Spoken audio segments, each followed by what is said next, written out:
Good morning, disc golf fans. It is the morning before the great reset here at the 2023 Disc Golf Pro Tour Championships presented by Barbasol. We're here in Charlotte, North Carolina at the Matt Keats Memorial Disc Golf Course at Nevin Park, and I'm joined here by Nate Perkins, Tournament Central Time. Nate, let's preview some of the action. We have quite a few players on this cut line. Again, it's the top 8 players from today moving on to the final 2 rounds. Scores reset and they play just a sprint of a 2-round stroke play event with a completely even slate. What do you think about this? I mean, it's incredible that it's all come down to this, Brian. Just 2 cards advancing for a shot at 40K.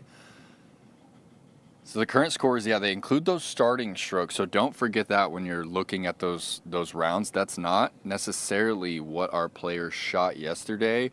And the one thing about today is while she's 6 in front of that perceived cut line, we think it's going to be somewhere around even, maybe 1 or 2 over. She's not necessarily safe. No one is safe. And there's only a few people that I can confidently say are out of it. Mm-hmm. So it's anyone's game still.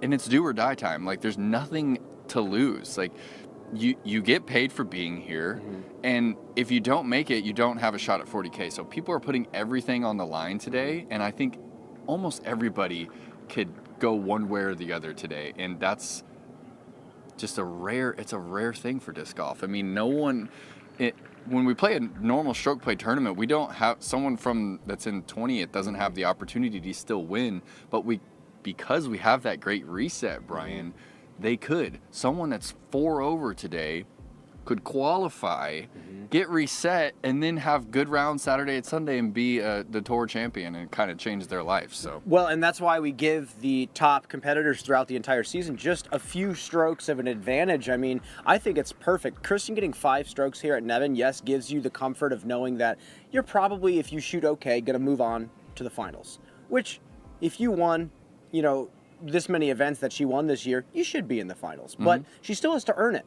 Like you said, every single one of these holes can be bogeyed, doubled, or tripled with a matter of hitting a first available tree and kicking onto a bad side of the fairway. I mean, we could see Kristen Tatar go well over par today. We don't truly know, and because of that, it's going to be an exciting day. A lot of players gunning for this top 8 spot. We have quite a few that are right on the bubble. Currently, even par is that 8th place spot. Let's talk about Macy Valdes right now. 1 under par. Nate, solid player, knows how to play in the woods, has great power from both sides. What is she going to have to do out there? Well, she racked up quite a few birdies yesterday, Brian. 3 birdies, 3 bogeys, but that's a pretty clean scorecard. I mean, even on the front 9, it's a good-looking putt there on 13. Nice forehand touch right there. That's the shot that's really going to help her scramble quite a bit, is just those little touch forehands. Can't really stress how important those are. I feel like there's not too many players, Brian, that are lacking that shot these days, those touch 150-footers. Nate, the big thing for me is the 2 bogeys on 17-18. They're tough holes, but they're out in the open. You have to hit 1 gap on 17, and a par is pretty simple. 18... you have to play pretty strategically if you want the 4, but you can easily get that and take a birdie on that hole. I mean, it's a placement gap shot, a placement shot to kind of challenge the tree line, up to the basket, birdie. A 5 is totally doable, so she could easily clean those numbers up, and it's a 2-stroke swing. She's shooting a 3 under par. So with that, easier said than done. Kat Merts is also in the mix right now as well, and she had a phenomenal start. At one point, I believe she was 4 or 5 under par, and kind of slowed down in the back 9, which is playing much tougher than the front is right now. Kat Merts said she's ready to take down Kristen Tatar. What do you think? Yeah, we were on this TC set yesterday. She was warming up in the field next to us, and she looks over at us, cracks a joke, says, "Do you want the hot round interview now or later?" That's just the kind of attitude that we've been getting from Merch this season, and rightfully so. I mean, yeah, Brian, the 4 birdies in the first 5 holes, incredible start. But look how difficult the back is playing. I mean, a triple there on the 11th, and then a triple on the 17th, which played almost a full stroke over par. It was the hardest hole on the course during that opening round. And it's absolutely going to be one of the holes where players are going to have to go for it late in the round. Players are going to check UDisc. They're going to be 2 back of the cut line with people already finished, and they're going to have to hit that gap and then try and throw it onto the island. And same with 18 as well. It's par 5. Like, some of these players are going to have to fully send it. And there's no better setting than this right here, because everyone that's here live can all see this because these are the only holes that are out here in the open. Well, that's what I think is interesting about 17-18. If you want the birdie, you have to hit the gap with power. But you very easily can club down to something way more controllable, or even just throw a standstill forehand to just get out into the open and play yourself for a pretty straightforward par. It's kind of tempting to do the other thing and play aggressive, but I think we'll see some players today look at the scores and try to do something much more conservative on those final holes as hard as they played. Haley King looked out of it. She was multiple strokes over par throughout the front 9. One of the better players this season overall. I mean, Haley King winning the MVP Open at Maple Hill, we thought she was going to be a shoo-in, but she gave us kind of a scare, but then cleaned it up on the back 9 and kind of found the fire. Nate, I think she should be shooting extremely well in this course. She lives just under 10 minutes away from here. Yeah, and she's one of the few players that is potentially going to miss it starting off with those 2 strokes, and she lost them right away. I mean, 3 over through the first 4, Brian, but you're right, she did bounce back, and we just haven't seen Haley King give up in quite some time. I feel like we used to see that apathy set in a little earlier, but it just didn't there. I mean, this is down the stretch. This is a putt on 17. Cashes it high on the pole, gets her back to 2 over for the round, even overall. But man, that has to be so nervy sitting at even par. She missed all 4 Circle 2 looks that she faced, which is rare because of the fact that she's one of the better Circle 2 putters out there. She did mention at Maple Hill that she's much more conservative now in Circle 2. She's kind of looking at the scores and what's necessary to win these tournaments, and she's realizing that laying up sometimes, actually a lot of the times, is going to save her strokes over the field who does run those putts and rolls into some nasty situations. The greens here at Nevin are terrible. Yeah. With that, another player that's in the mix, Jennifer Allen. Jennifer Allen actually was second in fairway hits, second in Circle 2 in regulation. She's throwing the disc fantastic right now. I believe she was 3rd in park jobs for birdie. Missed a few putts out there, but I think easily could shoot multiple strokes under par out here, especially being able to push the distance up the fairways as much as she can. Yeah, I'm impressed by Chin's round. I mean, no double bogeys. Like, those single bogeys are going to come, but when she's rearing back on those drivers and those T-birds, like, and she misses the line, like, doubles, triples could come. So I'm kind of impressed by her even performance yesterday.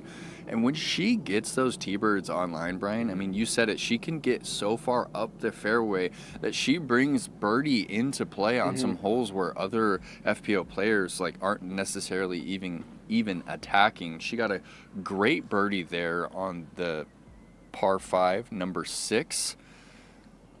And she got great birdie on 18. One of the few players in the field to get the birdie there, finishing 1 down on the last 3 holes, which are certainly playing the hardest. Well, Nate, the fewest amount of bogeys on the card or on the field was Kristen Tatar, who had 3. So 3 single bogeys was the best of the entire field, just showing you how easy it is to take a bogey on this course. 5 is not too bad from Jennifer Allen. I think if she can hover right around that even par mark, grab a few birdies here and there, if she goes 2-3 under, I mean, she's well within the mix, making it to the next round. I want to ask you, though, what overall score do you think is going to make that 8th place spot? What do you think players are going to have to gun for today? You know, typically the scores slightly increase during the second round of the tournament. I feel like day 1, the scores are the worst. Day 2, they're a little bit better. Day 3, they kind of average out between the 2. I feel like we're going to see the scores improve slightly. I think the cut line, if you're 1 down, you're going to have a better seed than someone to make it in. I think there's going to be a bunch up at 1 under par. I think if you're even, there's a slight chance you might be the first person out, Brian. Well, Nate, someone who's going to have that advantage with the seeding is Ella Hansen, who's currently sitting a stroke out of the top 8. There were moments where we thought Ella was going to be a shoo-in, that she was going to have no problems with this course, and then later in the round it showed that she struggled a bit. I mean, what is she going to have to do out here to break into the top 8? Yeah, she's going to have to keep it clean, Brian. That back nine really bit her. She played it 5 over par. I mean, she shot 2 under on the front nine with 2 bogeys. This is her opening hole, Brian. Hole 1. I mean, beautiful forehand. Just so fast out of the hand. Great putt. Here's the approach on the par 5. This is crossing the creek. You know, Nate, Skipped it across the creek. I was That's gonna incredible. Say, I'm surprised at the players getting across the creek on this hole. I was playing it in practice, just kind of looking at the fairway shape.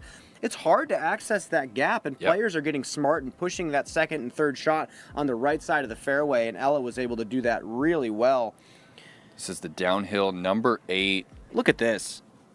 Gets just enough flip up. Mind you, the FPO basket is up the hill a bit, so if you cross the creek, you're looking at a little chip shot, 150-footer for the bird.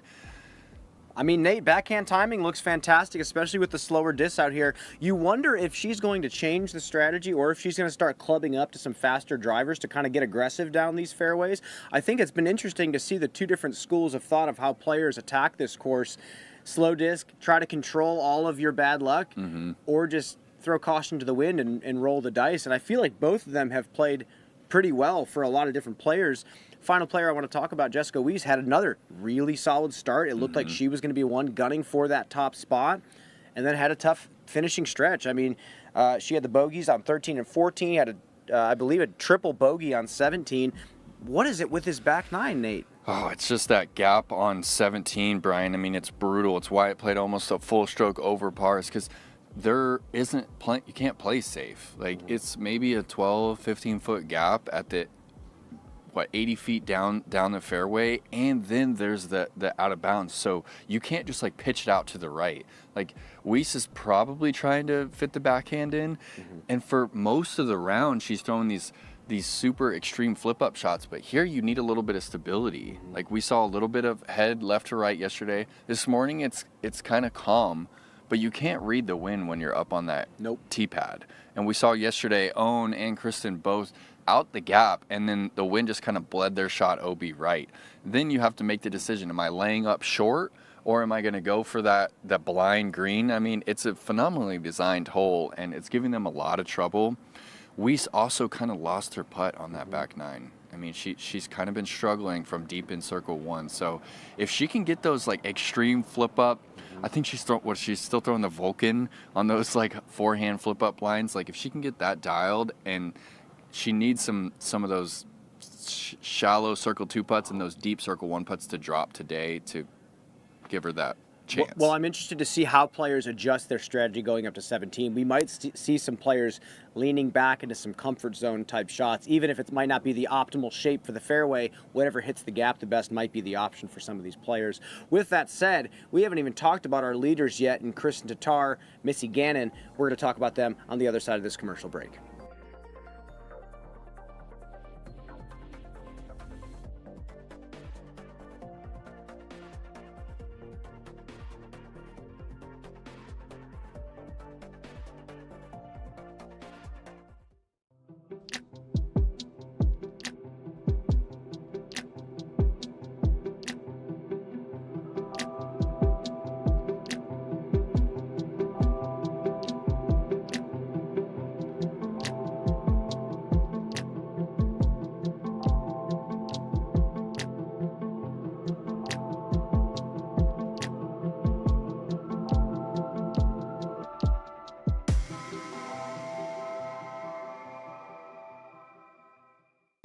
Friendship isn't defined by time spent together,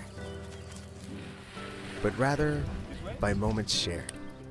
Moments that are warm, exciting, and new.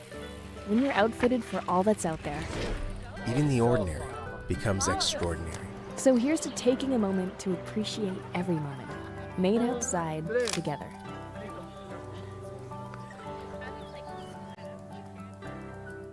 What makes the Halal Guys so deliciously different? You might have heard of our famously long cart lines and NYC fans happily stand in. Today, with over 100 plus restaurants across the globe, we are your place to experience authentic American halal. Enjoy our delicious falafel, Euro sandwich, platters, and sides topped with our famously flavorful white and hot sauces. Order online today and taste how we make different so delicious. The Halal Guys, bringing something deliciously different to the table. You can watch the Disc Golf Pro Tour Championship and more live professional disc golf coverage on the Disc Golf Network. Use the code CHAMPTC at checkout for 20% off your first month subscription. Scan the QR code or hit the link in the description below to subscribe today and wrap up this 2023 disc golf season. And with that, I am now joined here by PDGA's Rebecca Duffy. Rebecca, you have been marshalling out here this week. You've been marshalling all season long for the ladies.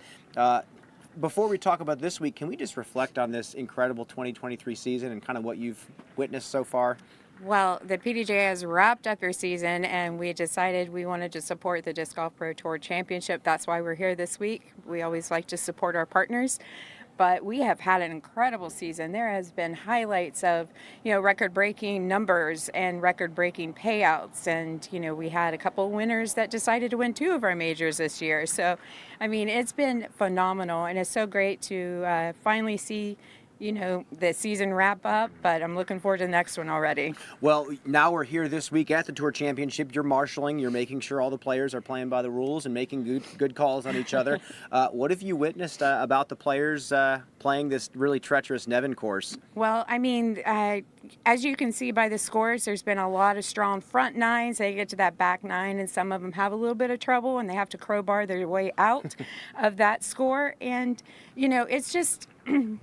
This is not an easy course. We've been here in 2012, 2018, with a major, and I have marshaled both times at that, at Nevin, and this is way different. Nevin is cruel, and with that back nine and them trying to make those gaps and stay out of OB. It's tremendous, and it is a pressurized round today to make that cut, and then tomorrow we reset the scores and all starts over again. Well, because of players like Kristen Tatar, the bar has risen. And Kristen, alongside many other women that have continued to raise the bar over the years, but most specifically, Kristen is in the lead right now. We heard from her after a round yesterday. Let's take a listen. It's nice to have strokes, but in the woods anything can happen. So I can't say I felt comfortable, but it was nice having those strokes. You had 3 bogeys on the day. That was actually the fewest of the entire field. So I guess pretty solid. Yeah. Can you talk about how you managed the course, how well you felt like you scored out there? Like Missy said, you just have to minimize the mistakes. I feel like I got pretty well off the tee. And did not make any major mistakes. Just try to keep it simple, as simple as possible out there. With how wooded this course is there much strategy you can implement throughout the week? I can't say. You just have to hit the fairways, and that's all. I try to look how the fairway shape and decide if I go with the backhand or the forehand. And some of those gaps I feel like I throw better with the forehand, just looking at the gaps. So that's all the strategy I have. Well, Nate, we said it earlier. Yes, there's a sense of comfort coming into this first 2-round phase of the event with 5 strokes, but 5 strokes over 2 rounds can be bled on 2 holes. What is Kristen going to have to do? She seemed to have a pretty clean scorecard. She was 1 off the hot round in Missy Ganon. Mm-hmm. A little scary that 1 down is 1 off the hot round. Brian, normally you say Kristen has 6 strokes, she can just play safe, but this is the course, more than any other course that we play all season, where you can't play safe on 14 of the 18 holes. You have to throw through the gap. Whether you throw slow through the gap or you throw fast through the gap, you have to hit it. And if you don't, you're looking at a bogey. Mm-hmm. And if you don't scramble, you're looking at a double. So 6 strokes is safe for the best player in the field right now, but it's not a guaranteed amount of strokes. Anybody can take the top spot after this round, and really, the top spot doesn't even matter. You're playing for that 8th place position, so there's going to be a lot of players with their phones out really early, I have a feeling, looking at you, just making sure that they are beating these players. This is going to feel like match play at this point. The strategy and the conservative play is going to come from okay, I hit the fairway now. Do I need to try to stick the green, or do I want to play to a fat spot and pitch up and take a par, or even a single bogey if the scores match up for it?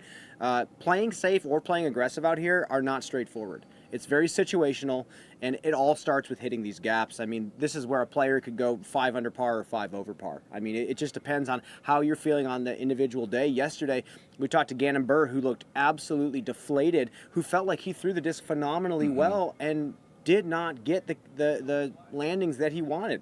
You have to surrender a bit when you play this course, and today it's going to be a grab bag, and the players know that. So it's going to be a really exciting end to this first phase of the tournament. Someone feeling very safe right now is Missy Ganon, who did shoot the hot round of the day. She looked very solid out there on the course. She shot the 2 under par. Still took quite a few bogey strokes, but birdied quite a few holes as well. What do you make of that round?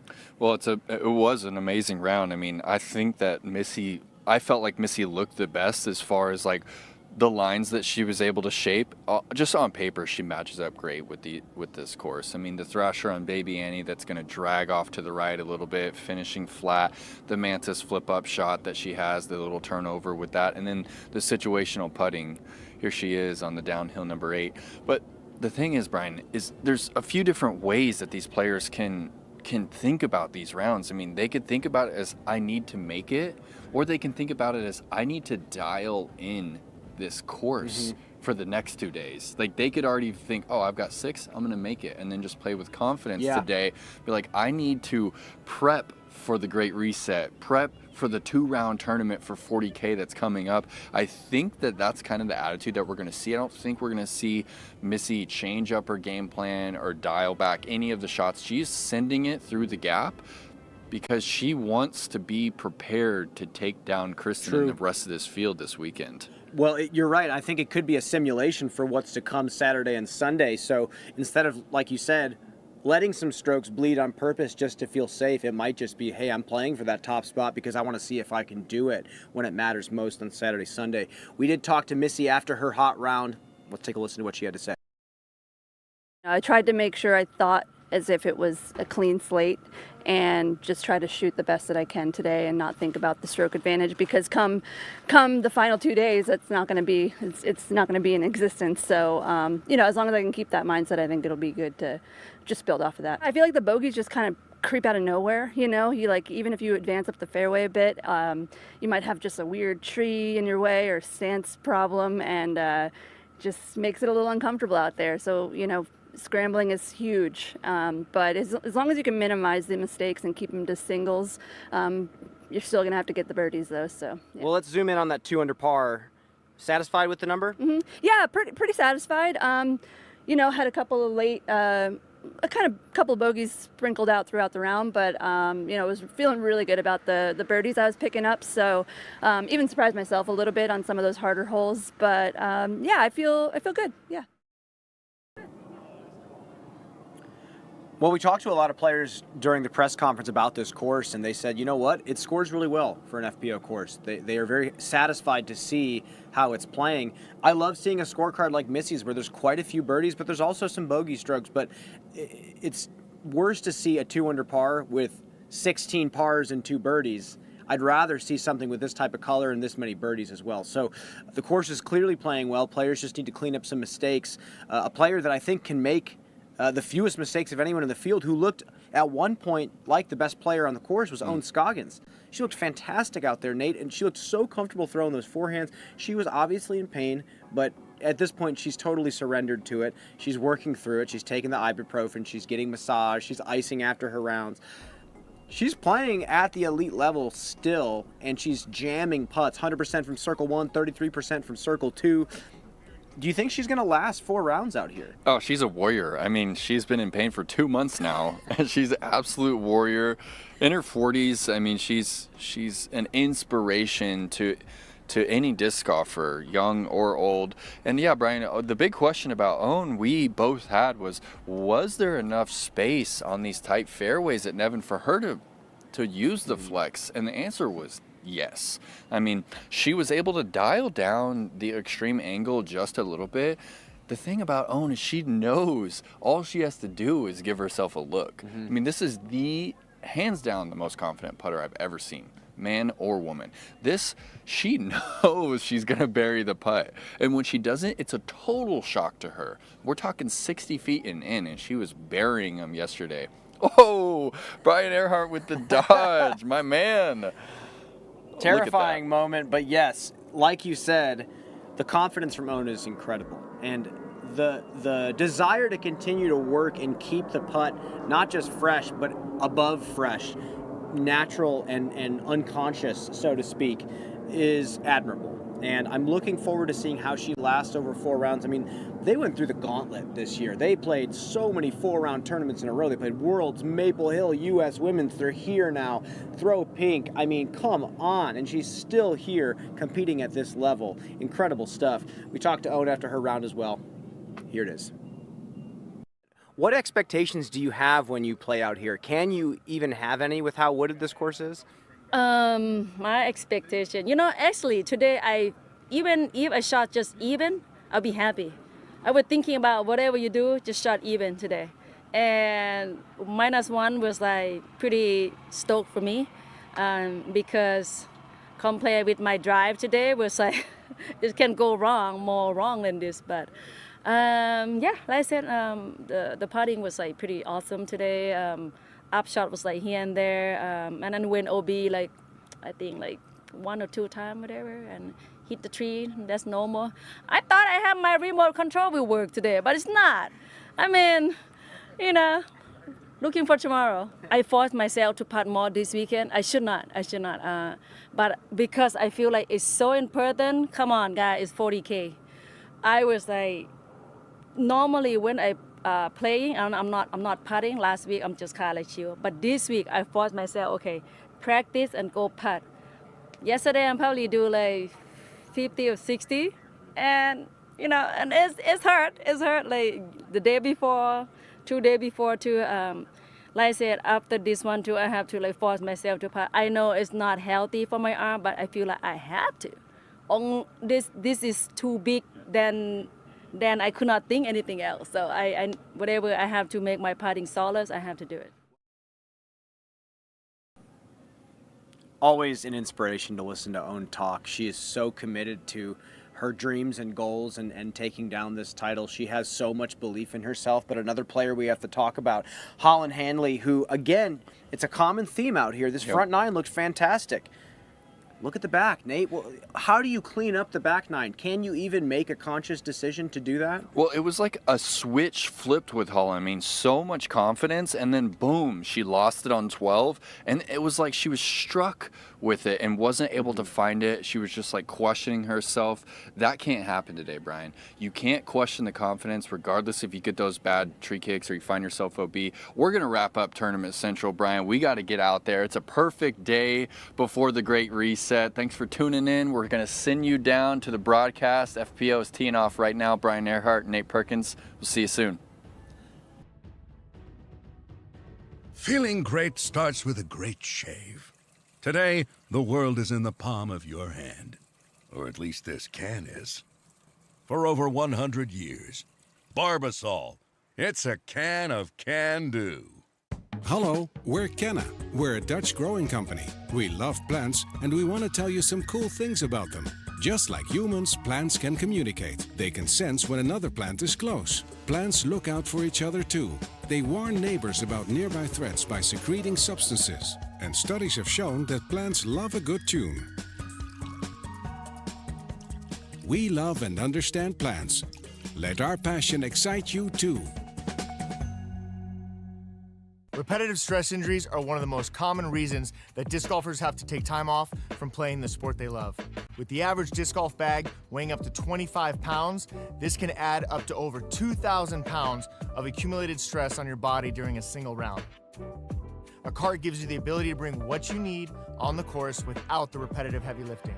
This reduces the number of stress points you experience during a round, keeping you at your best.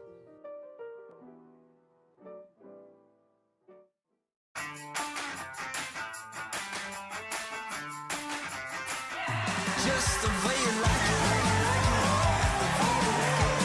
So good, so fresh. Down.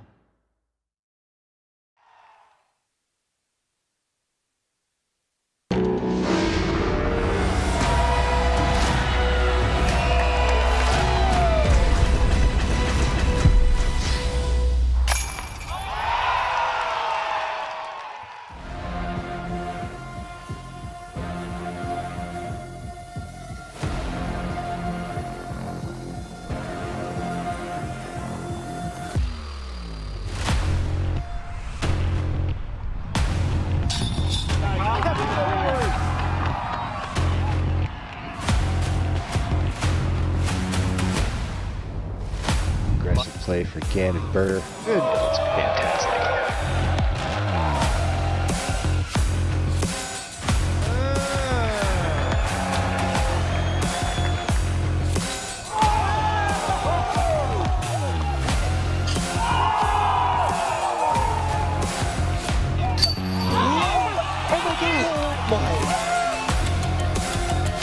Way to go, Parker West. That was so cool.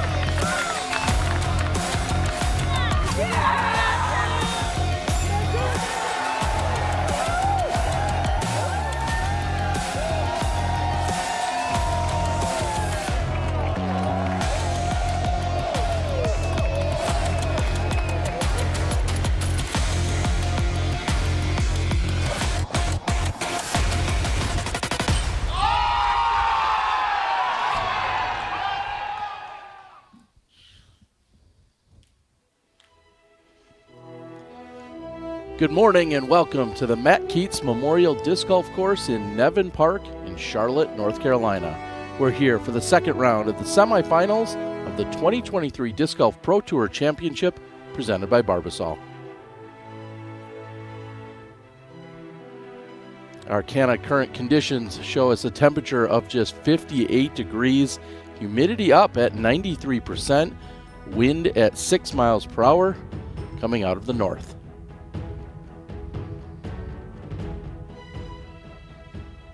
Welcome in, everyone. I'm Terry Miller, joined alongside Valerie Jenkins, four-time world champ and Hall of Famer. And Val, it was a wild ride yesterday. We saw the best score that was shot out there was 2 under. That was Missy Ganon. Our two-time world champ, Kristen Tatar, shot a 1 under par. It was a battle. They're going to have to do it again, aren't they?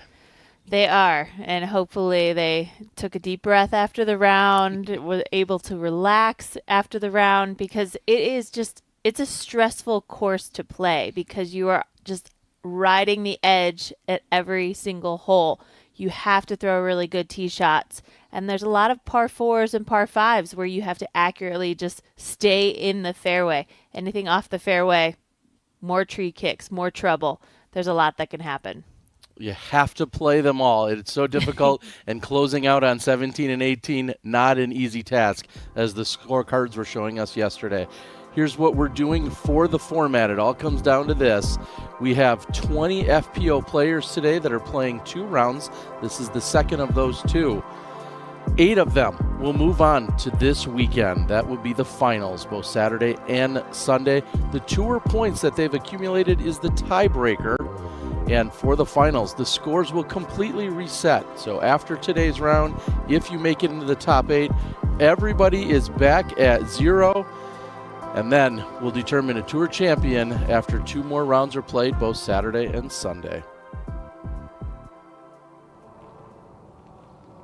We're heading to hole 1, two-time world champ, Katrina Allen.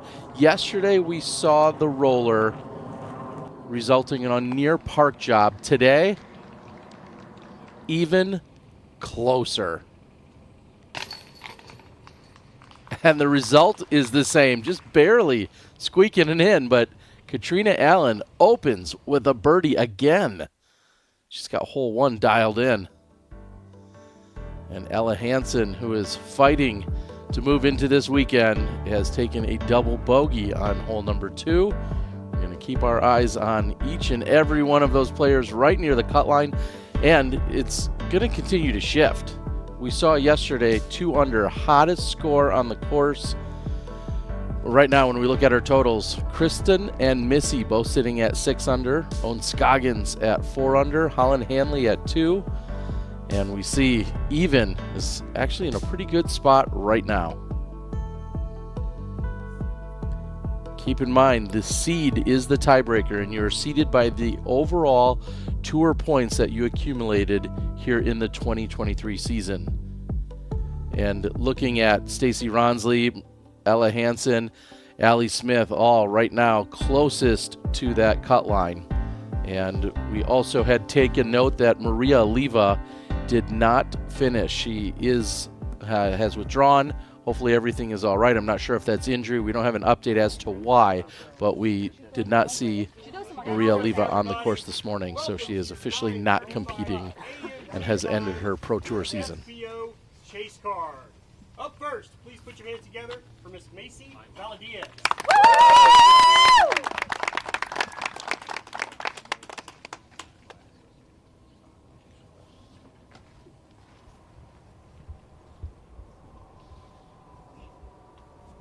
Macy is the only player on this card currently under par.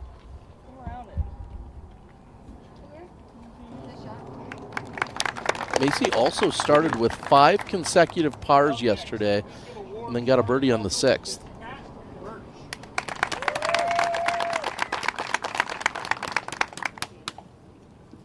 Kat Merts had almost the exact opposite start. She had a bogey to start and then rattled off 4 consecutive birdies. So 2 very different starts for those 2 women.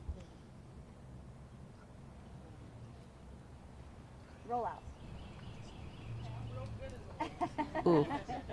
Haven't seen anybody over there, but that looks thick. Hopefully she can punch out. Haley King opened with a par and then struggled by bogeying the next 3 yesterday. So looking to get off to a better start today. Oh, that's it. That is it. Skip. Yeah, now putt. Circle's edge. Rounding out our card, Surprising. please put your hands together for Miss Jennifer Allen.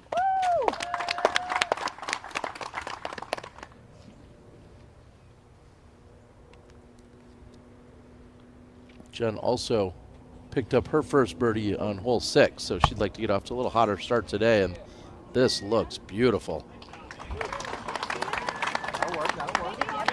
Inside the circle for Allen. That is no easy task to park hole 1 with a backhand shot.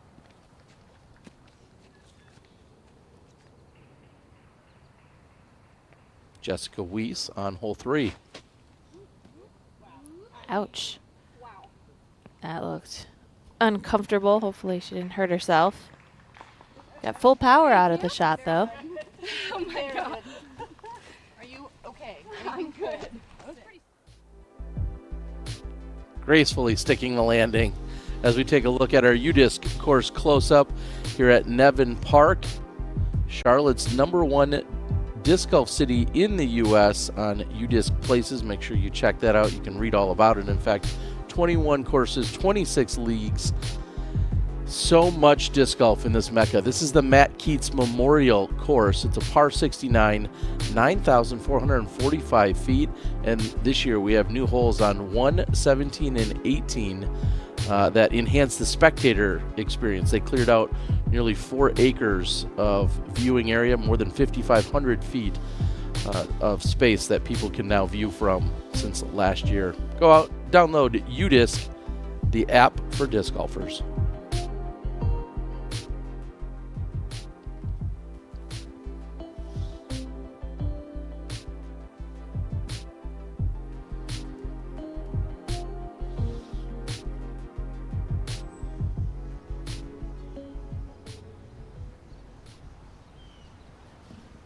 I stated that yesterday. We saw Kat Merts open with a bogey today. Way off on this left side. It looks like maybe even finding her disc up in the tree.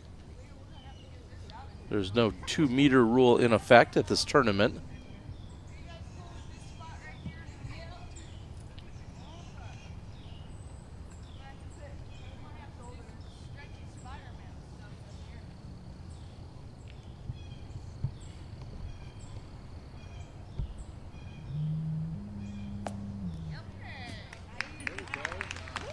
Relatively easy up and down for her once she found her spot. Yeah, once she skipped off the other disc. Pro move, gonna grab a water bottle to try and knock the disc out. And first shot. And the water bottle came down. But it is a little shocking to not see Kat throw the sidearm off of the tee shot here on 1. A nice, easy hyzer release of a sidearm can easily get you inside the circle and give you a look at a birdie. To know that she bogeyed it in hole 1 and she found herself in the trees on the left here today. Yeah, you have to wonder if she's just so tentative due to the OB that's on that right side. Just thinking maybe if you saw off a forehand early, you find the parking lot on the right side. That would be my only guess why she's staying away from the forehand. And Jen Allen off to a great start. Birdie make from inside the circle. Terry, I'm just saying, you can't be scared today. This is it. This may be your final round of the season. And on a hole like this, where you can drive from the tee and reach the basket in one, you need to be going for it. You need to play aggressive when you get the chance to get a birdie or to score well.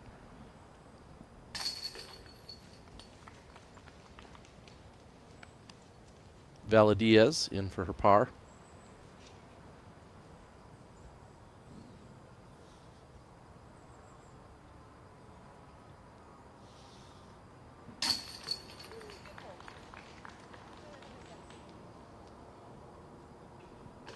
And par cleanup for everyone else on the card.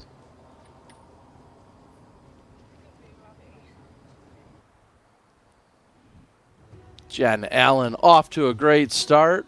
We've got our lead card coming up. We'll be right back.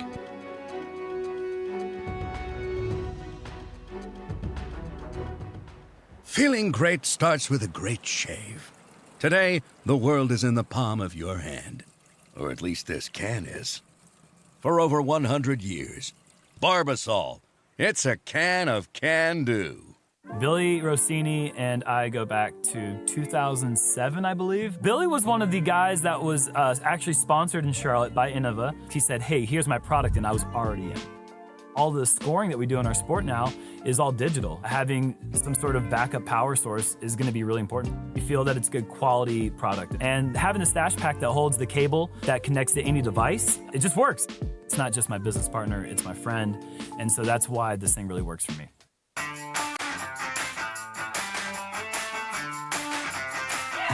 Just the way you like it.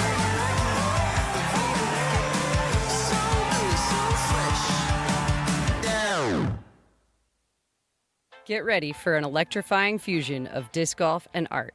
Disc Golf Strokes, a Uplay fundraiser that will creatively blow your mind, featuring some of the biggest names in professional disc golf. Each 6-foot canvas is up for auction along with the artist's smocks, disc brushes, and other exclusive disc golf items. Every dollar helps fund Uplay's educational events, and we're currently raising money for our trip to Uganda and Kenya, Africa this October. Disc Golf Strokes, where the thrill of the game meets the power of art to benefit the world.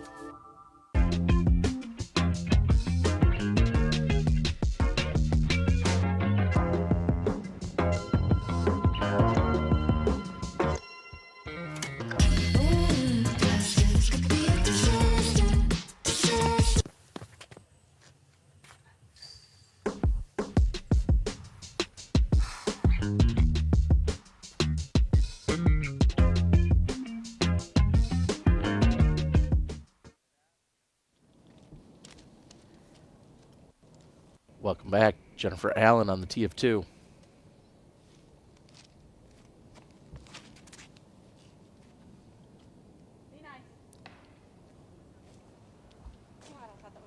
I'd say that was pretty nice. Certainly could have been worse, that's for sure.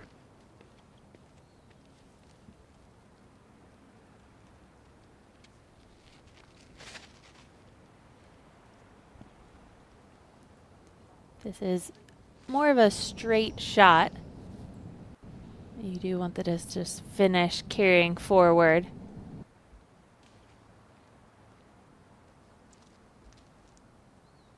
And you see the tree leaning to the left. It's creating that triangle exactly right where Kat Merts just hit.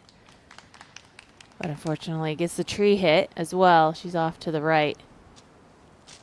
She pured this drive yesterday.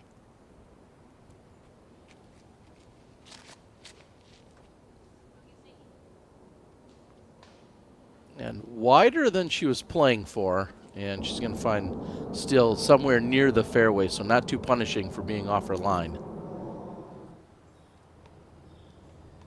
Now with Jessica Weese on her third shot on 3. Par 5, mind you. Yeah, so that sets her up for the easy tap-in birdie. And that's going to bring Jessica Weese to even.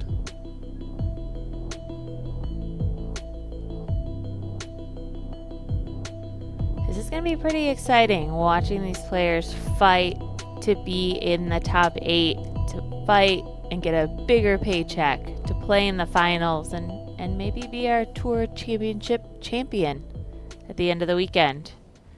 Again, the scores are going to reset tomorrow, so give it everything you have today, and then you've got almost a fresh tournament come tomorrow.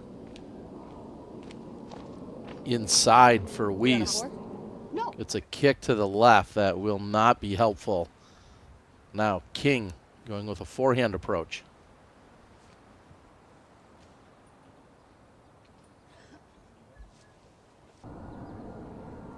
Low and a couple of skips inside the circle.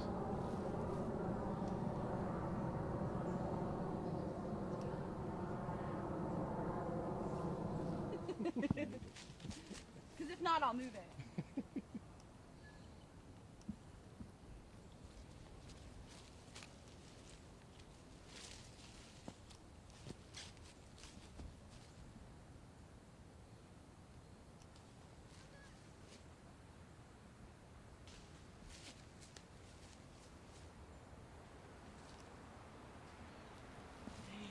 Let's take that hyzer out.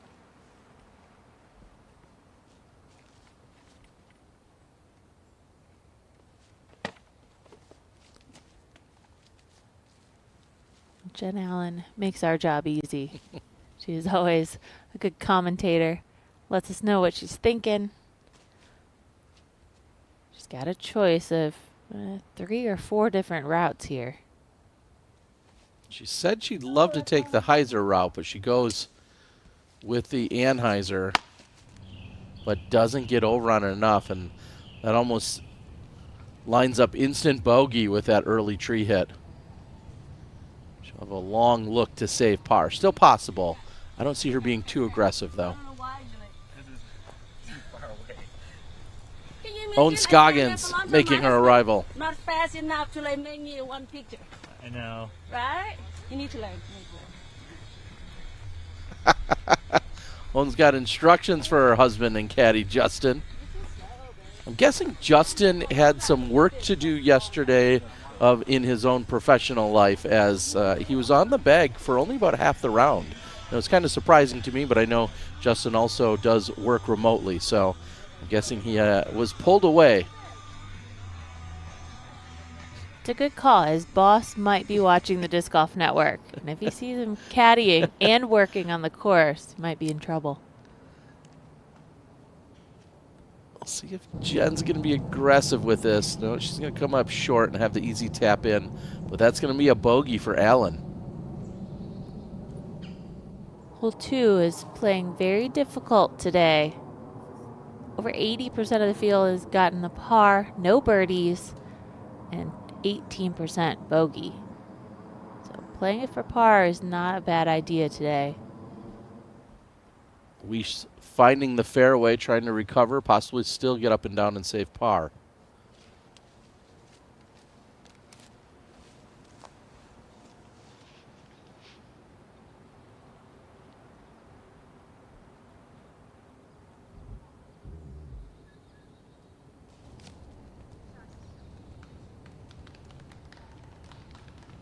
Simple forehand for Macy.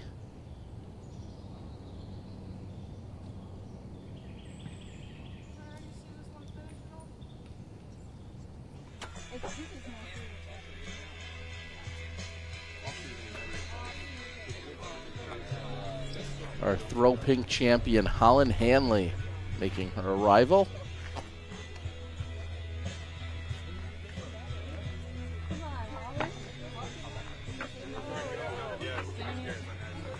No one told me.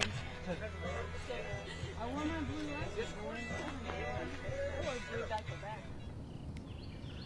Oh, it looks like she didn't get the memo on the wardrobe coordination there. Yeah, we wore our blue. Yeah, we'll see if, how that stands out today.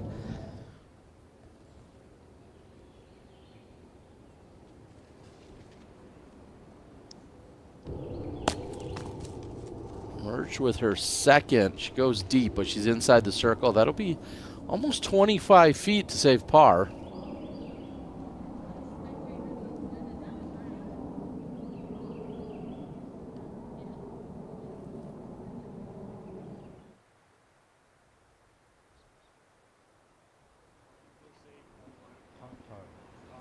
These players can't get any privacy these days. Kristen came into this event with a 5-stroke advantage.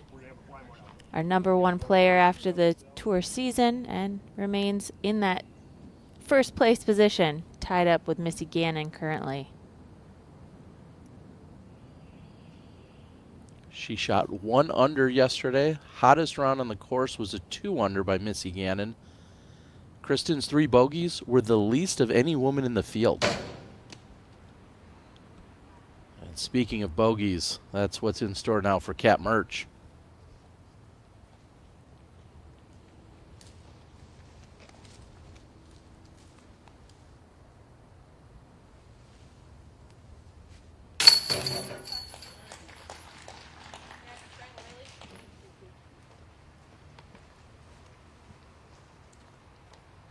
It was a lot of birdies on Kat Merch's scorecard yesterday, but she kind of erased those with a lot of errors, which could easily happen. But hole 2 is not a hole you would expect that.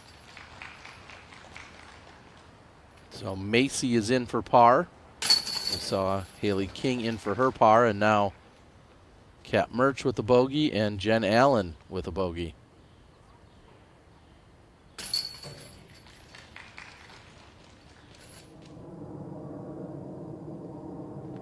So Jessica's back in the fairway, throwing her 3rd. She can reach the pin from here and leaves it inside. That's going to be just off the ledge. Long look to save par. Jessica Weese trying to do work and fight into tomorrow's round. We're going to take a break, and our leaders will tee off on the other side.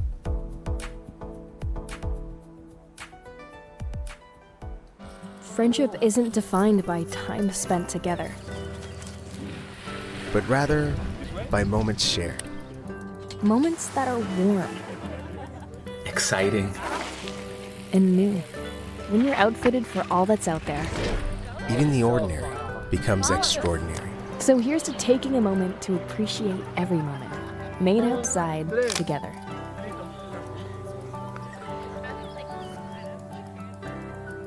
Yeah, and talking about talent, here's Jonathan. Stepping up to tee off, looking very good. Look at those muscles, working that drive. Well, he clearly works out, and that drive is amazing. Oh my God, once in a lifetime shot. Not for Jonathan, it isn't. I'm going to keep my eye on this guy. Not going to be very hard considering how good he looks. Ska du kasta eller? Ja. Checka det här. Jävlar. Snyggt. A man cursed by fate. Wolf. Torn between man and beast. I love competing in disc golf, but lately I just feel too dangerous. It feels irresponsible to be out there. James, you're the best man I know. You gotta stay on tour. Brace yourself for a tale of horror that will make your blood run cold. James Conrad is the Wolfman. Can you feel it? It's fresh and something completely new. It's something that connects us with nature and where we care about what's around us. At Pure Disc, we believe that every small step counts. Our bags, made from recycled materials, may just be a drop in the ocean, but we believe this is the beginning of something. Pure Disc golf bags are waiting for you on our website, puredisc.net, with same-day worldwide shipping wherever you are. The Tour Championship is brought to you by Barbasol. Close Shave America, Close Shave Barbasol.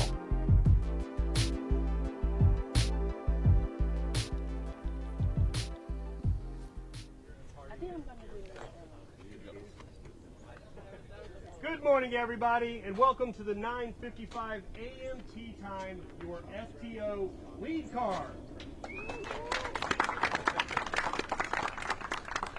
Up first, let's give a warm welcome to Miss Kristen Tatar.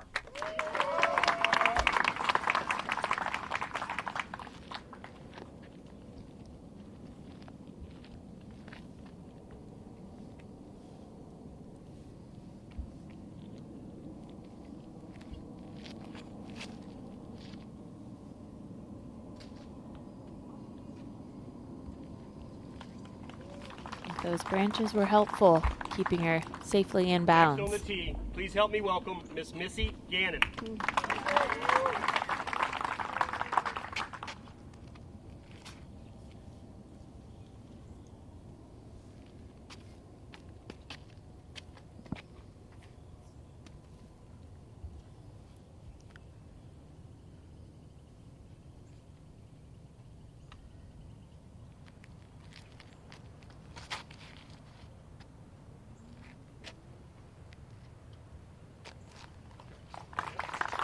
Missy will come up short.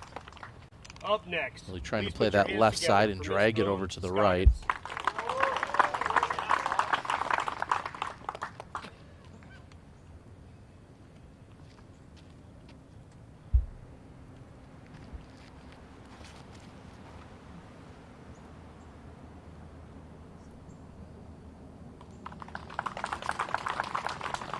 Not as much Anheuser as she needed off the tee there before that hooks up and finishes right for Scoggins.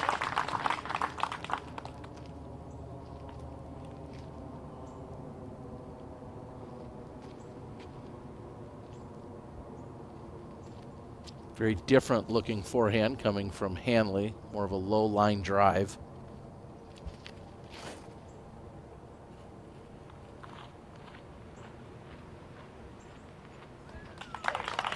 Okay, a medium height line drive though, all hyzer though. And our lead card is off. We're gonna take a look at our Val's keys here, brought to us by our friends at blackinkdisc.com, the premium disc golf store. Well, Terry, the name of the game, hit the gap when you're in the woods. And that's going to come down to confident driving. We see great tee shots result in really low shooting scores. And of course, you got to know the format. We're in round 2. This is make or break today. Give it everything you've got. This could be your last round of the season.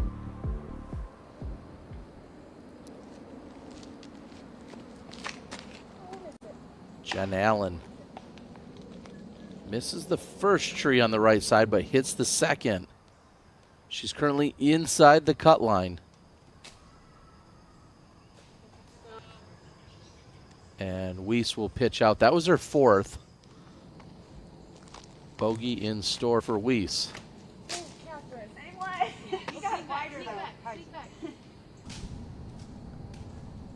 And going wide enough to get around the trees. Not her intended route, but missing the 2 trees that had gotten Jen's way earlier.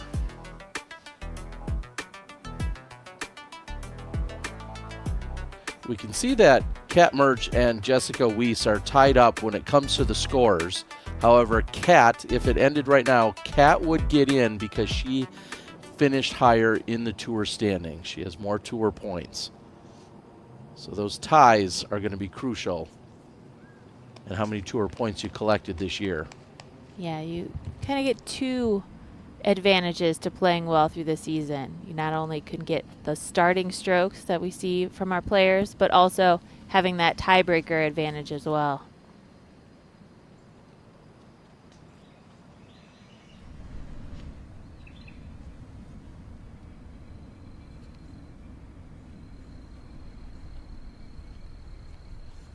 Owen had birdied holes 1 and 3 yesterday to get started. In fact, she was 4 down through the first 7 on the hottest pace of any competitor. Hanley, a birdie look on 1.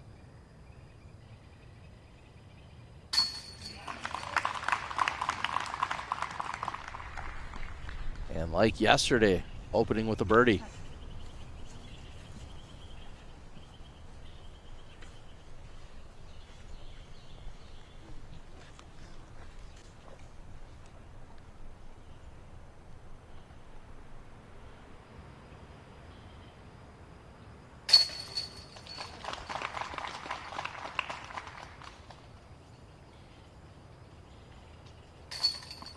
Owen will clean up, as will Missy. Both of them tapping in for par, and Kristen will do the same. We heard from Missy yesterday talking about, not relying on those extra strokes and just playing to win the card. So we'll see if she sticks to that game plan.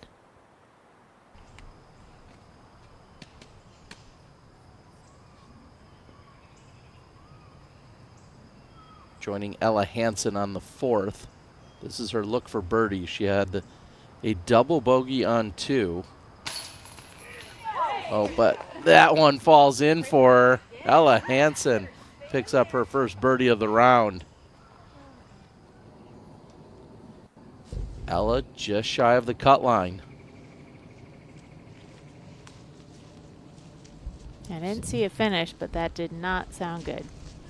Very early tree hit for Cat Merch.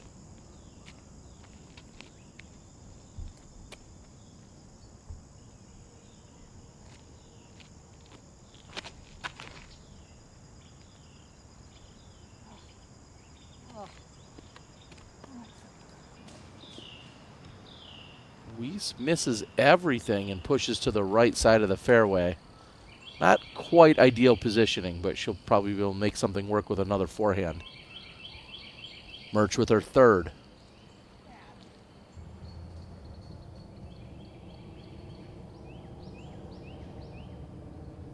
Still not ideal.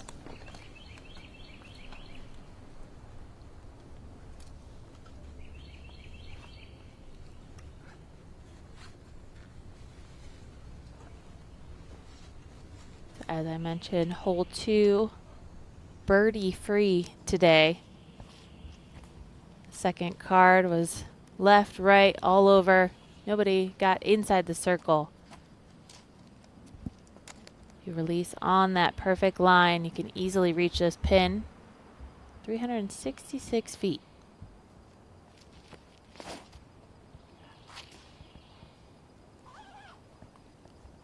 Low and a huge kick to the right.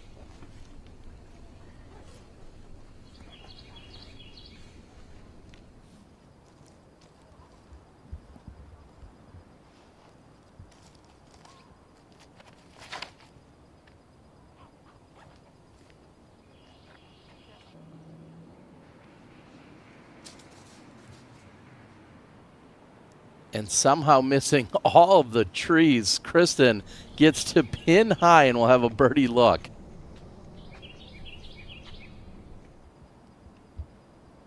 That's one of the better drives we've seen over the last 2 days.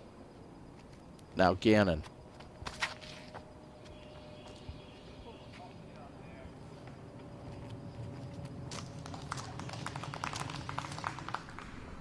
She had the line, a little bit more turn, and then a hyzer finish. That sounds complicated. She would have been underneath the pin.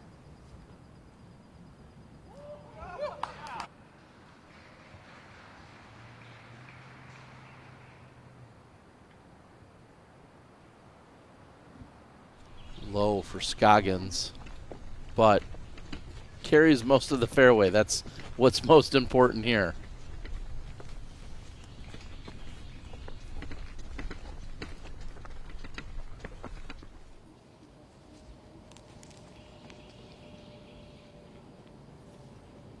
We're here with Haley King, her 3rd shot on the par 5.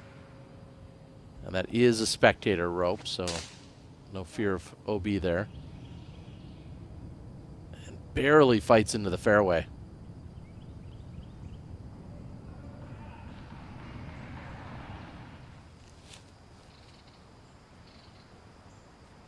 And Jess actually has a patent pending stance lined up.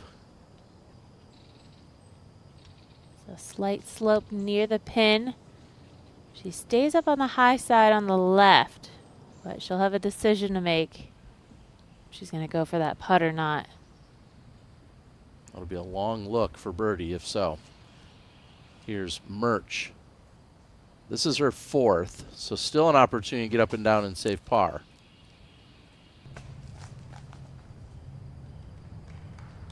That'll give her a look from circle's edge.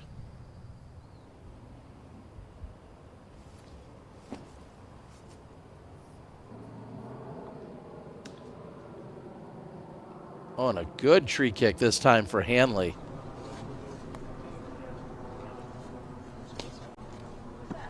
That looks like ground beef. Oh. So Holland step back for a moment, as we heard Missy say, it might be some ground bees over in that area. So she'll have work to do, but Holland has a chance to save par. Here's Ganon also trying to get up and down and save par.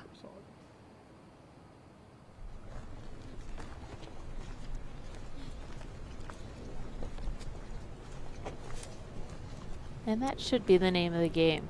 Par is good out on this course.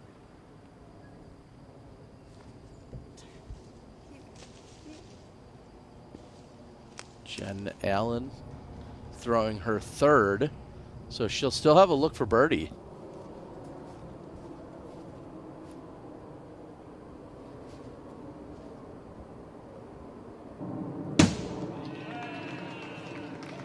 And to think, that drive got so much applause from our spectators. I mean, Owen is the people's champion. She can't do anything wrong, it seems. She's definitely a fun one to watch. Haley King with her fourth.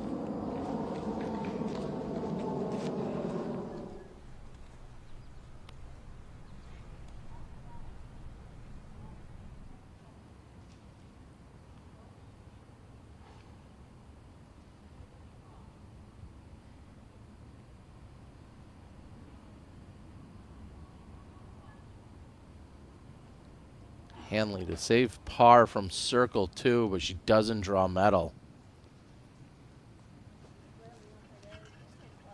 So helpful to have the birdie on hole 1. If she makes this, it could bring her back to even.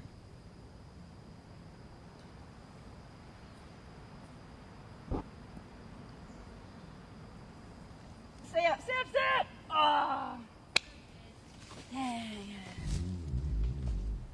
Not quite enough for Jen Allen, asking for it to stay up. Jen currently sits in a tie for 6th. Top 8 advance.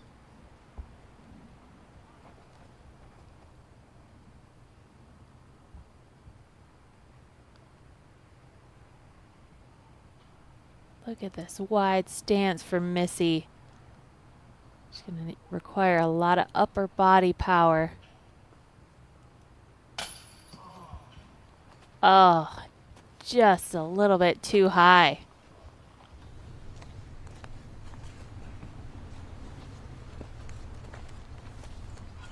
But really great to see her be able to get that much power underneath the putt like that. We saw it so many times yesterday of players having the tree in their stance and having to go for an alternative putting stance because of it. You have to assume that you're not going to get too many clean, clear putts out on this course.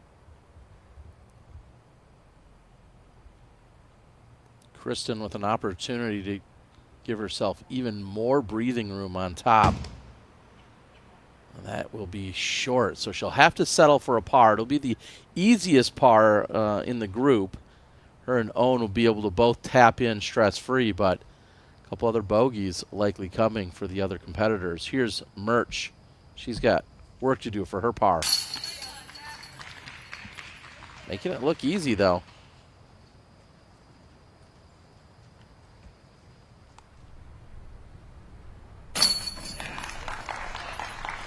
Solid comeback putt for Holland.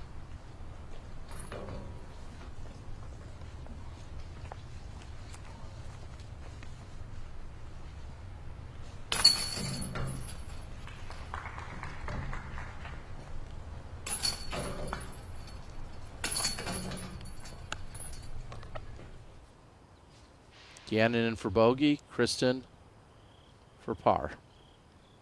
Weese, a long birdie look, circle 2, downhill slope, jumper. Yeah, good there. Thank you. It doesn't roll on her. We're going to roll into a commercial break, though, and we're going to be right back after a word from these sponsors.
The Toro is really good for short backhand and forehanded approaches. I really love it when the wind picks up a little. I can trust it to still fade towards the basket. Developing the Toro with Dave, I was looking for a low profile, slow disc that was good for forehand and backhand approaches.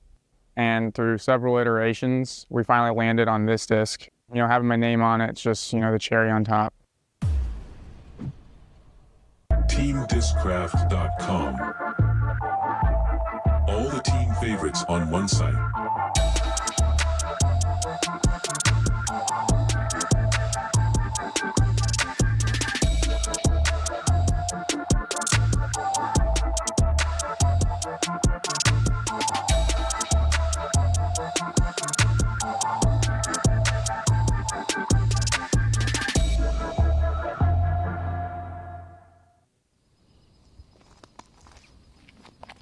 Tatar on the tee of 2. Excuse me, tee of 3.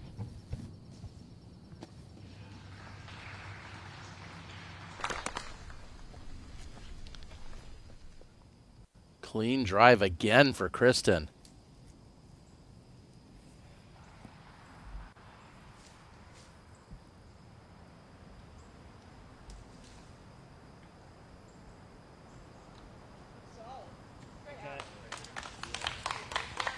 Punching out to a good placement shot in the fairway.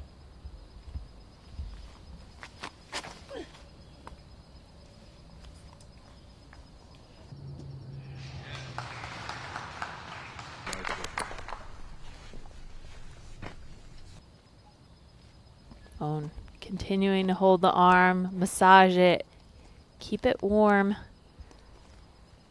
She'll hopefully have 2 more rounds after today.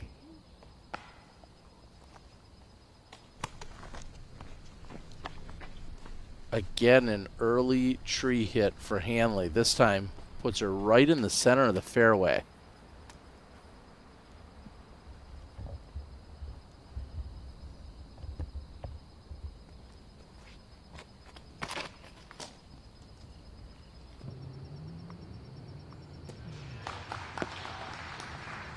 And Missy almost perfectly matching the shot that we saw from Kristen.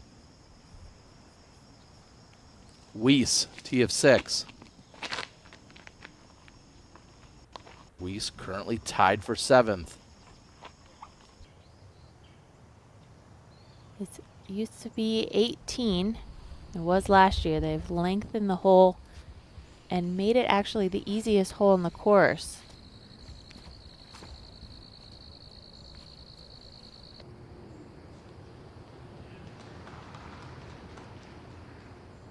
Good adjustment from Holland, making her way up. She's going to be on the left-hand side, but she got good distance.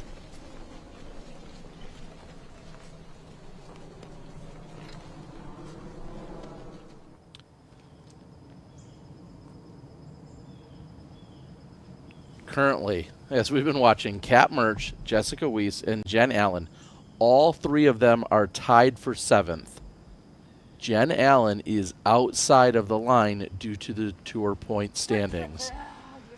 So Jen needs to get past both of them because they would have her on a tiebreaker.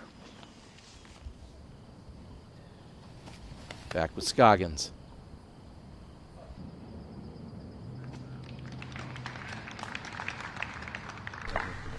Tree free again.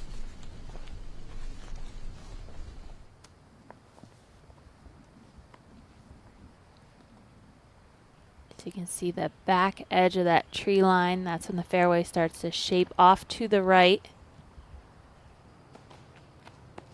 Missy makes it to the corner.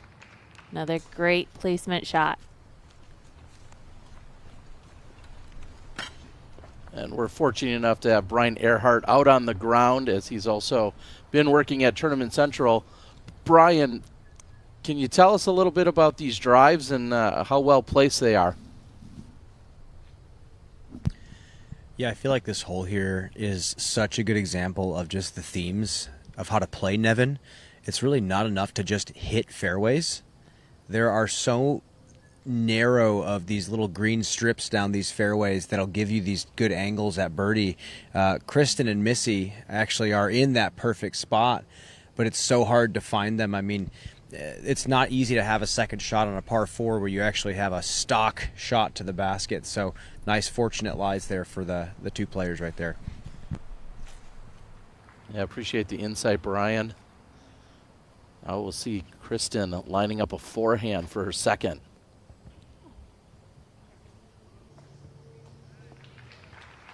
Wow. It was a little deceiving to see how far you actually had to throw straight before you make the turn. Kristen riding the fairway the entire way. It's in such a great spot for her second. Merts with her third, and that's going to bring her just outside the circle, so she'll have 40 feet to save par.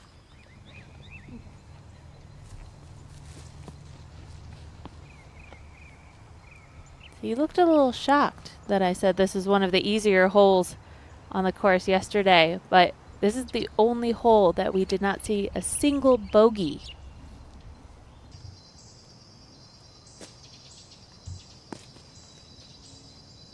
And it can happen easily. There's an OB creek bed at the bottom of the hill. Jessica's in a great spot. She can even run at the pin if she wants to go for the eagle. And from a great position, Haley King throws her second. That's going to set her up for a very short birdie look. King sitting in sixth. And the whole way, you knew it was just headed right for that tree.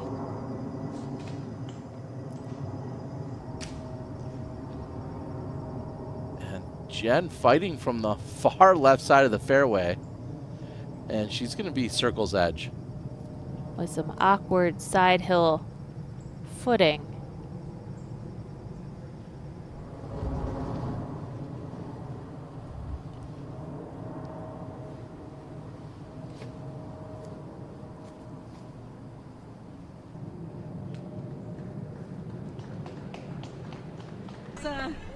Near perfect shot from Scoggins. It's like a bullseye hit.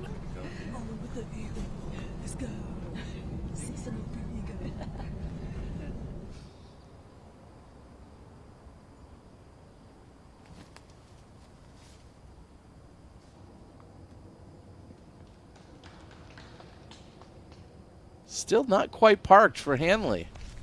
She's having somewhat of a rough go here. It's amazing how one player can be in one world, Owen making this hole look so easy, and then Holland struggling on each shot. And this is Ella Hansen's second shot, and she clears, and she'll have a look for eagle on hole 6. Ella Hansen currently sitting in 11th, but just 2 strokes off the cut line.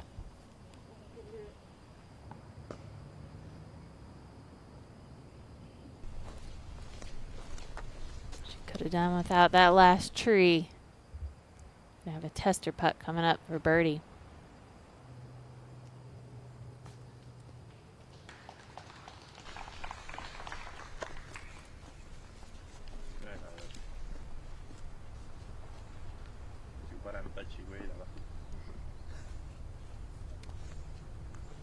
Hole 3, currently the 6th most difficult hole. So they're making it look relatively simple.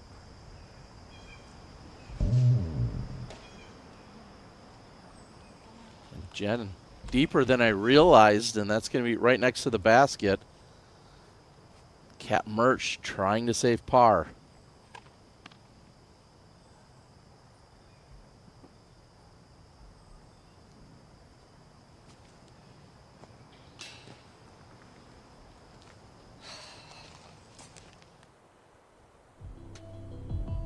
Sigh of disgust from Cat Merts. That will be her second bogey of the day when she taps in. And Katrina Allen right now just also 1 stroke off the cut line. Cat comes in as the 8 seed.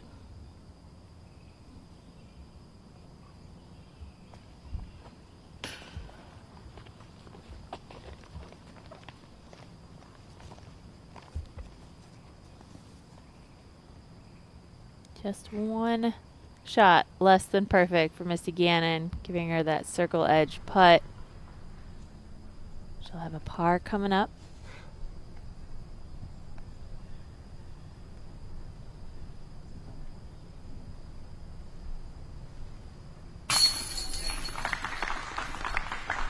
A solid putt for Holland.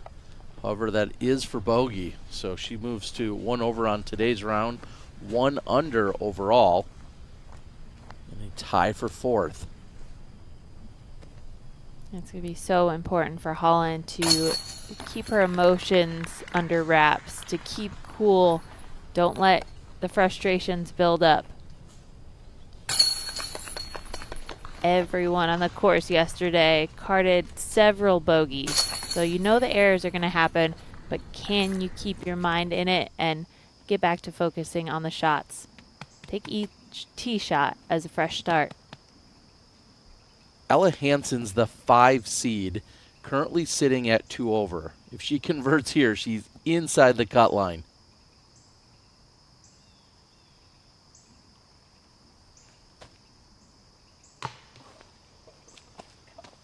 And a solid bid for Ella Hansen.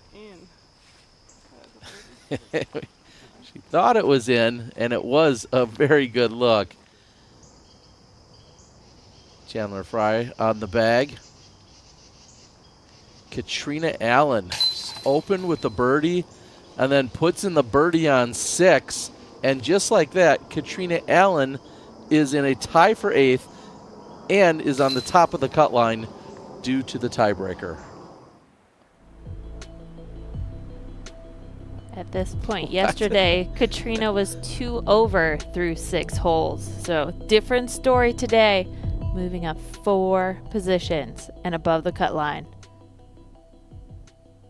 That's what wooded golf does. One day, it could seem like everything's off. Even if you're just an inch off, you could find so many strokes. And then the next day, come out, and the fairways look so incredibly wide. That's all Kristen has been finding is the fairway so far. Looking near flawless here today in early goings of round number 2.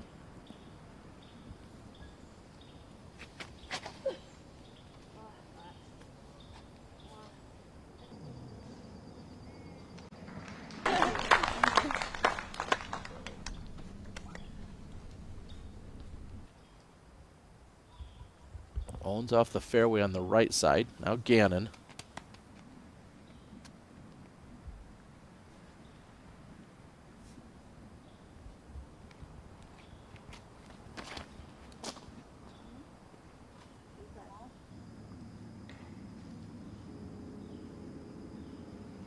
A kick to the right for Ganon. That will not be helpful.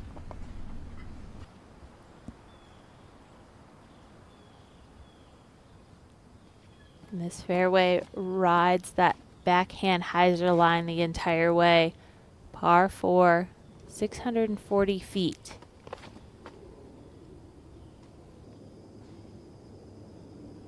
Holland leaves us low, relies on the skip, and finds the center, right behind Kristen.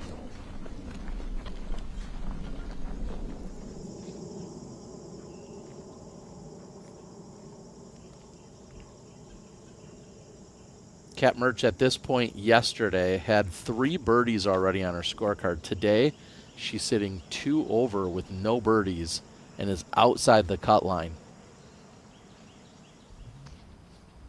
Not the best drive there. You really want to penetrate through those trees to give yourself an opportunity to get birdie.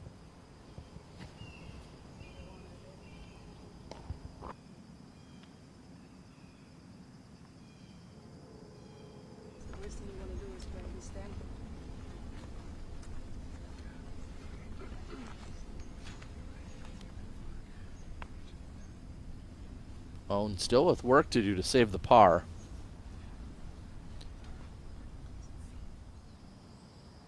And with the birdie on the previous hole, Katrina Allen now is inside the cut line. She's sitting 2 under for today's round. Tee shot on 7 is short and right, not in ideal position.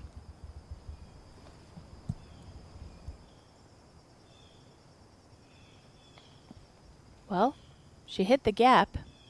Seemed like her only option there, but it was a very obvious tunnel right in front of her. Didn't get much distance though.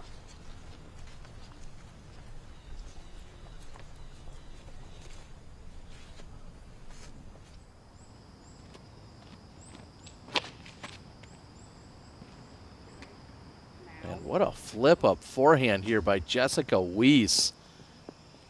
Comes down and checks up. Perfect positioning for Jessica. She's currently tied for 6 inside the cut. So another hyzer flare skip is required here for Holland. And this one's pulled to the right, and it just barely flirts with the edge. She'll have a long look. It'll be inside circle 2. Holland trying to get back on track. Maybe can pick up a birdie here on the 4th.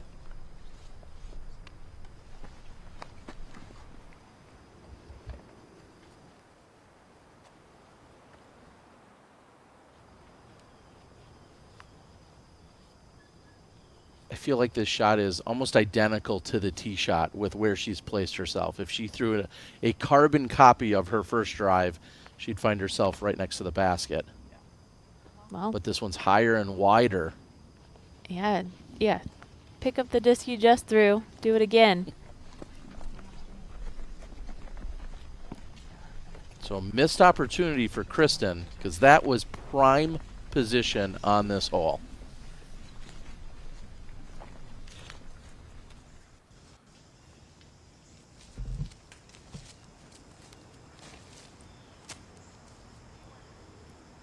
Merts with her second throw on 5. As we get closer to the pin here on 5, OB comes around circle 2's edge on either side. So you really have to narrow in your shot.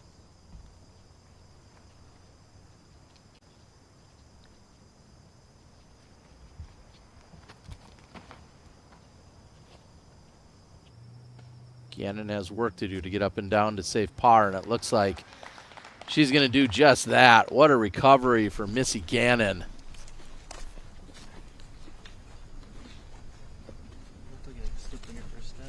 Yeah, there's some.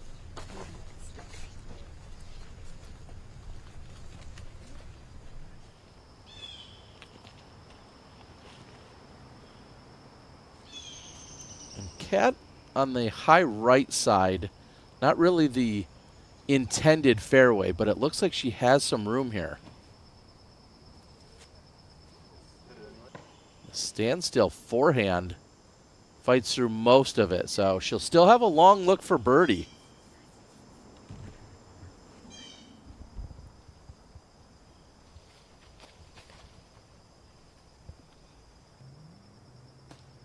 Little skip coming from Own, and next to the basket.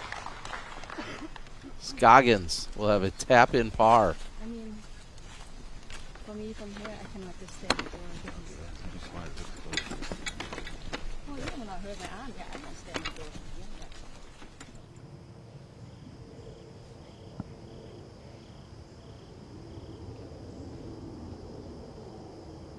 there. Jen Allen fighting to play this weekend. Has 3 consecutive bogeys.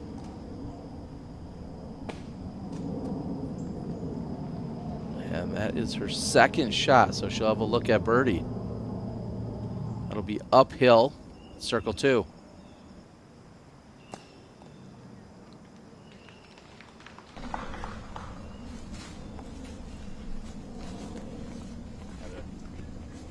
From an ideal positioning. Kristen not taking that opportunity to get another stroke under par.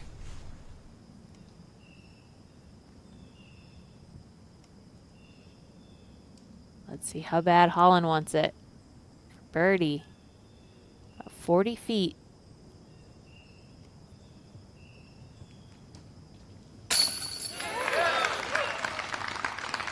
That putt is looking so good for Holland. And that's what carried her through last week at the Throw Pink Championship. And that's going to save her. If she can continue to hit putts like that throughout this round, she's going to be playing very well and hopefully playing tomorrow. A patented putt there by Holland Hanley. As you said, Val, it's been what's keeping her alive here today as well. She hasn't been great off the tee, but solid putting for Holland Hanley. Reach out to our friends at Sunstein Law if you have any copyright, patent, trademark needs. They specialize in intellectual property. SunsteinLaw.com.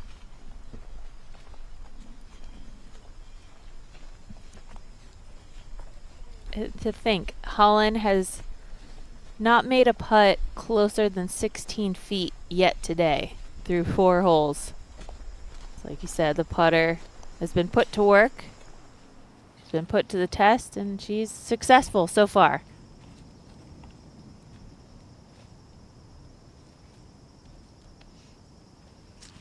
Can she take advantage of the big drive that she had here on 7?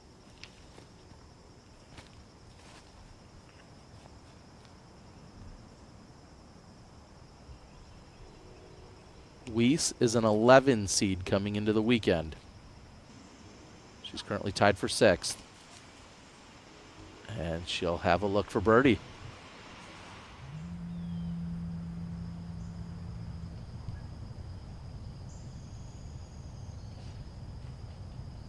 Merts with her 3rd shot.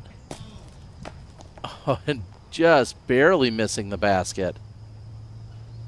And that's the challenge when you're on this high side off to the left, is anything that you go for is likely going to continue to slide past the basket.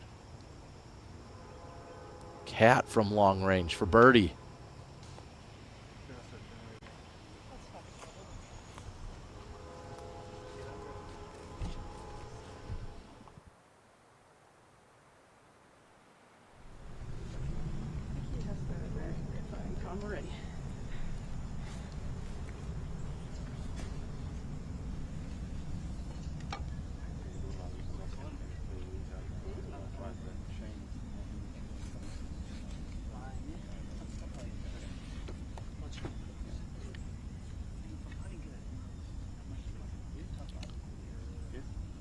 As they wait, we're going to head over.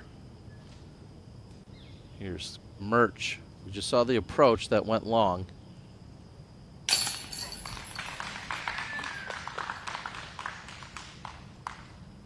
No stress for Merts.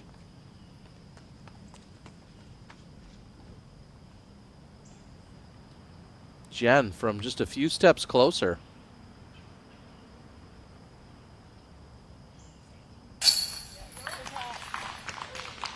Smooth. And great release point from Jen. The putts are dropping, Terry. And Jessica picks up a birdie.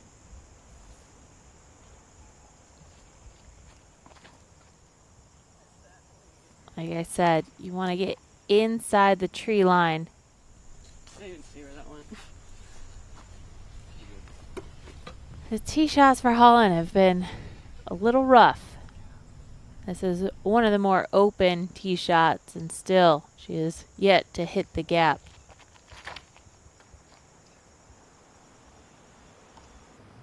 And this one, I was thinking whether it was the disc that just flipped up on her and it didn't have the right stability, or if she pulled it over. Either way, not a good tee shot for Kristen. And it's the placement of the tee with that tree that's about 50 feet in front of them and to the left. I think that gets in the players' minds of, well, at least don't hit that.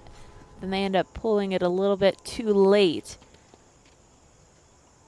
You need to really have a narrow window. Bring it close to that tree just off of the tee, and that's going to allow you to hit the fairway. You want to go for those shadows.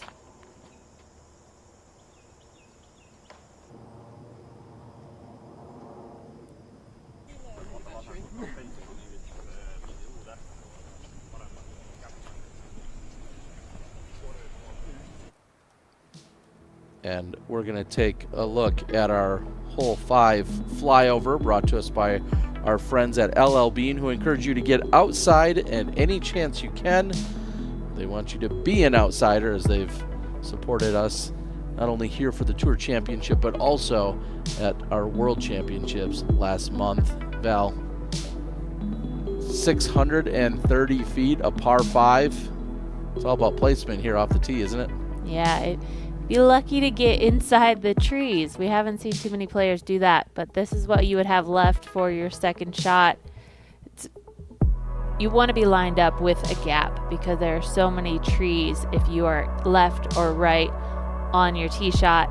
There is a large gap down the center, and then there's a bit of elevation sloping down to the right. There is OB in that parking lot. If you go too far, there's OB left as well, lined out of bounds. So you want to be accurate on that second shot. But as far back as these players are, they're going to be throwing a faster speed disc. So that's going to require a little bit more focus to make sure that they're hitting the ground safely. They're hitting nice and flat and slow so they don't get those huge skips. I'm going to throw it out to Brian for a moment. And Brian, so far it seems like we've been blessed with great conditions today. Yesterday things cleared up for us. How are you feeling about what's going on in the Charlotte weather that we're provided with? Well, Terry, early fall here in Charlotte is just some of the best disc golf weather you could possibly have. I mean, it feels like I'm inside right now, no wind whatsoever. Humidity is pretty down. You can put a sweatshirt on and feel comfortable. You can wear shorts and a t-shirt and feel comfortable. Man, this is one of the best days of disc golf that we've seen all season long, so scoring conditions are as good as they can get. And Brian, I'm going to follow up for a moment. We just watched Holland pitch out. It seems like she's struggling here in the early goings. Is there anything that you're maybe taking note of for Miss Hanley? Well, one of the legends in Charlotte disc golf, Michael Joe Hansen, has always told me, playing Nevin specifically, if you miss by a lot, it's sometimes better than missing by a little. And it seems like Holland's just been a tiny bit off, and with how narrow these gaps are, a tiny bit off just isn't going to cut it. You'd rather shank one and see if you can roll the dice through the woods. But yeah, it's just been kind of a slow start so far, but lots of strokes in the back to make up. Yeah, thank you, Brian. And we saw Missy Ganon connect with an early tree, and that's what I think is so crucial. You may say, well, these women here who have played so well, had the stroke advantage, are on our top card, they're safe. They're really not. No matter how you play this front nine, the back nine is looming. And Val, you mentioned it at the top of the show. Holes 17, holes 18. We saw some huge numbers there yesterday. So as much as you'd like to think, well, hey, these women should be comfortable or relax a little, they really can't. I completely agree. I mean, on any given hole, you can birdie it. On any given hole, you can triple bogey it. So you need to just play strong and finish this round out with confidence. And that's what these top players have done all season long. And that's why they're in this position. But like you said, should not feel comfortable at any point in this round. And it's no secret that you can see score swings on any given course, any given round. You know, what you just said, everything from a birdie to a triple bogey. Of course, that can happen anywhere. But Nevin specifically, how brutal it is, how punishing it can be. And as we were just hearing from Brian, just a few inches sometimes can make all the difference in the world out here.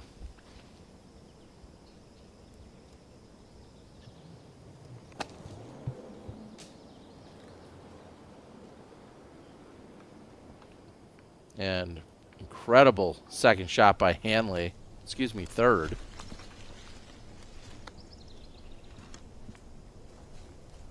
Yeah, when it came down to the stretch last year, Holland made a run, and this is a huge throw-in that she had on this hole. This is hole 17 last year, I believe. They've changed up the format. They've lengthened some holes, made them more difficult, but renumbered a lot of the holes out here. So they look familiar, but the numbers aren't matching to what we're getting used to last year. Yesteryear, I think I was trying to say. I'm here for it. Here's Jen Allen on the tee of 6. She wants an eagle here. With the power that she has, she can easily reach the pin in 2.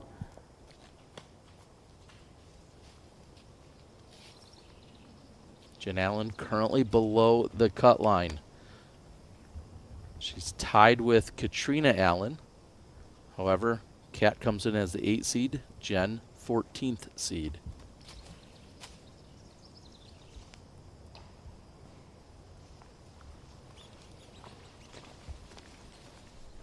And Ganon is caught up, so some trouble here coming from Missy.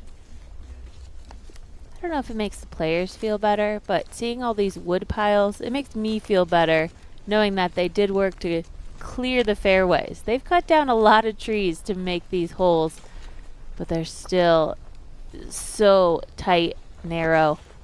It's hard to hit the gaps.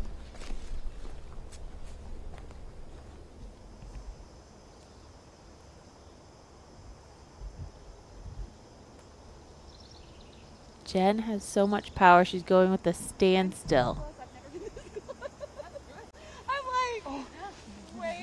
Oh. Okay, so not aggressively going after it. And you heard her say, I'm so close, that she hadn't practiced from that spot before. That proves just how big the drive was, that she wasn't even sure what to do. Here's Kat.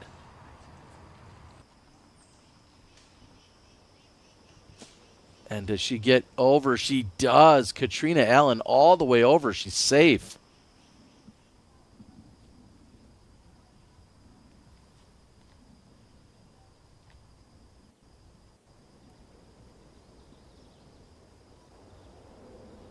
Kristen with her 3rd.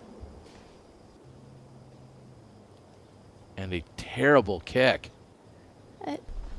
Not a great throw to start. Knowing that this green slopes down to the right, Kristen turned over that shot and made her miss her line completely. Possible bogey coming up, but we see Katrina Allen and Jennifer Allen. They're both sitting at 1 over. However, Kat has the better seed.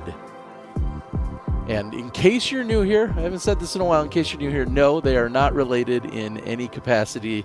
Although I could understand how one may think that with the same last names, both top-level golfers, but Jennifer and Katrina not related.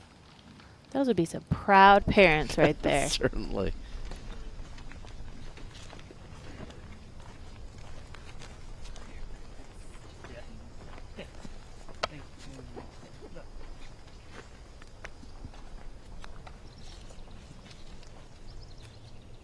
Missy struggling along.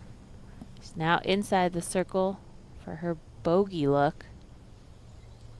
Has yet to birdie in today's round.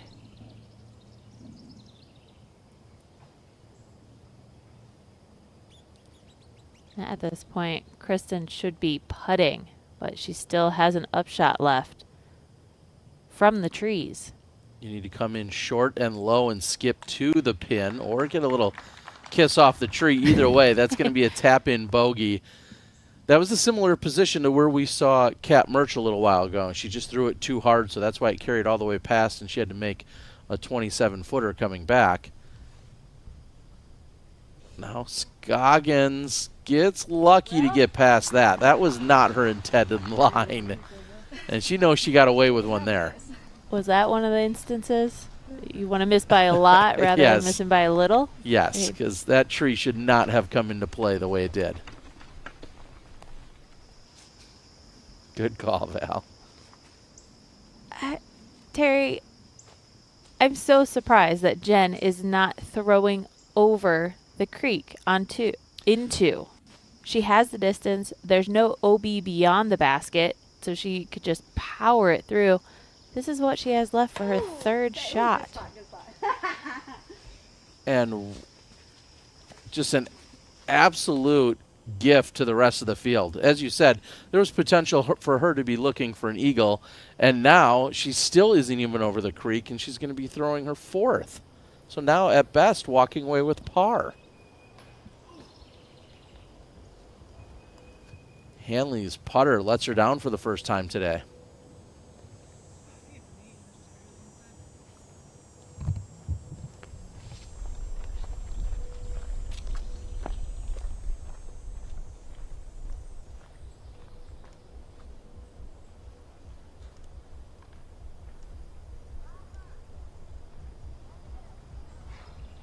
It's a bogey look coming up for Holland. Similar size putt.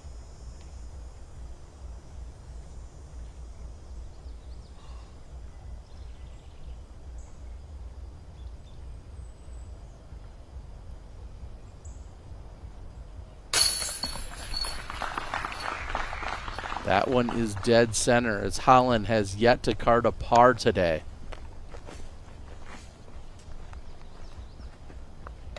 Holland comes in as a 4 seed, currently sitting in a tie for 4th. So if she does lower down in terms of the leaderboard, she will likely have a tiebreaker against most competitors.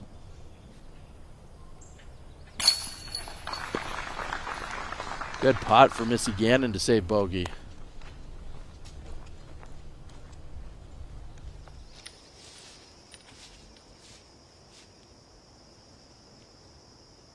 Now Merts with her 3rd.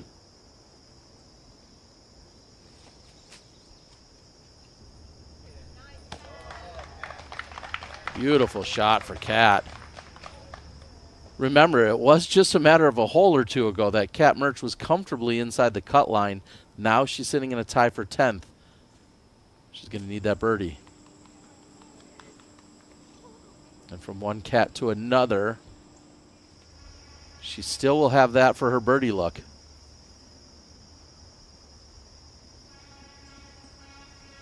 Now Jen.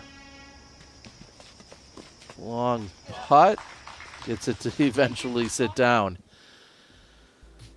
A missed opportunity in the biggest way. We even heard from Jen say that that was the biggest drive she could have thrown. So we'll see how she recovers. We've got more action on the other side of the break. We'll be right back.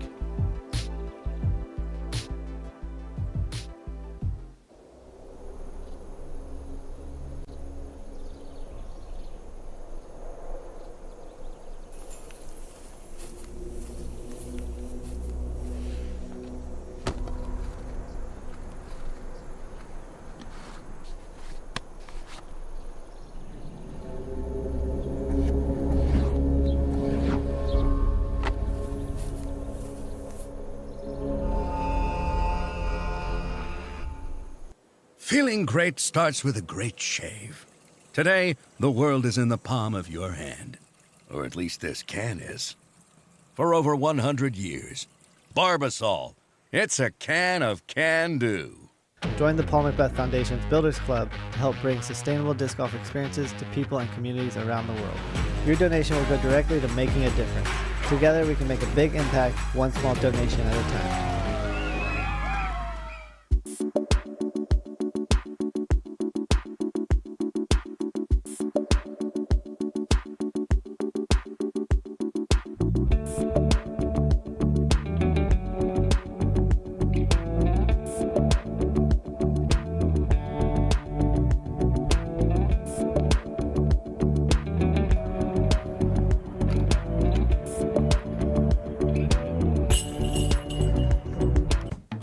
We're Kenna. We're a Dutch growing company. We love plants and we want to tell you some cool things about them.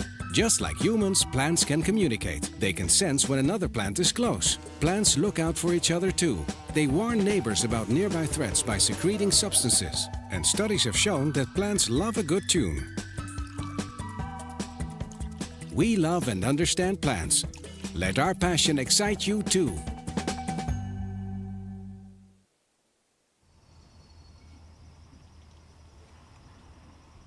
Katrina Allen has a birdie luck.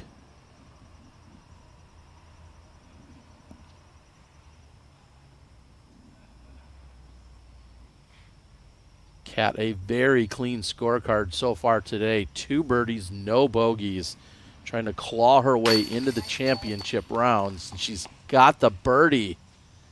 3 under today for Katrina Allen. She is up 5 spots. She came into today in 13th. Wow.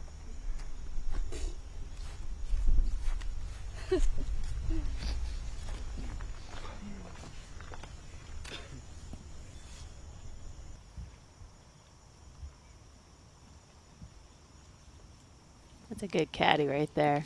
Pat on the back. Keep your player in that positive mindset.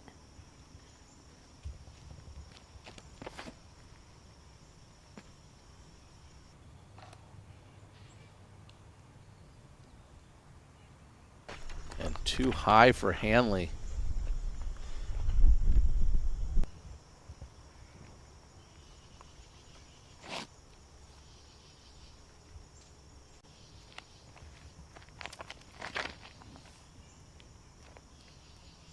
It's a low power drive off of the tee. Kristen gets a nice flight, even hyzers back a little bit to get that full distance out of the shot.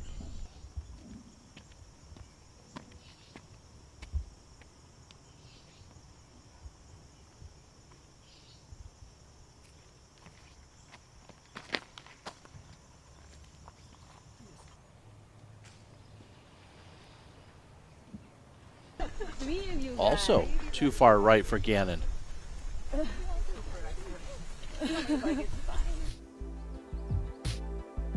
Val, let's take a look at the birdie zone. Well, not looking great so far. They're going to have some work to do to get the birdie, but knowing that it's a par 5, it is a relatively easy hole to be aggressive on. There's OB left and right, and then there's that creek at the bottom of the hill as we get closer to the pin.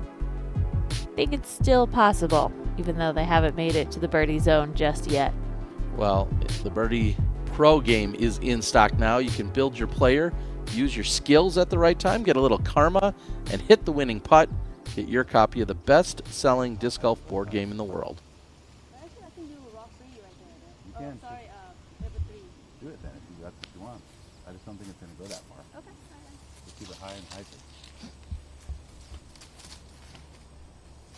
think that's better for you. Quick conversation with the caddy, Justin. And a quick release for Scoggins.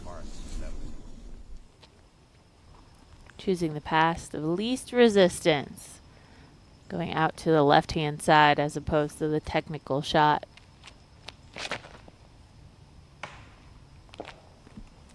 Off her mark on the tee.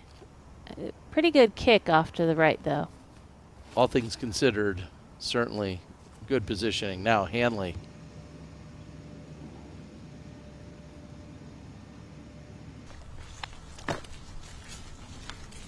Some frustration from Hanley, who's hoping to not end her non-par streak here, meaning she's looking for a birdie at least.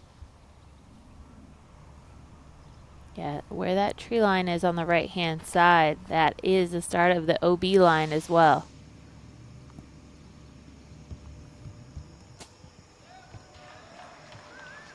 And Huge. a perfect shot.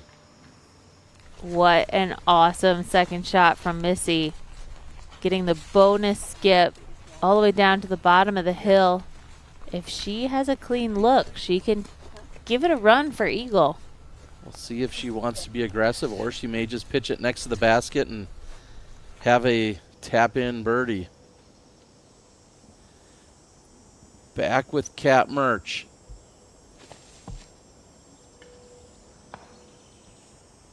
This is her second shot. She needs the birdie. Kat Merch below the cut line at the moment. She's in a tie for 9th.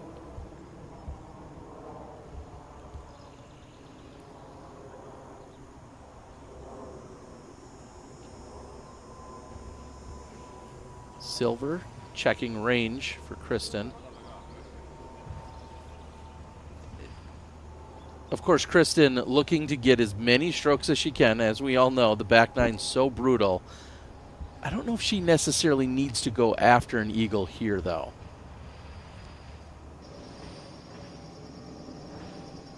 Look like a nice light throw. Maybe too light. Mid-range disc. yeah, we'll see how and if she can kind of reach out to the right and reach the pin. She's not in the trees, so she's going to have an open stance. Now back with Katrina Allen in her second shot on 9, the par 4.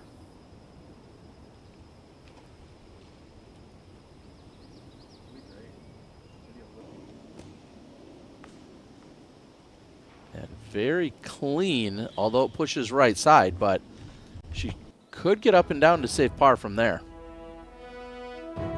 And now we're looking at the hot rounds out on the course.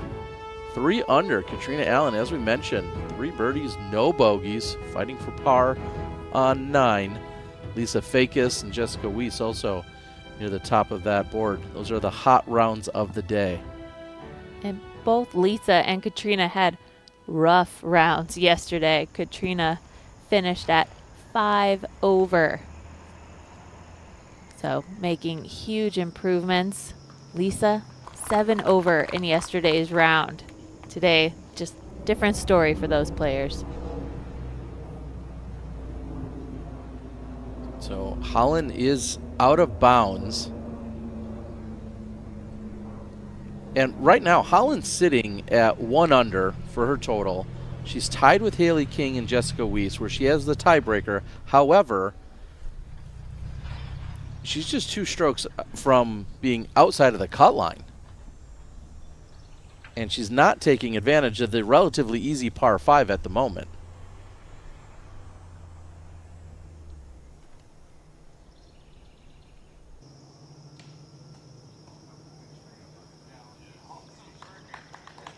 Gonna be happy to know it's the green flag. And I'm thinking, Terry, the scores. I mean, for where Holland is right now, maybe in her mind she's thinking, maybe the other players are struggling. But no, their players that struggled yesterday are picking up the slack. Look at Allie Smith right here, 2 under for today's round. So you can't rely on what player shot yesterday and how the entire field did. You need to keep charging forward. And Allie Smith giving it everything right now.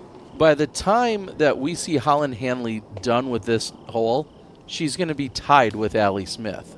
Best case scenario. That's assuming Holland throws just 2 more shots and gets up and down. We could see them tied up.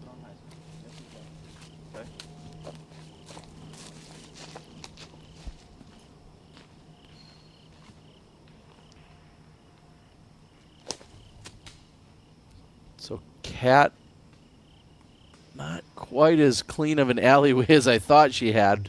So that's going to be a long look to save par and the downhill slope. Trouble coming for Katrina Allen.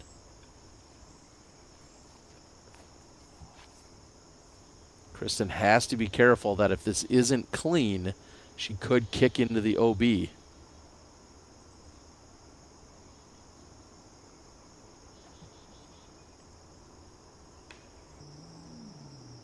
That's wide.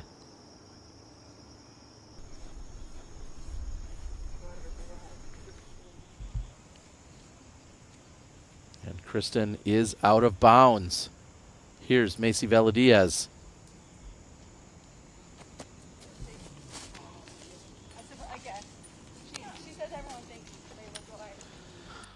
Macy was sitting in a tie for 7th. If she goes on to bogey that, she will fall below the cut line. There's where we see her.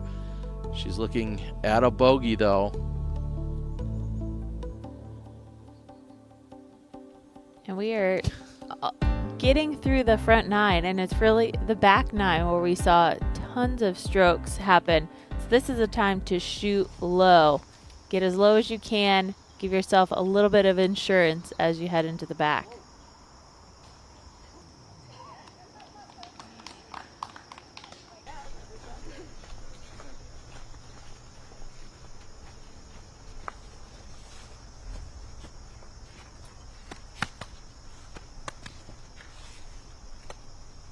And Missy Ganon is still looking for her first birdie. This seems like a foregone conclusion that she should get one here. And she's just going to pitch up, not aggressively going after an eagle bid, but she'll have the tap-in birdie, which will be her first of the day. And maybe more importantly, will pull her that much closer to Kristen, just looking for any and every insurance stroke you can get to stay on top or near the top.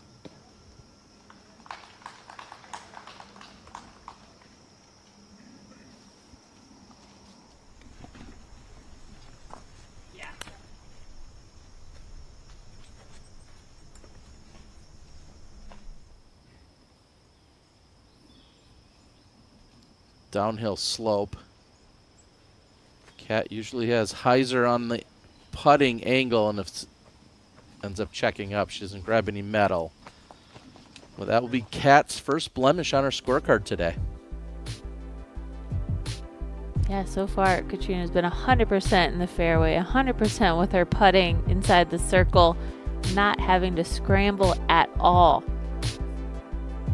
So, in a good position right now. There's still some movement that can happen. We know Holland's in trouble. See Jen Allen tied for 8th. However, Jen the 14 seed. And Ella Hansen tied for 12th. She's got a very good seed, but she's going to need to get herself up somewhere near that cut line if she wants the tiebreaker. Scoggins buries it.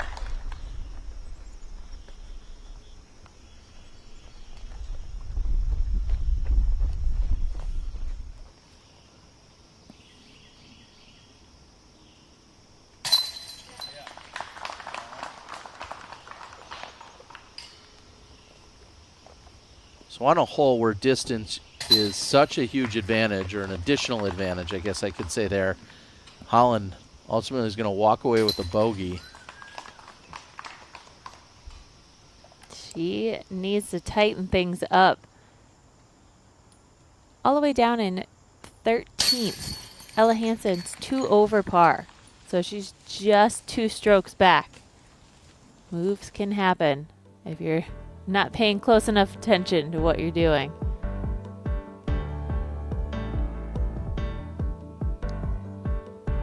We're looking at that total score today. Look at all the players at 1 over, riding the cut line. And currently the 2 Cats above the cut line because of their seeds. There's no way to predict how this is going to finish up today and to see who's going to make it into the finals. And if you're getting dizzy because you're seeing just everyone jump up and down, back and forth, just like you said, riding that cut line. Macy was securely in it just a matter of a few holes ago. Now Allie Smith has jumped up almost out of nowhere as she is having an incredible round. 3 birdies in her last 4 holes, and now she's in the conversation. But now we head over to hole number 7, the par 4, Val. Yeah, hole 7 relies on a nice, safe tee shot. If you're going to push the distance and get to the ideal landing zone, you're going to come close to that OB at the bottom of the hill. But if you land around here, and I like to see the nice sidearm, then you're going to have an open look up to the pin. Oh, and this might be too straight for Missy.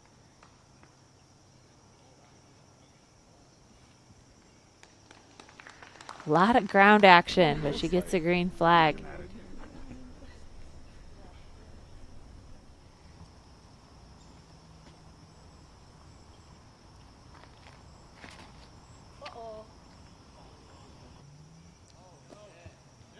Owen thinks she pushed it too far, but she gets the big flare, and it's near perfect, actually. For a moment there, she was hesitating, thinking that she was going to find the long OB.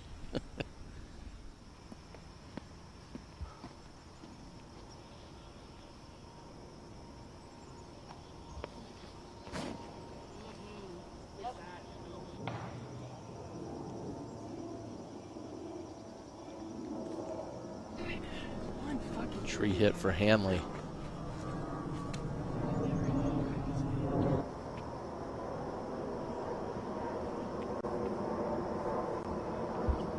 Kristen coming off back-to-back bogeys.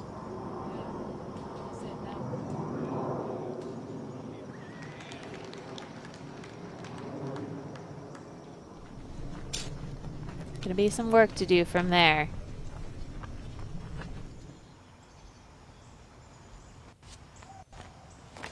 Tee of 8.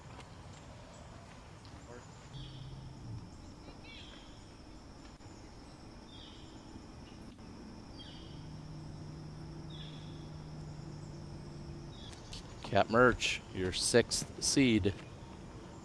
Currently in a tie for 7th along with Katrina Allen. Now Jennifer Allen. So there's a creek at the bottom of the hill. Big throwers are trying to throw over it. Jen gets too much turn over on the right, and the spotter is just marking where her disc has landed, so it's easier for her to find. She's not out of bounds.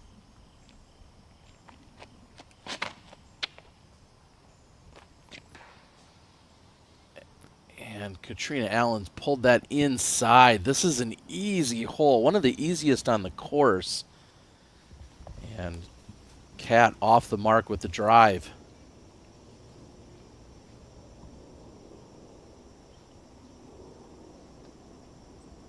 There are 5 women tied at 1 over par. 3 are inside the cut line, or outside the cut line. 2 are inside of it. Here's Hanley.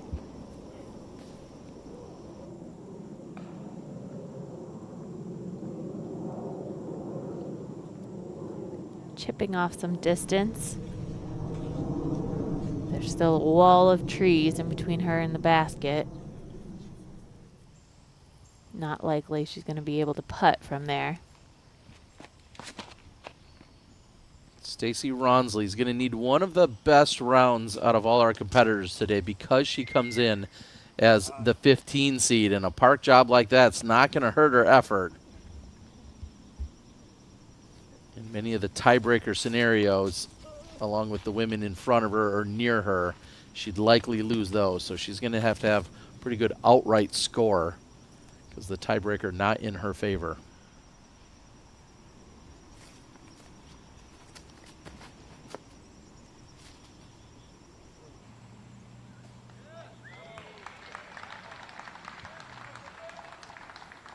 That was a magical shot for Missy to have a very clear flight, clean flight. Yep, she's got the option to go for that putt. Wow. And Katrina, not a look for a putt for birdie. She's going to be happy if she can get up and down for par from here.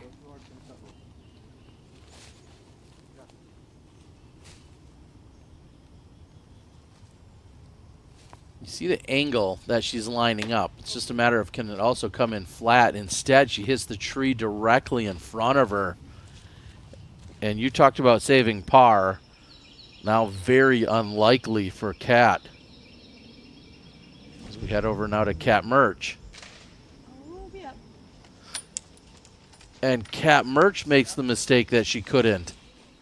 Throwing it directly into the out of bounds. Just when you want to take a breath, just when you think something's safe, not at all here at Nevin.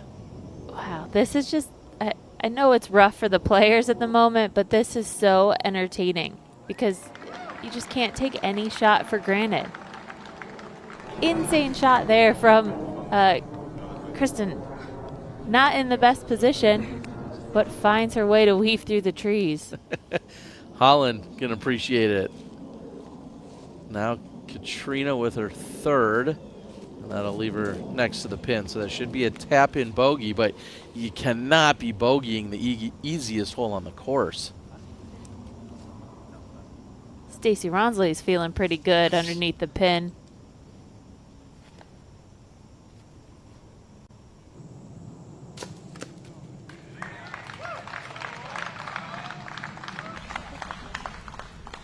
What a way to take advantage of a great tee shot.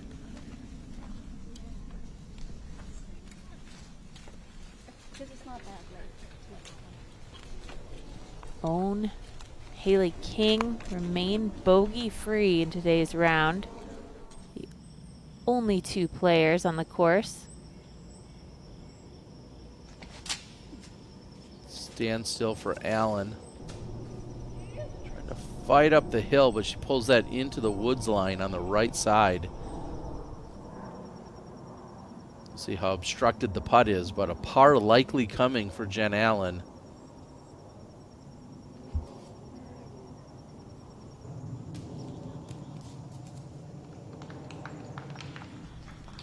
Not the best approach by Hanley.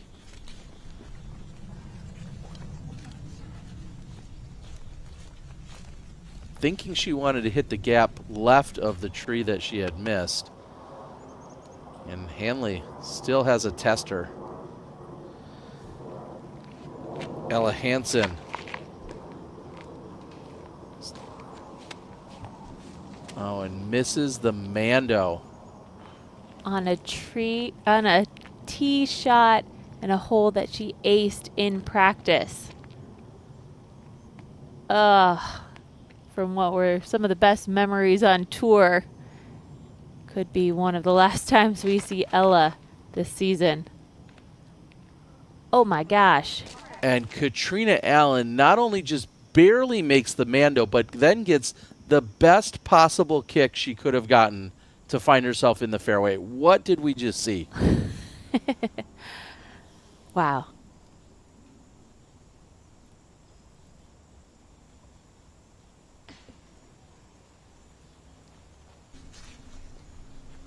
So Ganon doesn't convert.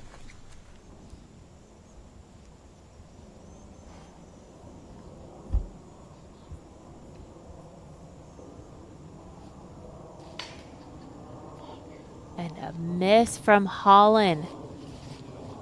That will bring Holland 1 over par, joining that huge stacked up in the tie for 7th.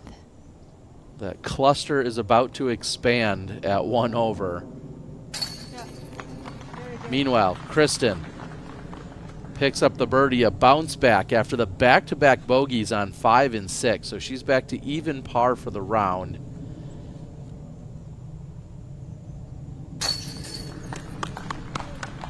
Scoggins picks up her 2nd birdie of the round. Currently shooting the hot score along with Allie Smith at 2 under. And if the 3 players on our card who are currently at under par, they can stay there, they are going to be safe. They are likely going to be playing in tomorrow's round. There's a battle to get into the finals. Jen had the birdie look. She didn't like it out of her hand, but that should be a tap-in par. Now Stacy Ronsley lining up her 2nd. This just trying to get it close. She wants to come up about 15, maybe 20 feet short of the pin, and then just have it slide the rest of the way to the basket.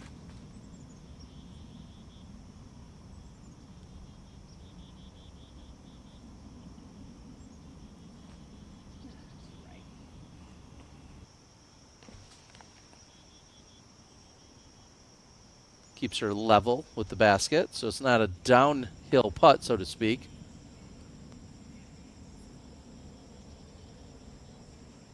So Kat Merch has a bogey look now after the OB stroke and then approaching to here, and then she cans it. So she escapes with the bogey, but a very eventful hole number 8 for Kat Merch.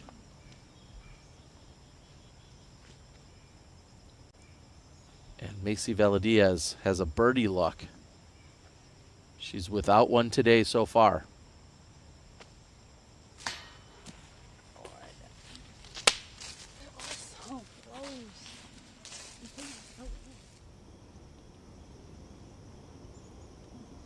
Unbelievable where Katrina is after hitting that tree. She is pushing her luck. It is a severe drop-off behind the pin. The landing next to the basket could result in the roll, but she gets lucky and stays up on the ledge. Again, a new name. We see Stacy Ronsley up there in the conversation, currently tied for 6th, but she is a 15 seed. Hanley, who started the day in 4th, has now dipped into that tie for 6th.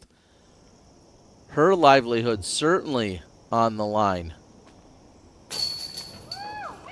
And Stacy Ronsley in for par. Yes. 40-foot putt, elevated basket, keeping her score under par for today's round. And keeping both the putt and the score spicy. Nice work by Stacy Ronsley. Head on out to thehalalguys.com and find a location near you so you too can enjoy some spicy action. Go with the combo platter. That's their most popular, and I approve. Now, on Scoggins.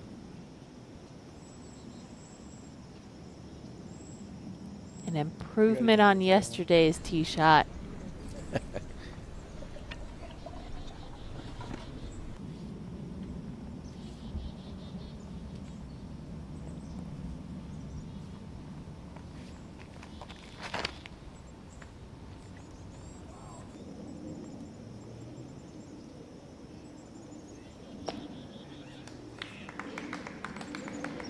Great shot. Over the OB, landing on the flat. She should have a clear look from there.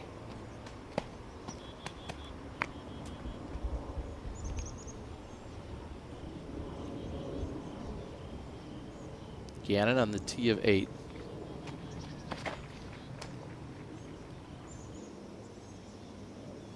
And there's trouble if you go too straight. It's really hard to attack the pin. The result I wanted from this flare. And I want to throw it out to Brian in a moment. First, we're going to watch Katrina Allen. This is for her par save.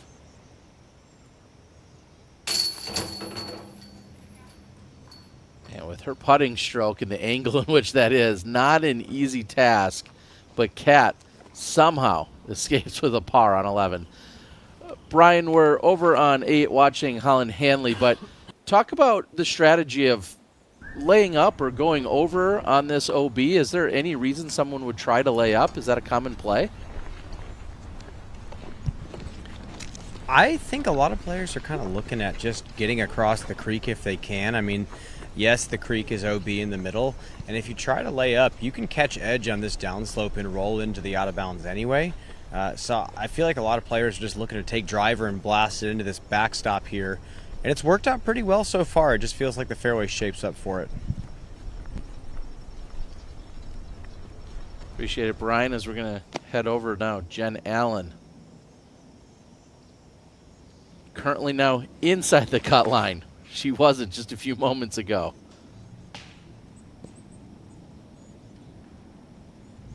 Late tree kick.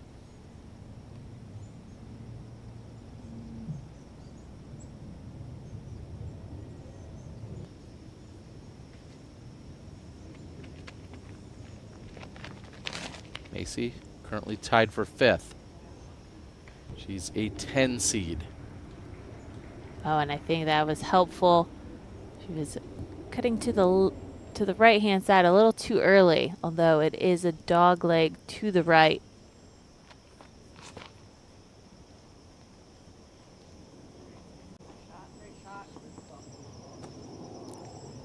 It is not too late. Stacy Ronsley, great drive on 12.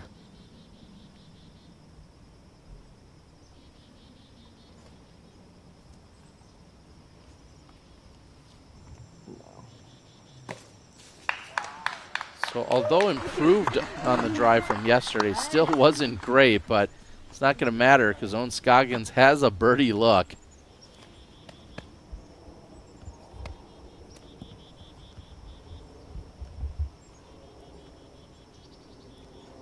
It worked out well, placing Missy right here in an ideal position. Late release. kick to the left. And backwards, it looked like. So that's going to take Ganon out of birdie range.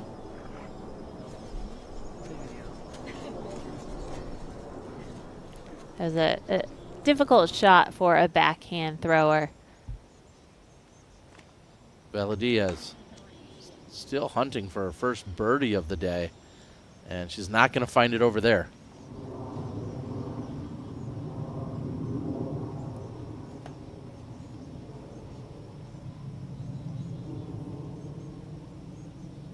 So the second shot slightly uphill, and you want that left to right flight. There's so much more room. Can this carry straight? What a run. And there is that backstop behind the pin, so you can be aggressive, put some power behind it to allow it to climb the hill. And maybe you just might throw it in.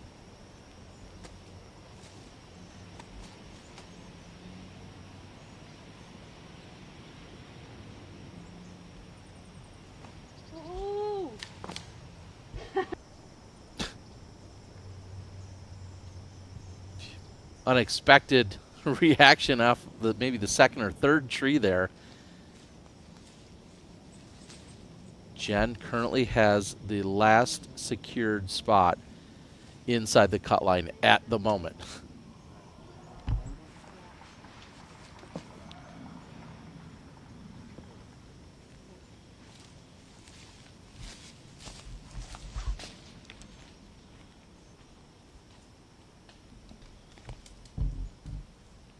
Anyway, Macy can get to the pin, save par. That is clean, but she is significantly short. That should be a layup from there. Normally, I think Macy is aggressive when it comes to her putting, but with the slope of that basket and the area around it or the green, I don't see her going after that one. And in my head, I'm trying to think of when is the moment on this course where you can start running longer putts like that.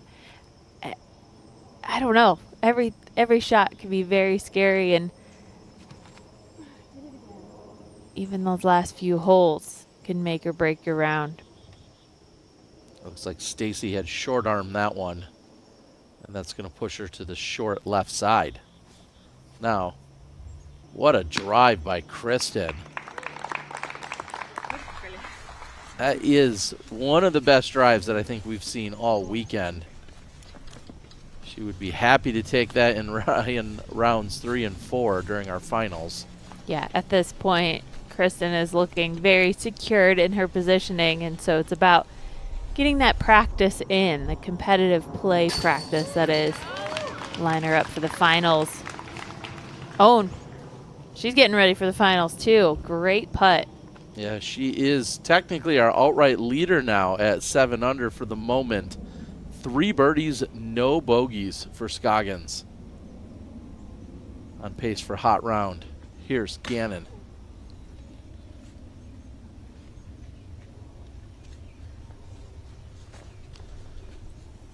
Not what you'd expect from Ganon. And moments ago, I was going to say, I feel like Owen, Kristen, and Missy are looking very, very safe. Clearly, we've talked about how tough it is to close out on this course, but those 3 players have such a gap ahead of themselves ahead of Haley and the rest of the card.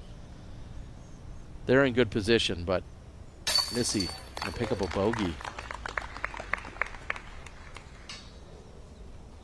Holland without a par through 8 holes. Sing it even par for the tournament. And Missy, 5 strokes above the cut line.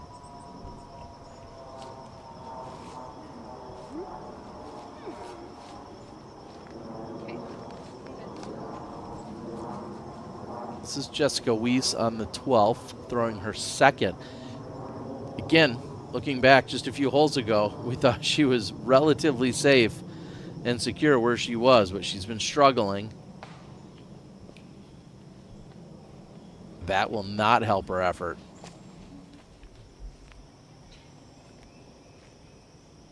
And this isn't even in putting range for Macy, so she's just looking for a pitch. Come up shy of the pin. Inside 15 feet. That'll be to clean up for bogey. Jess with her third shot.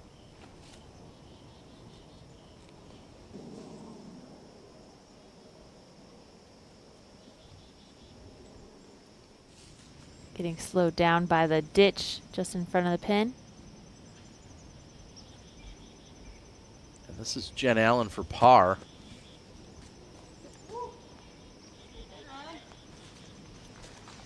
And so when you think about players, you know, they want to make the finals. That's the ultimate goal.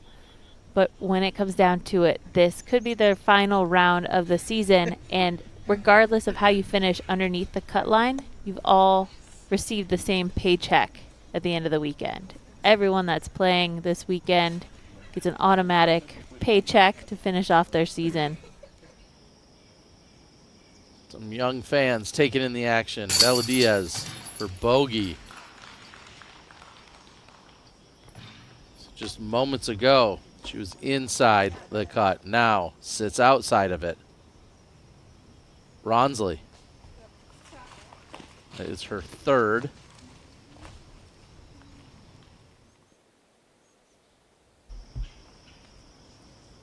And now we're catching up with Haley King.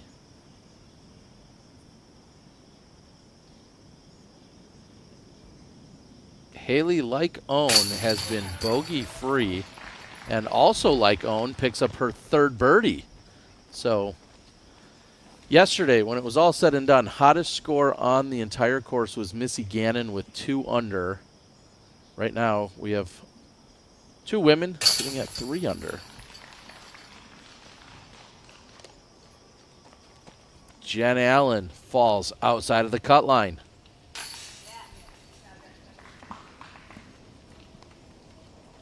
And Weese is able to save the par. That's going to keep her inside of the cut. Owen, Haley just shooting such incredible scores at this point. And the fact that they're bogey free is a hard task to accomplish. Allen and Valdes both outside of the cut. Yeah, and Macy, birdie free. So she really needs to get something going.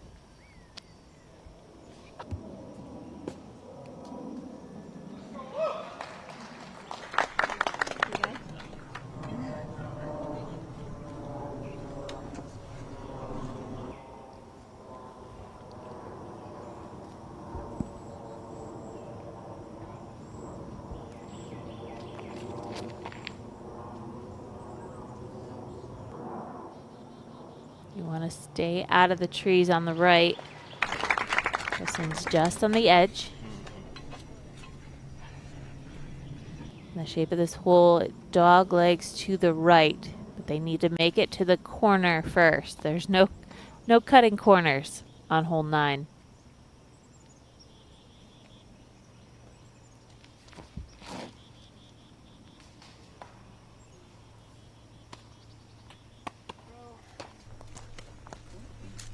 Holland in big trouble.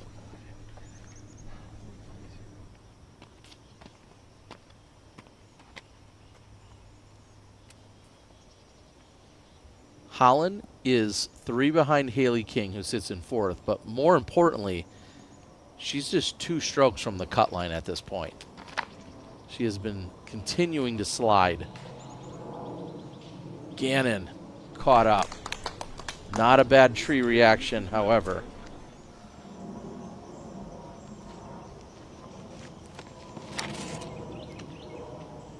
And if you're riding the cut line, you gotta get the birdie here.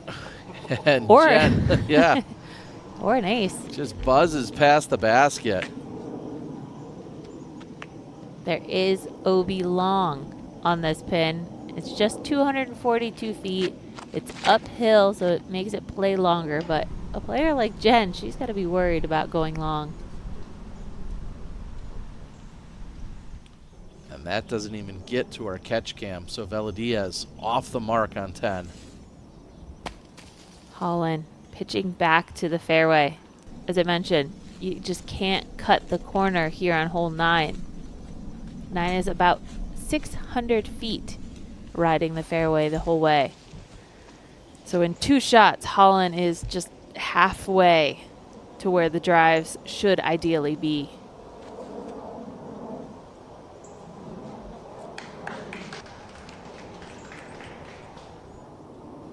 Still yet to birdie for Macy. And Hanley, who is yet to get a par, would give probably her left arm for one here. She could use it.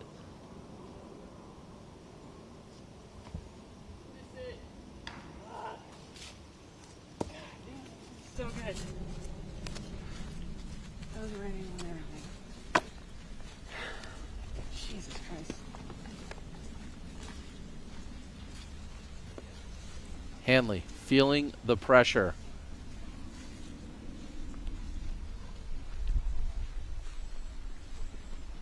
And this is all just a precursor to what we're going to see this weekend. The scores reset. Anyone in the top 8 moves on. The scores reset for our final round. They'll play 2 rounds, one Saturday, one Sunday. And first place, $40,000. And Cat Merch's birdie look is short.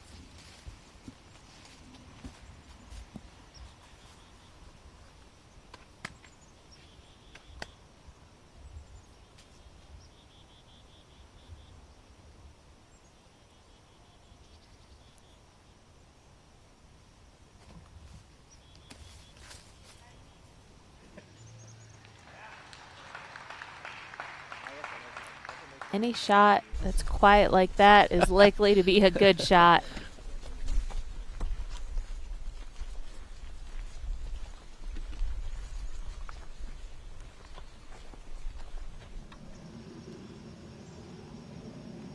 After going deep, Jen Allen has this comeback putt.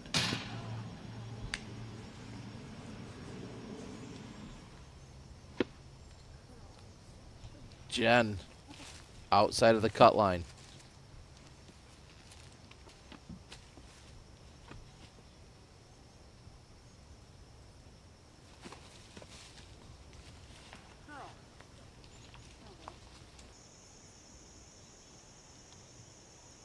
Pulling out all the tricks in the bag.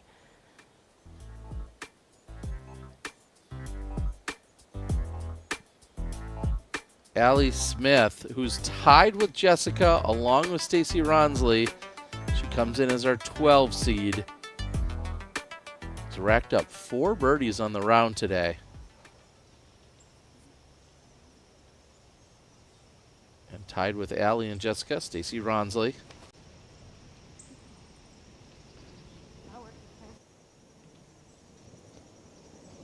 Narrowly missing that tree. She gets quite a ways down the fairway. Hole 13, another par 5.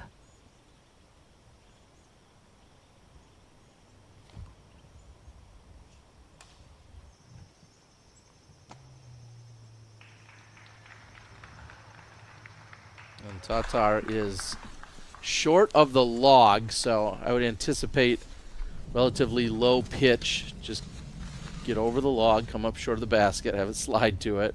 She's looking for a par.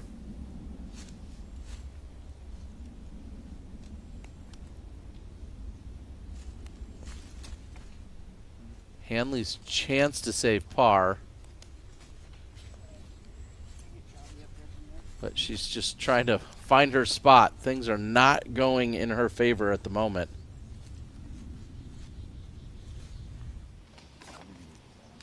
Five bogeys, 3 birdies through the first 8 holes for Hanley.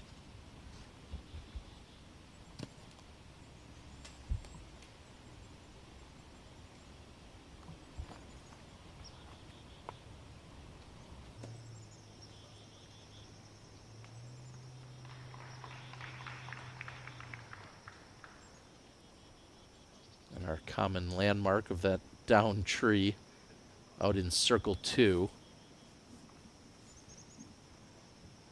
Yeah, it's the distance on these second shots. We're not seeing players get over that log to give themselves an easier birdie putt. So this par 4 is playing very difficult. Currently the second most difficult hole in the course.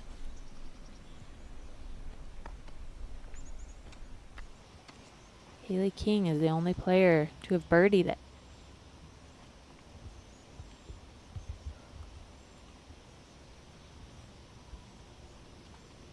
Ganon trying to get up and down and walk away with a par.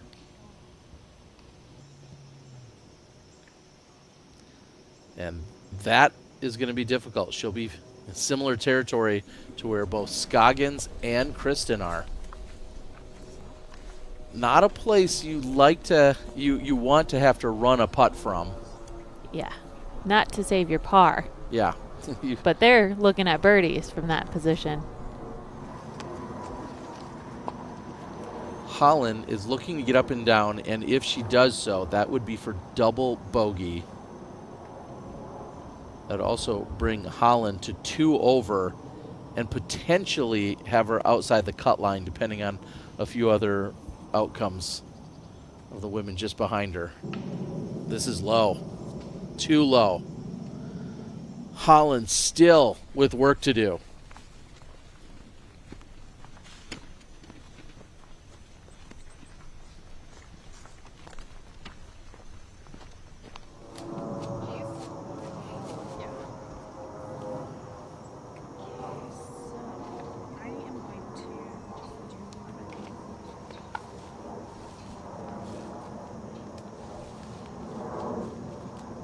Saw the roller by Jessica, so this will be her 3rd.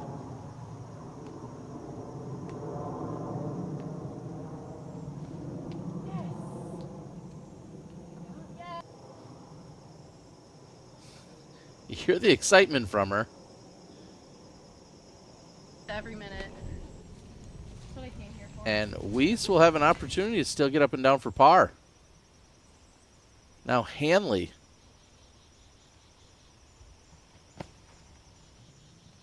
This is for double bogey.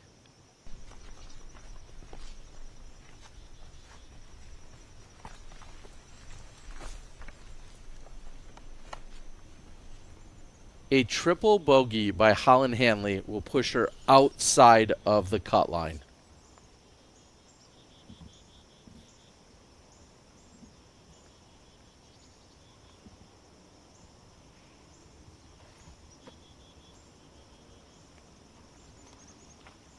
A full focus layup for Missy. Inching her way down and closer to that cut line as well. Stacy Ronsley.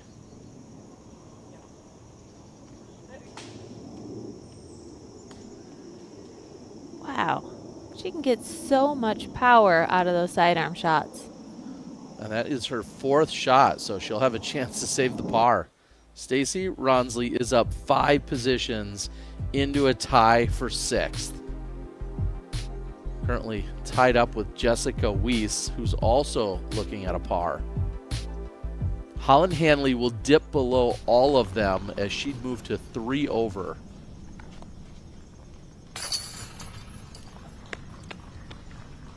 And she has done just that as we see Owen tap in. Owen's going to be in for the 4. Kristen also in for the 4. And Missy for the bogey. And almost a bogey there, dropping the putter. Unbelievable what we're seeing. Holland Hanley struggling mightily. A triple bogey. She was so comfortably sitting in that 3rd or 4th place position really for the last round and a half. And now we see her below the cut line. She's going to have to battle back in a big-time way. She has the tiebreaker because she's the 4 seed, but she needs to put some birdies on her scorecard or hope that some of the other women start falling off. Yeah, and I'm just thinking, you know, ideally that's what you need to do. You need to start, you know, digging deep, you know, getting things going. But at the same time, that puts you in the mind frame of you're almost forcing shots. You're not comfortable in just letting it flow. And that's what you need to do in the woods. Once you start forcing shots, you're tightening up, and then more strokes add up, and it's just hard to come back from. And I mean, it's really just been from the start from Holland, missing a lot of those tee shots early in the round. Holland does not have a par today. Now we're with Cap Merch on 11.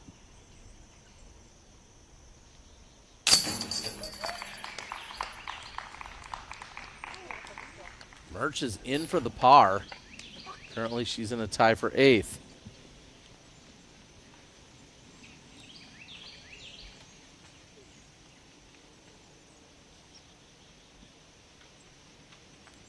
Jen also looking for par.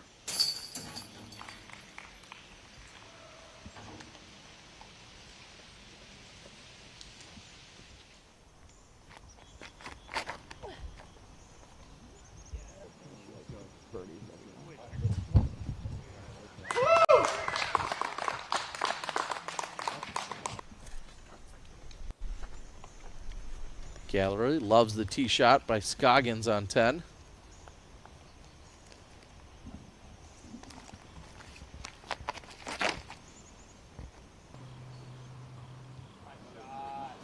And Kristen making a great adjustment from yesterday. Parked here on 10.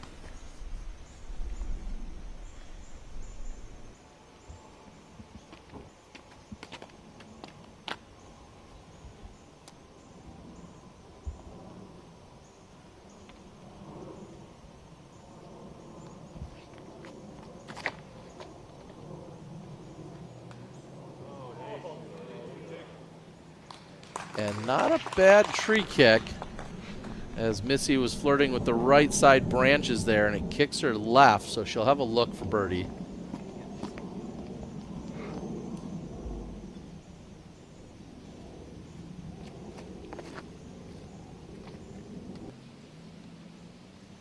All 3 women from this lead card got this hole yesterday, except for Kristen. We saw Holland, Missy, and Owen all take advantage of hole 10. Kristen seems to have thrown the best drive here today, though.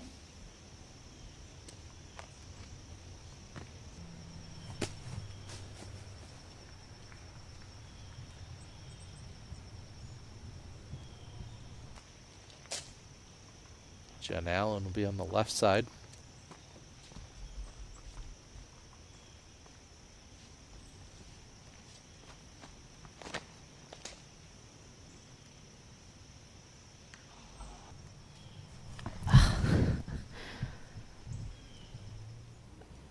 That's one of those times you go, oh, you don't want to say nice shot. Last hit, tree. And Holland will pick up her first par because she has just missed for birdie. She has now slid into a tie for 11th. Missy also not connecting on the birdie. This is what she has left for par.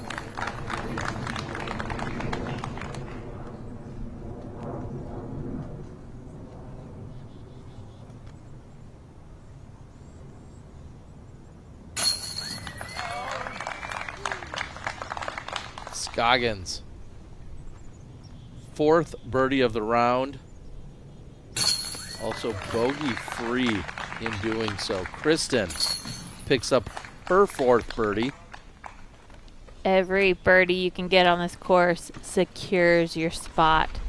It's all about minimizing the errors.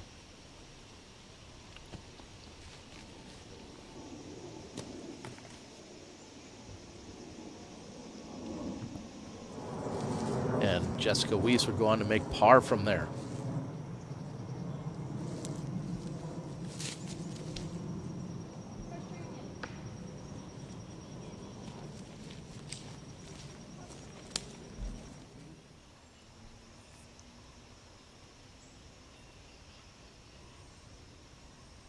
Stacy Ronsley has a putt for par.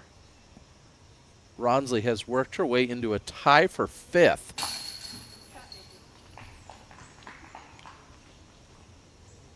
The par will not hurt there. Whew. Buckle up. We still have so much golf left to play, and we have seen a lot of movement just in the handful of holes that we've seen recently. Stacy Ronsley making moves under par for today's round, and Allie Smith as well. Both above the cut line currently.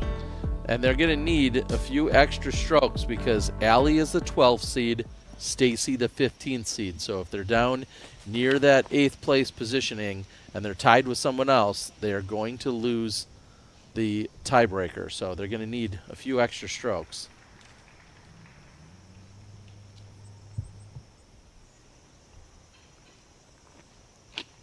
Now Jessica Weese, Tia 14.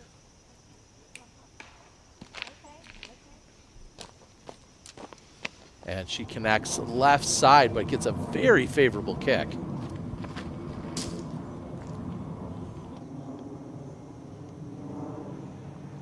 Holland missing everything. This is tracking right to the pin.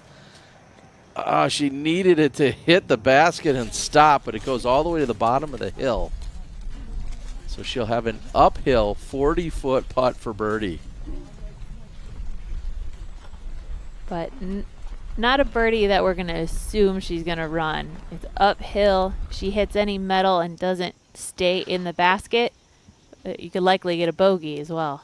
Now Ronsley on the tee of 14. Ronsley looks dialed during the last 9 or 10 holes so far today. This is left, but then kicks off to the right. There is an opening to the pin from there, so not the most punishing of kicks.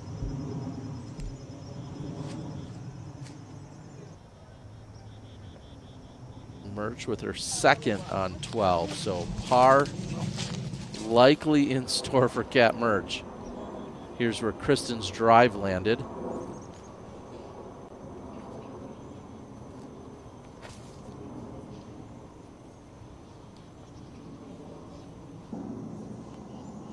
It's still going to be short for Kristen. That may be a pitch up from there. She might go into defense mode and be okay with a bogey.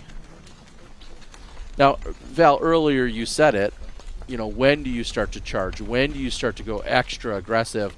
Right now, Holland Hanley's in that position. I don't think she even has a choice about laying this up. It seems like it would be a smarter play if you're holding on to some strokes and you're way up in the top. But right now, she needs to make up strokes. So she's going to have to take that risk, I feel like, on this putt. We'll see what she does in just a moment. First, we're going to have Owen Scoggins. Owen, on the other hand, she has no business running this.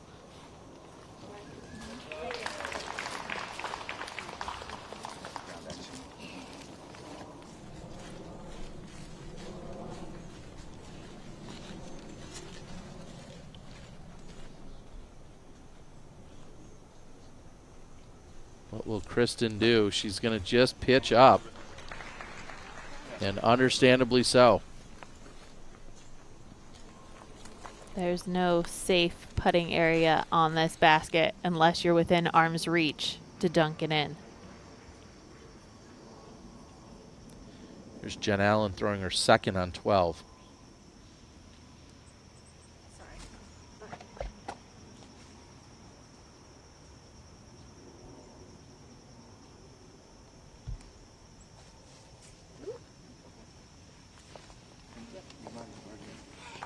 Back into the fairway.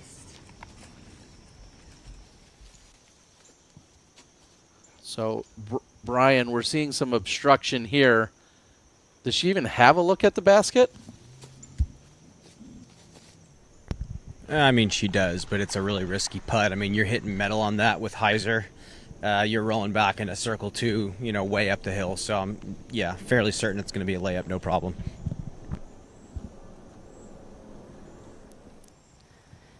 Yeah, we did want to see her go for it, knowing that where she is in positioning, but it's just too risky. Her putt more obstructed than I was expecting it to be. So, like we saw, just the layup. Now, Merts. That's her third. So, Kat hoping to get away with a par here on 12. She's currently inside the cut line.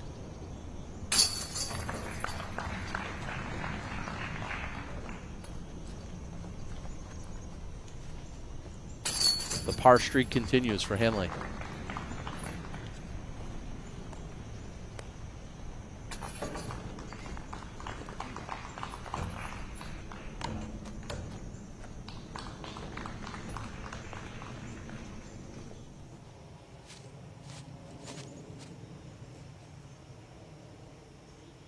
rare forehand sighting coming here from Jen Allen. Nicely done. One and done. One and done. Because it hurts so bad. Chris, thanks. Calling the forehand. One and done. Yes, as I said, very rare to see one from Jen Allen.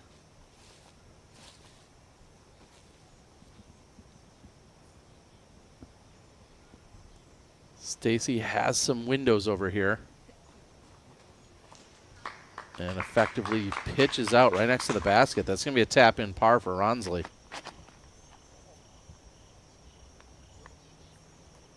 Remote control, baby. Come on.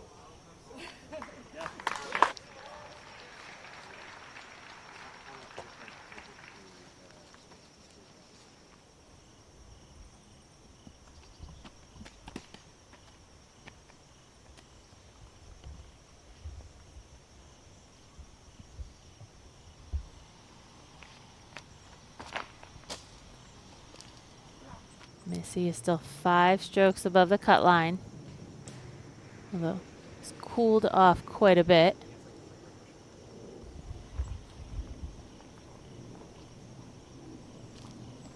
Hole 12 plays as the 4th most difficult. It's the 3rd most difficult yesterday, so one of the more difficult holes on the course. It's a straight flight the entire way, 600 feet from tee to pin.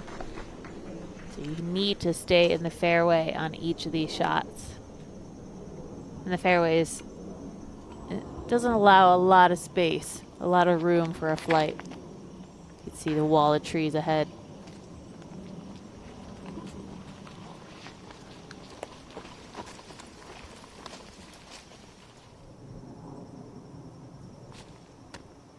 Kristen hits early. Here's Weese with her second shot on 14. She's right next to the pin.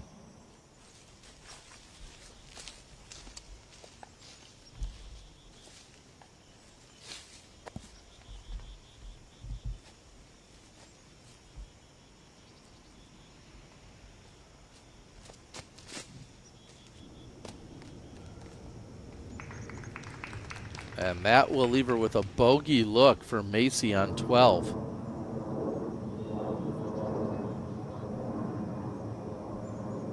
Katrina Allen, par look. She needs it. And she cans it. Keeping Katrina. her alive. Yeah, from circle 2.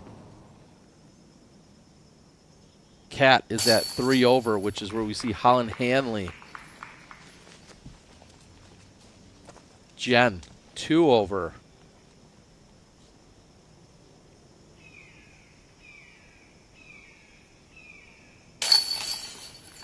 And Haley King just quietly having herself a day out here. That is going to be her first blemish on her scorecard, but she has moved up 3 positions into 3rd place.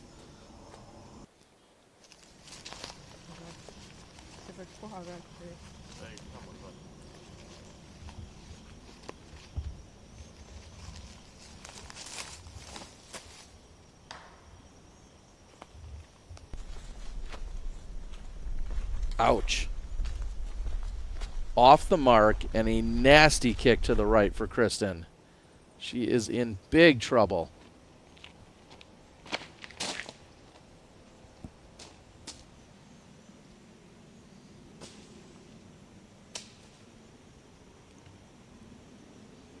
I don't know how that just missed every tree, but it did. What a shot by Weese.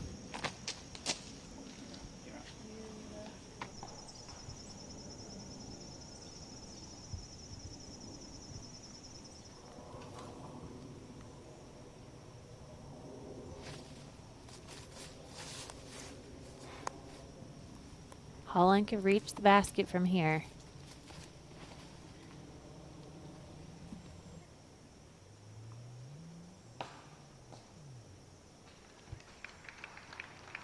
That was drifting to the left.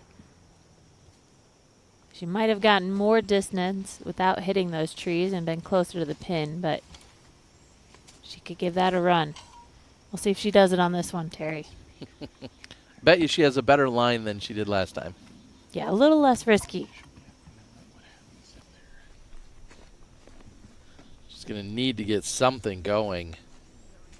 Currently outside of the cut line.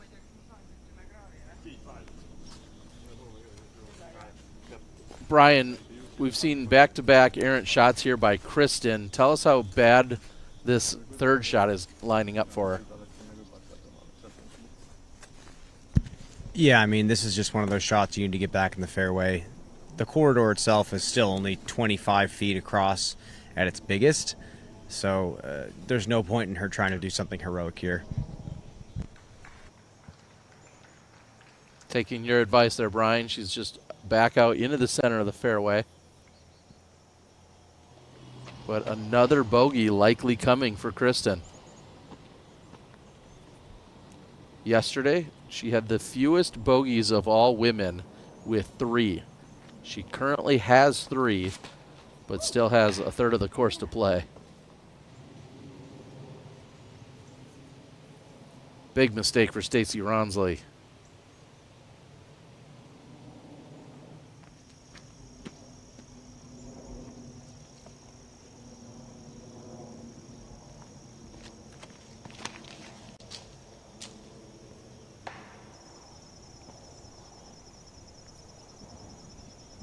Was high and wide out of her hands. I think she was maybe even a little relieved she didn't hit the very first tree, but hits one in the middle of the fairway halfway down. Now Ronsley. It's just the spectator rope in front of her. Going backdoor.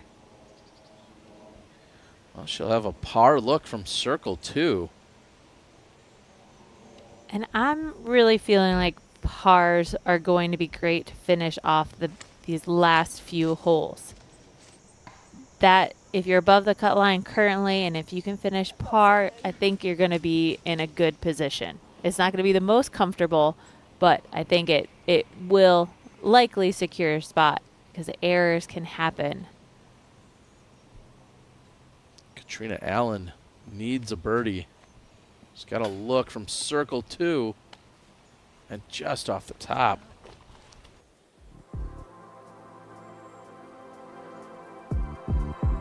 We don't see Katrina's name on the list. She's currently at 3 over, so just below Holland.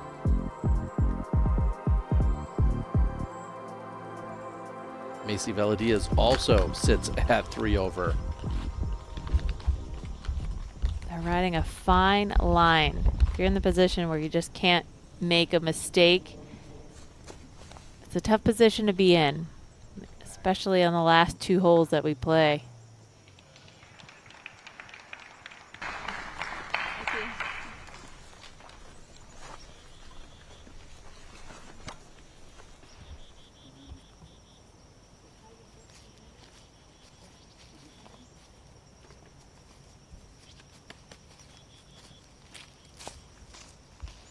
This is Missy's second shot right here. This is where she landed on the left-hand side, now throwing 3.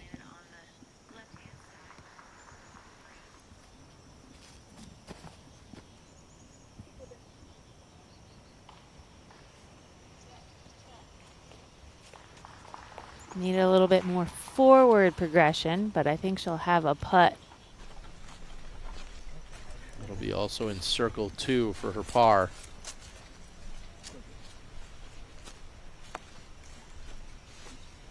Missy's still about 4 or 5 strokes from the cut line. And then, of course, she comes in as our second seed. So if she does get anywhere down near there and she's tied with someone, she's going to have the advantage. However, I think she'd like to have a little less stress than that and stay up in the top few spots where she currently sits. Yeah, so she almost has a stroke for every hole to finish out. It's a good place to be. And Kristen's got to do work to avoid a double bogey, but she'll have that left for her bogey.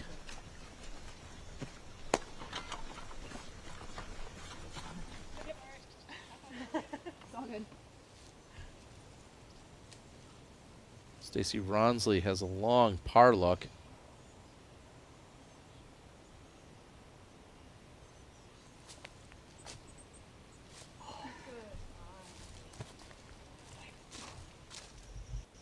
She liked the run, but it does come up short. So after going 3 under over the last 9 holes, Stacy's going to pick up a bogey.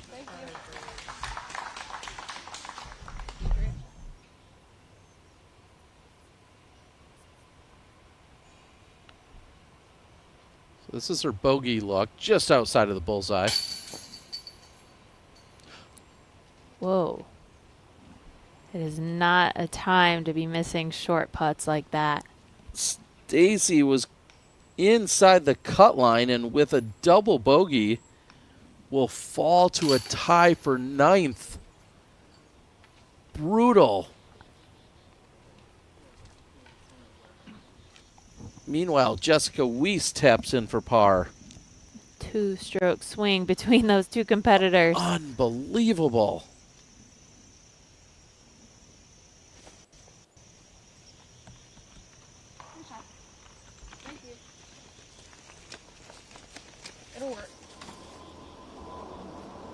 If Stacy just narrowly misses the cut, that's going to be the putt that's going to stick out in her mind, almost definitely.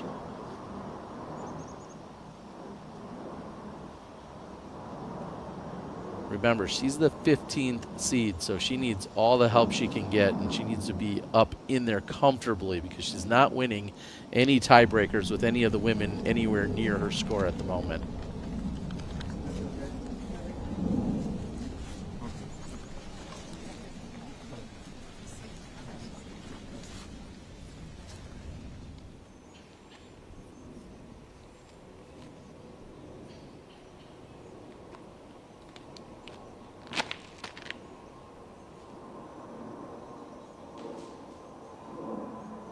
Pars are looking really good for Jessica Weese. She's going to have a birdie look there.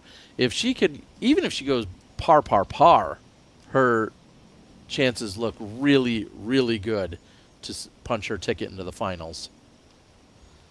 This is Kristen for bogey. What a run by Kristen. The long-range bogey look. It's going to result in a double as we roll the Zuka replay. What a bid. An inch short. What I don't understand is how Silver had zero reaction in any way to that.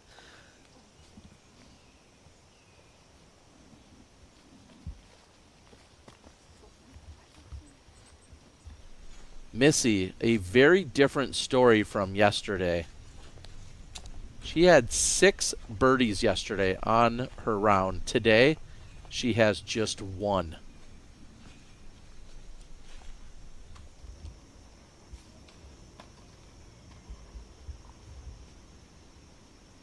This is the comeback putt for bogey.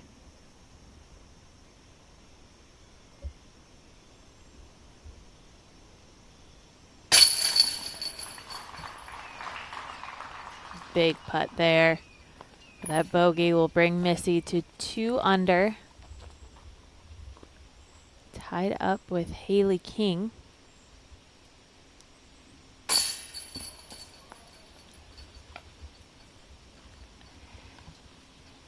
And here's another short miss putt that just cannot happen.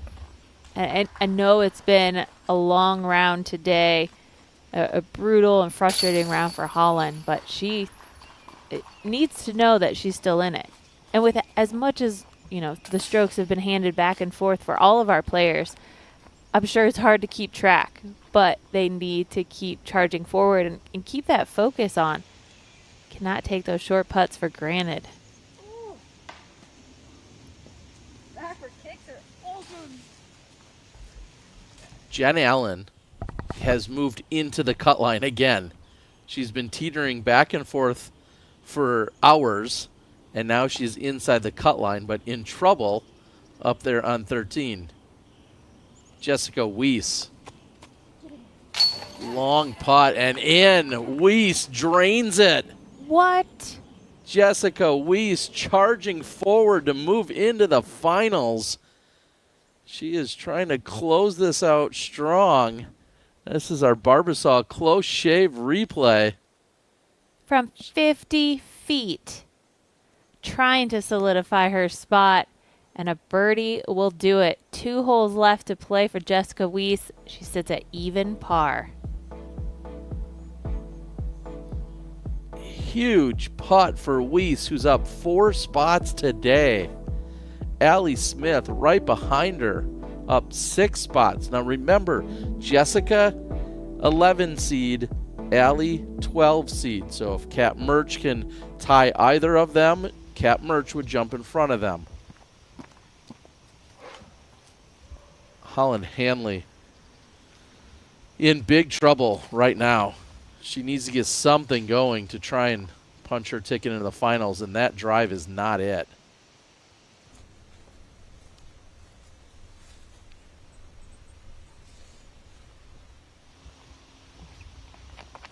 Frustration on another level for Holland right now, understandably so. And Kristen's not much better. We've seen a number of consecutive tee shots well off the mark for Kristen.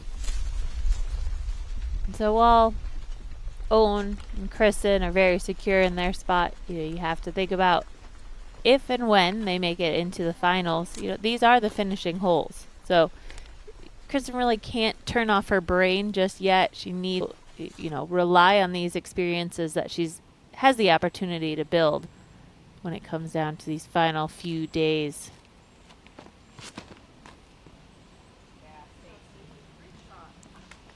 Ronsley just piercing the gap all the way up inside the circle, just outside the bullseye for Ronsley. What a bounce back after the double bogey on the previous hole.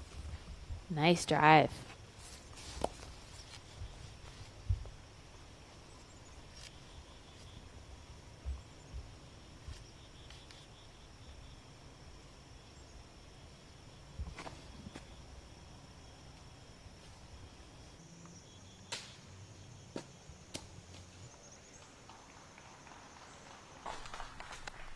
Significant carry forward there for Kristen.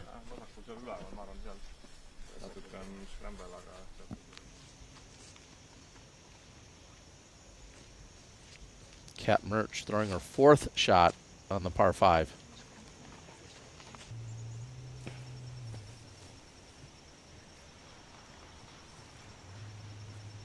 Still a long par putt coming up for Kat Merch. That's in circle 2. Stacy from the same distance as she had just missed on the previous hole. And just like that, back inside the cut line.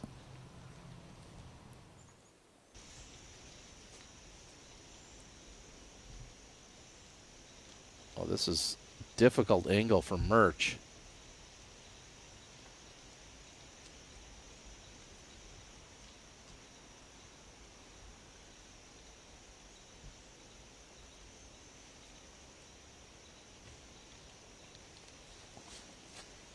Came into this hole, was tied with Stacy Ronsley at the 2 over. Kat is struggling.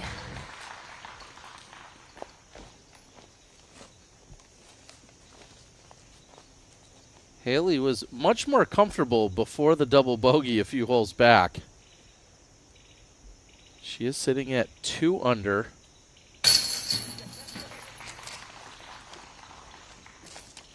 Jen Allen with the bogey.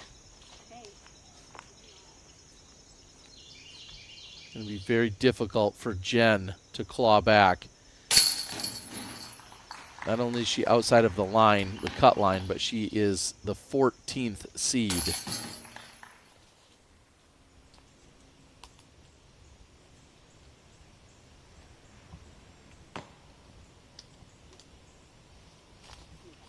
And Holland just pitching out, trying to find the fairway.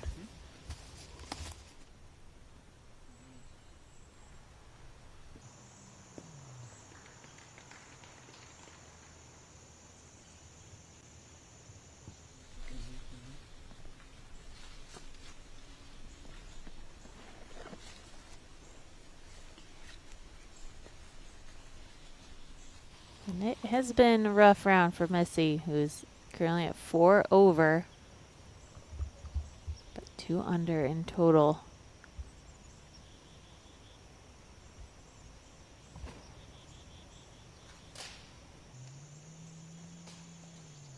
What a fighter.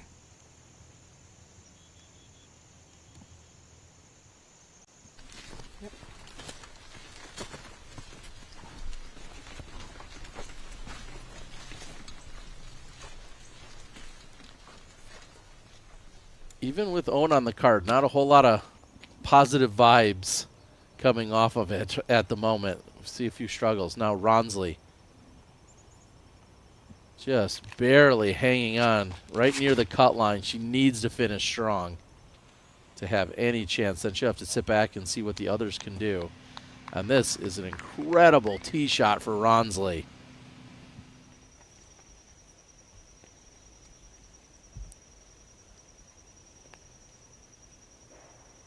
Here's Valdes, tee of 14.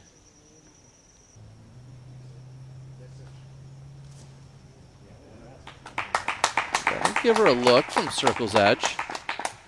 Can Macy card her first birdie of the day?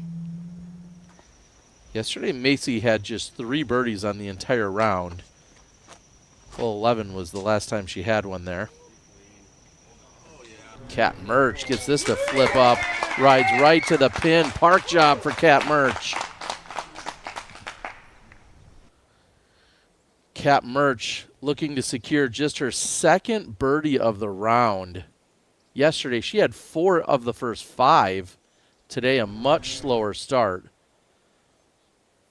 But she will have a tap in on 14. It's just so fun to watch when you can cure a straight drive like that. Hole 14. You gotta hit the line, but the disc choice is very important. It's an overstable disc for Jen, just not flipping up at all. Now Kristen.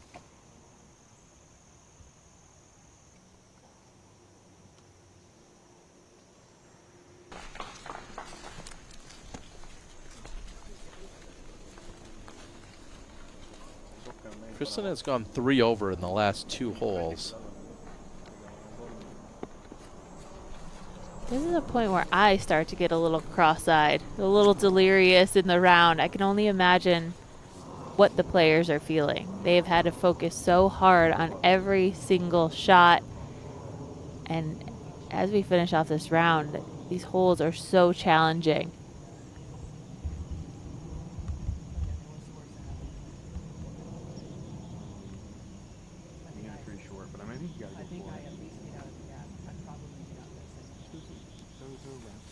Think of the strategy that's required. You got to talk through almost every shot that's off the fairway.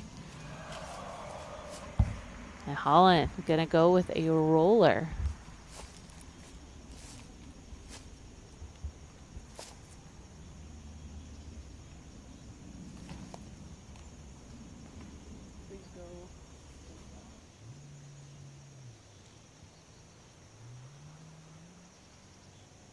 It bites off some distance. She's going to be inside circle 2.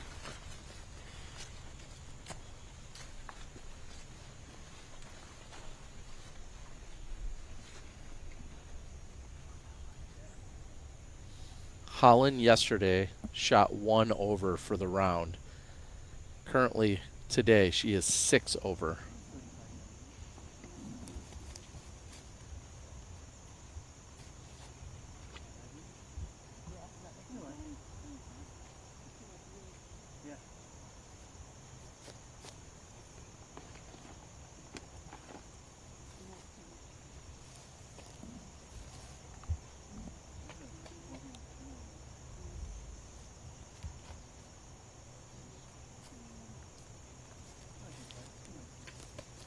I think every gap in front of Missy is just about the same width.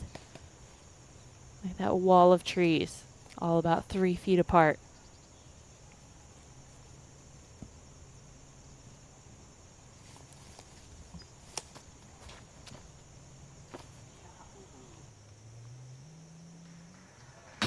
And Ganon almost puts it in. What a shot.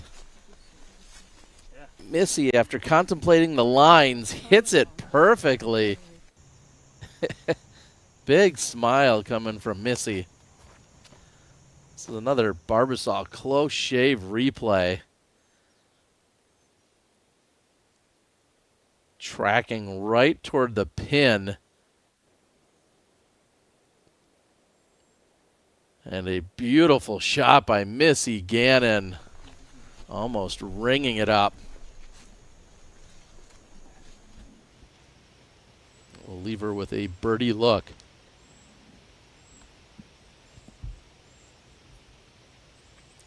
Valdes hasn't had a birdie today. This is her birdie look.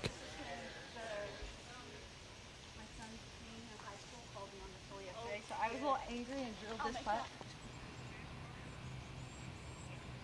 Well, that doesn't seem fair.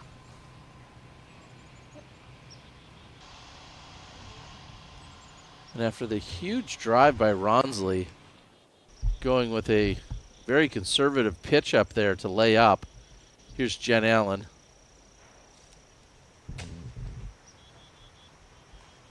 Jen hasn't had a birdie since hole 5. She's since then gone 2 over. Macy for par.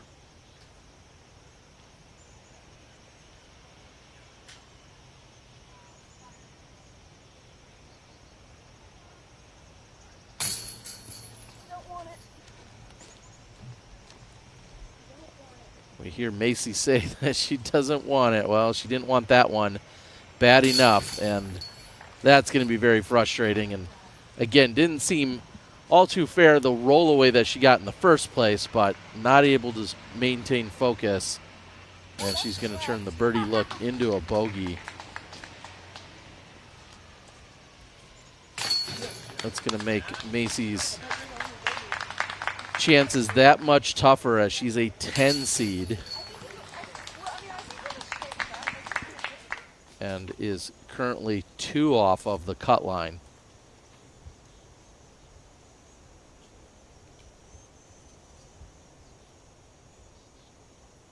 Holland, finally a view of the basket.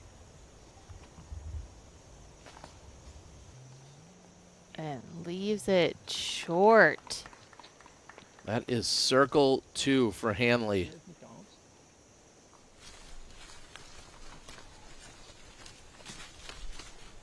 Circle 2 for her bogey look. This feels like full tilt for Hanley at the moment. Now, Ronsley trying to go over on her 3rd.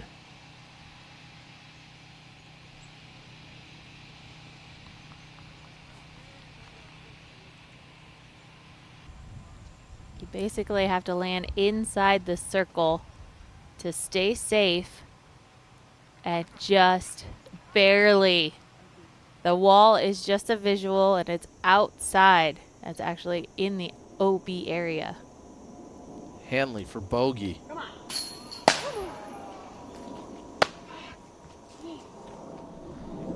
Hanley's chances are dwindling. She'll have a double bogey. She'll move to 6 over, which is currently 4 off the cut line.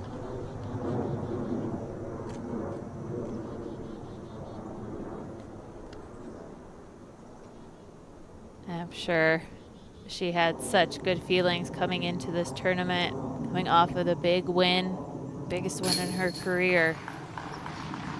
But cannot take anything for granted out at Nevin. This course provides so much challenge and puts any player to the test. Kristen in for her par. That's her first one in 4 holes.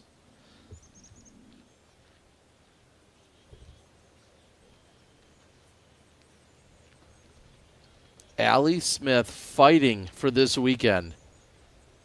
She's had such a consistent round today. Currently inside the cut line. This is her 3rd.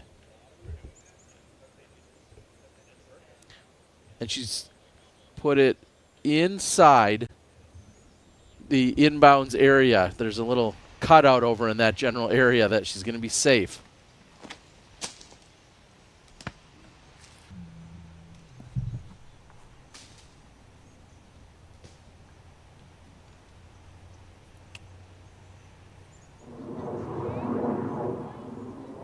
drive there by Kat Merts. Here's Jessica Weese.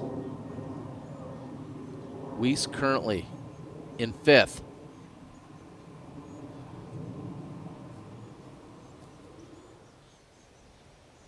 Weese, an 11 seed.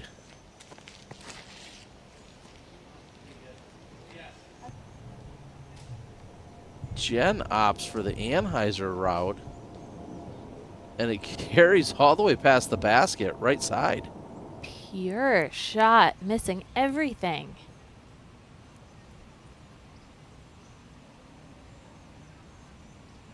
Ronsley putting for par. And off the top. Oh my goodness, Terry. Trying to play safe and does not get rewarded. Macy in a tie for 9th. Top 8 advance. But she doesn't keep it clean. This is so intense as we're seeing the scores here. Top 8 advance. But Ronsley is about to go to 3 over. And if she does, she falls below Katrina and Macy. Yep, there's the gift. Katrina now bouncing above that cut line. Unbelievable. And we're watching Allie Smith, who's clawed herself up 6 spots. Allie Smith enters as a 12 seed. This is unreal. All just for the chance to move into the next 2 rounds, where we'll award $40,000 to first. Katrina Allen has a par luck. And way off the mark, at least the same distance coming back. And with as good as she's been putting, that was a complete miss.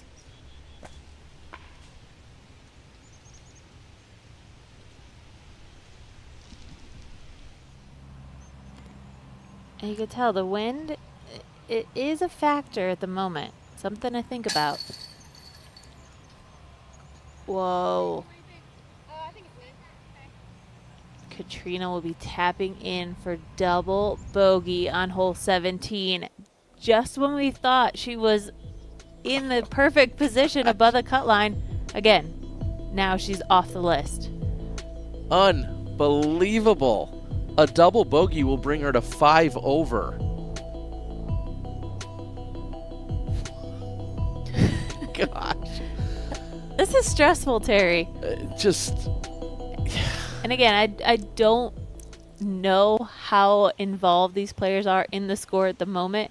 Really, you just have to focus on doing the best you can. And Kat Merts, back-to-back birdies. There we go. Kat Merts moves into a tie for 5th with this birdie putt. Merts, a 6 seed. We needed energy like this. Incredible putt by Kat Merts.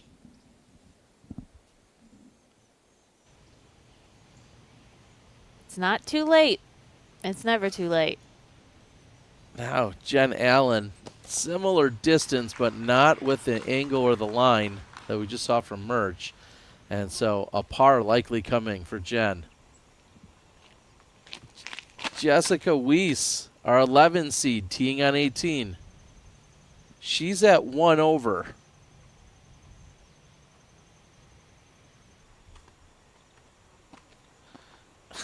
A par will secure Jessica.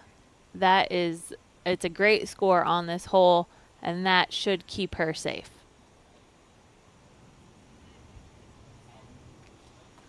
Stacy needs to give this everything. She needs to get a birdie on this hole to get above the cut line. Yeah, I feel like almost to give her any chance at all, she needs a birdie because she's the 15 seed. So she's going to lose out on all tiebreakers. So she has to have one of the better scores. And Valdes will fall to 5 over.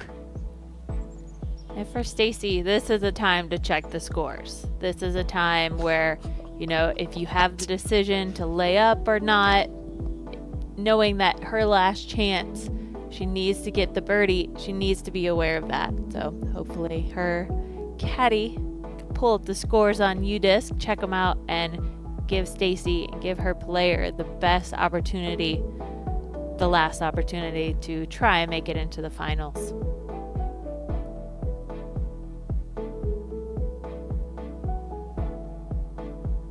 Of course, Jennifer Allen just above the cut line. She still has 16, 17, 18 to play. So a lot can happen there as well.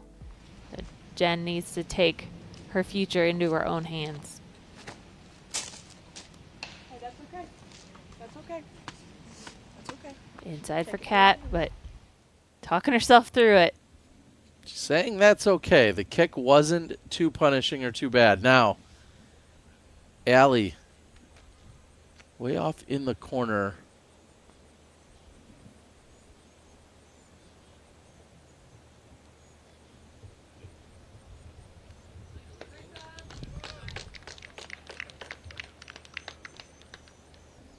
That will be Allie Smith's putt for bogey. Hanley for par.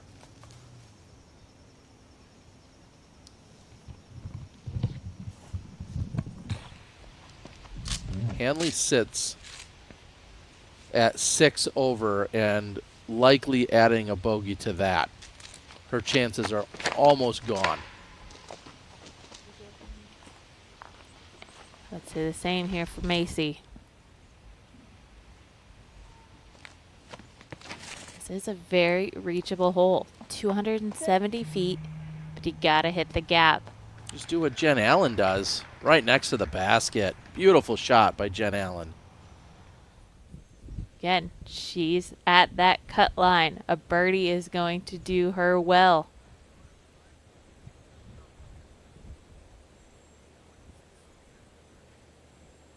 Allie's going to be putting for bogey. She's at 1 over for today's round. She is thinking about this putt, giving it multiple repetitions on practice.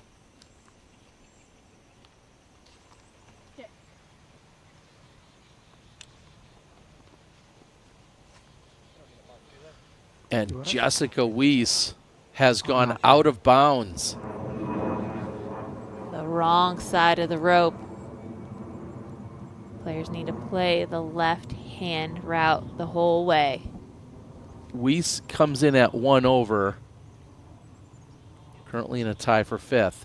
She needs this to be safe here for Stacy. She's on the good side of the line, and she stayed out of the trees. So still a chance to get that birdie.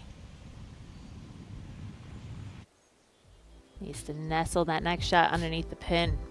And look at another new name that has now at least entered the conversation. It looks like she's putting for bogey, though, on 18. I'm talking about Holly Finley. I don't think her chances are good, but here's Allie Smith.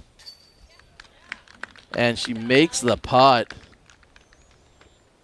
That will be for bogey. Allie is all done at 2 over.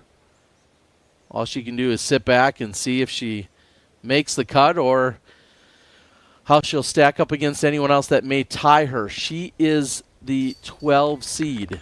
So she has a tiebreaker over Jennifer Allen, who's the next closest competitor.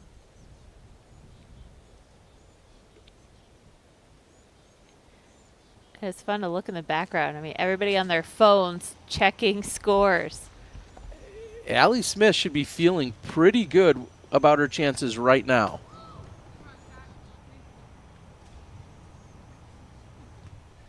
Kat in a good spot to save her par.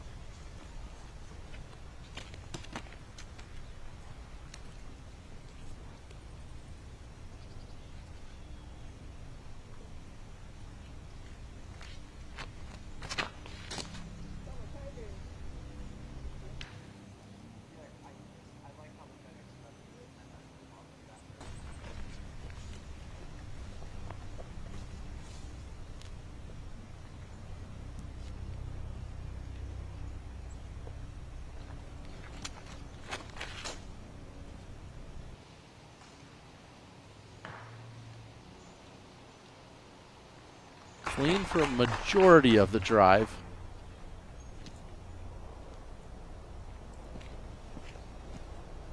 Val, I'm doing the math.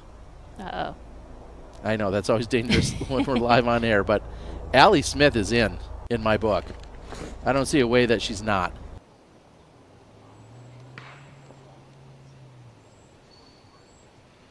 Hanley, again, most of the fairway cleared and hit something very late.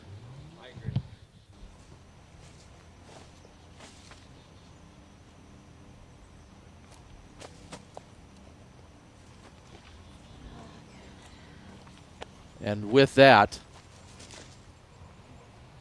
unless Macy has an eagle or some kind of other heroics, I believe that will secure Allie Smith into the finals.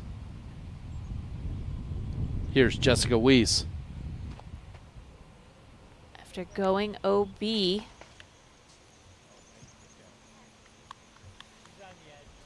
puts it into the trees on the left side.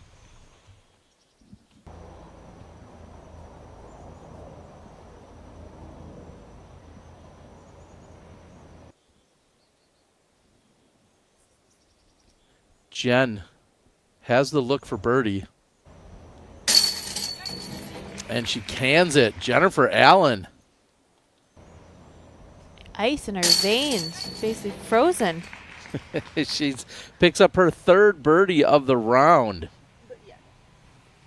Jennifer Allen looking good. She has to be clean on these next two holes to close out, but Jennifer Allen looks like she may have her fate in her own hands as well. Yeah, Jennifer Allen's 14th seed at 2 over. Stacy Ronsley, 15th seed, 3 over. Another safe shot. So that is Stacy's third throw on the par 5. So unless she throws it in, not likely she's going to get the birdie.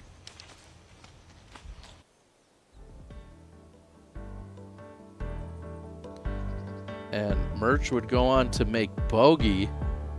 Again, Merts having the 6th seed.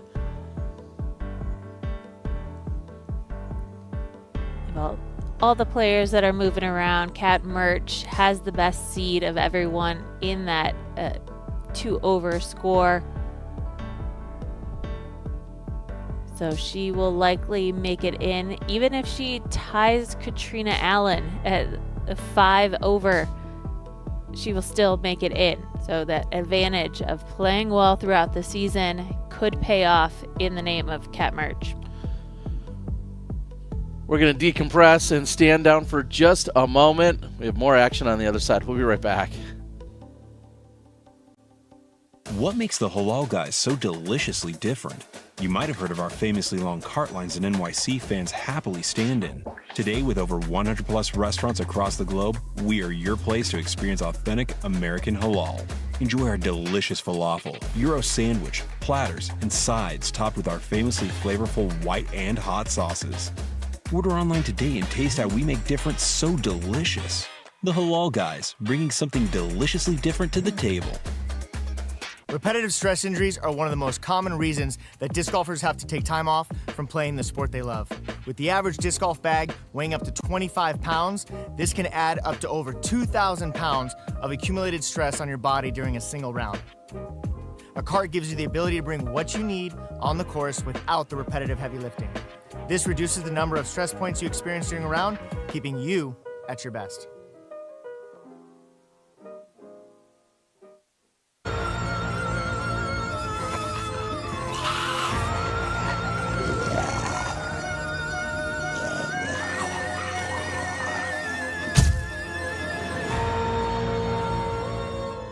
Start with my putters. I like 300 PA3s. I putt with the PA3. My putters are 300 PA3s. Perfect for my spin putt. They go straight, dead straight. So having less glide, stiff plastic, the beads, my ideal putter right here.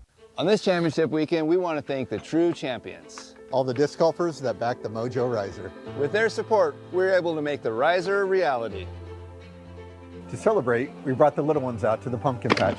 Whee! We start shipping risers next week. We'll have a limited quantity until early 2024. So order yours today at mojogear.com.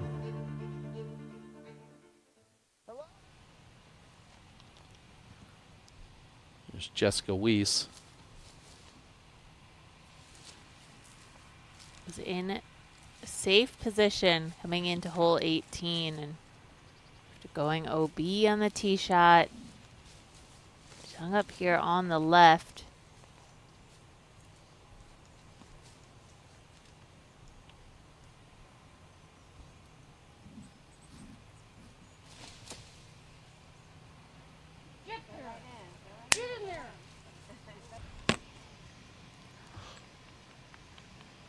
Deep and out of bounds for Jessica.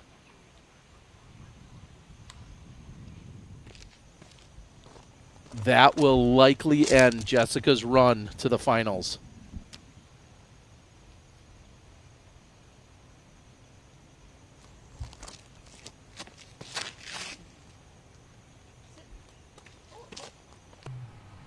Jen needs to take control. Needs to throw these shots safely. That looks good. So for hole 17, they need to land their tee shot safe, and then it's the decision to lay up or go for the island. It'd be interesting if these players ride in that cut line, what they're going to do. If Kat Merts can go par and par for the last two holes, she will be in the finals.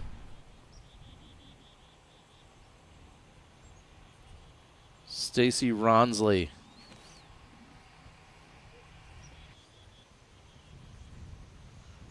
Leaving herself short. Stacy's the 15th seed.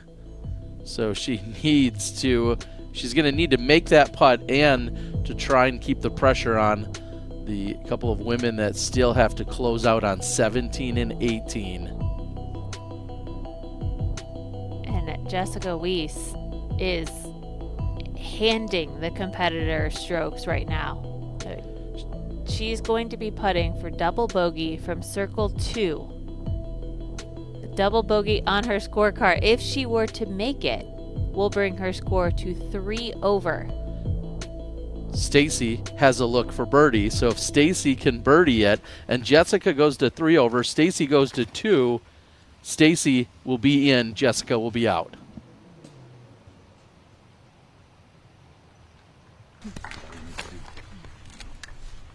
And back to a couple of the members that are looking much more secure in their placing. In fact, Owen Scoggins out in front. She's sitting at 9 under. She is 4 clear of Kristen and 6 clear of Missy at the moment, all of which won't matter when we hit the reset button tomorrow morning.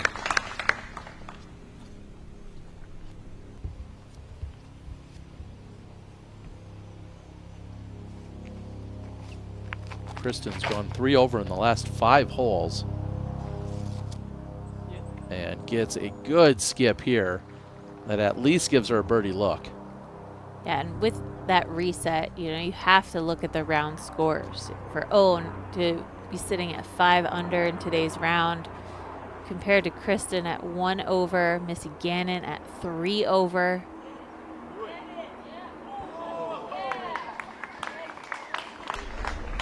And Holland, she's gonna need everything at this point. Yeah, I'm not sure that was her intended route, but there's really just no way in the world that she's gonna get herself back to where she needs to be without an ace there and then possibly birdie to finish. And even that would likely bring her short.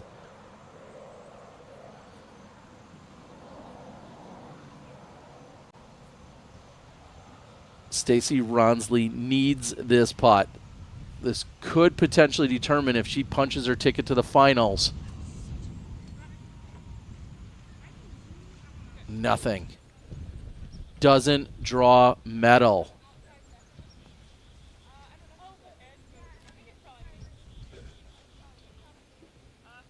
So Ronsley will need to rely on help from others for her chance to get in.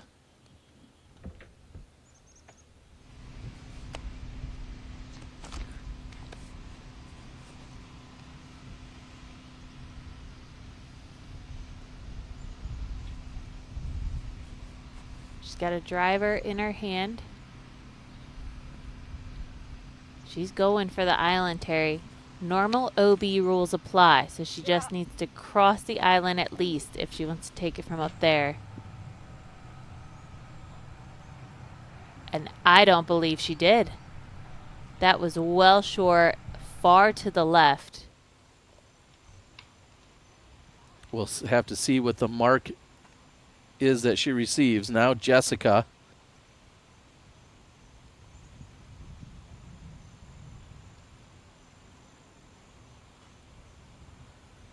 For double bogey.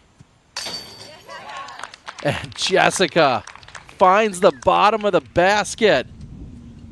Unbelievable. Jessica Weese, 2 over on today's round. 3 over in the last 2 holes. What a putt from Jess.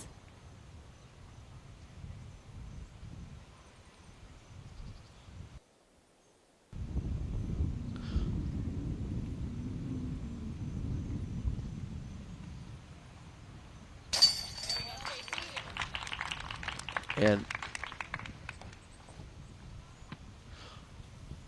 there continues to be a scoring update taking place. We're going to have to get confirmation here. We've now seen a couple of different scores submitted, so there has to be a clarification among the card because clearly this is 100% impactful for what's going to happen.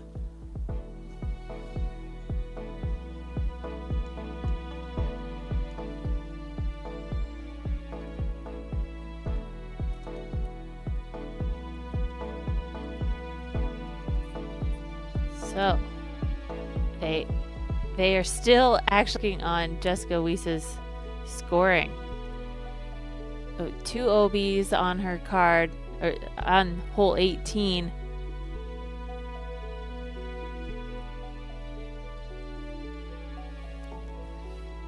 We will check in.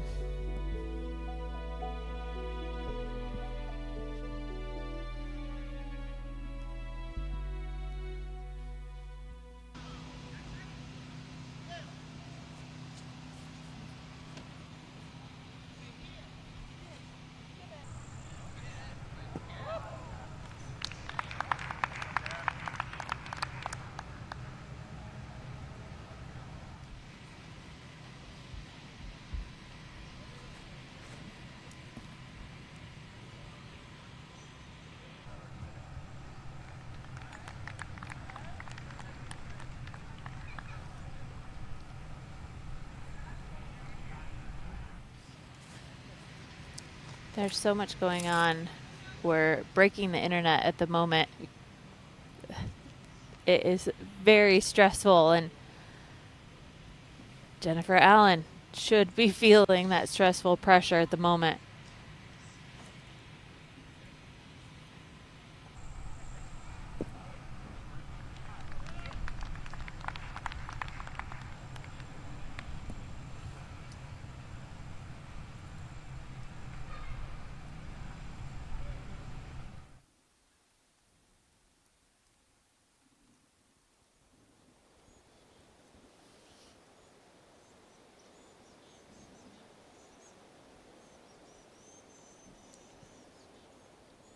Big thanks to our friends at FlightFactoryDisc.com. Head on out and use DGPT 2023 while checking out. Get free shipping throughout the weekend.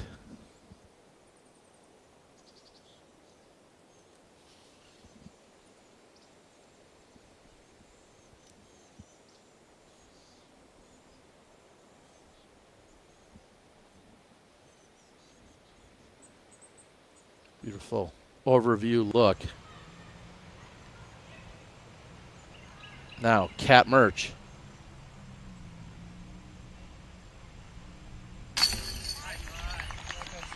and just squeaks it in. Kat Merts just trying to close out with a couple of pars, which will punch her ticket to the finals.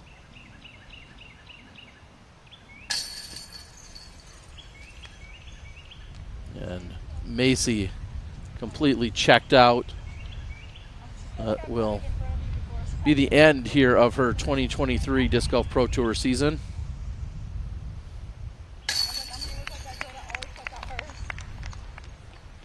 Haley King in for the par.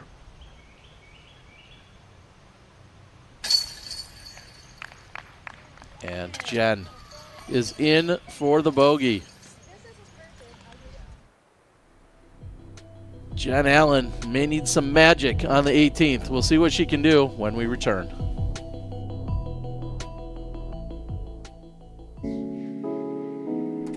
Are you sick and tired of browsing through countless online stores for your disc golf equipment only to come up empty-handed? Look no farther. At 1010 Discs, we have a vast selection with pictures of each disc so you can find the exact one you need. We offer a wide variety of top-quality brands at affordable prices, including discs, bags, accessories, and much more.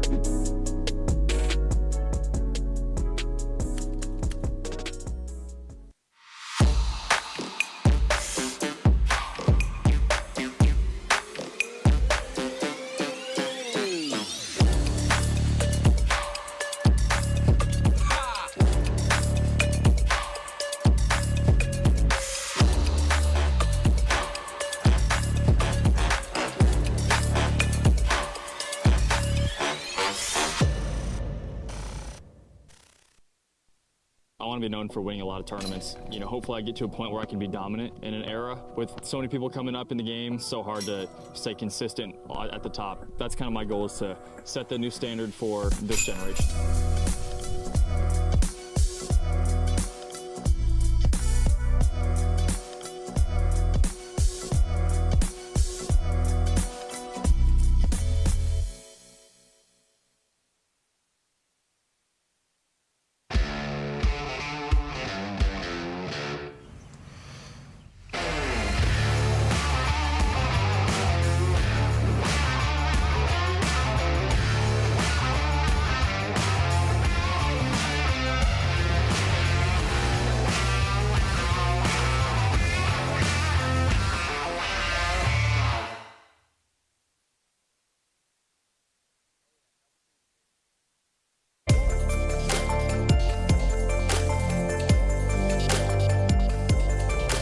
Play smart. That means getting reliable results from reliable discs. Keep it simple. Founded in 1995 as Innova's original molding partner, Millennium Golf Discs are designed for control and not overcomplicating your game. Throw Millennium. Premium discs that help you compete at your best. Play smart, keep it simple, throw Millennium.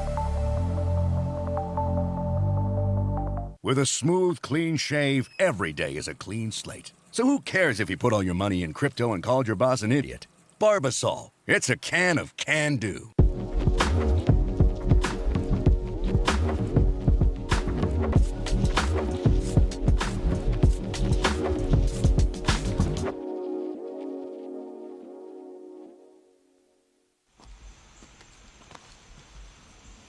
Welcome back. We have Kat Merts on the tee of 18.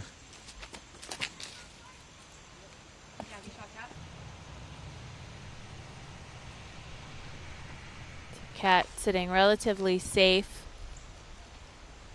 Even if she double bogeys, she will make it into the round tomorrow.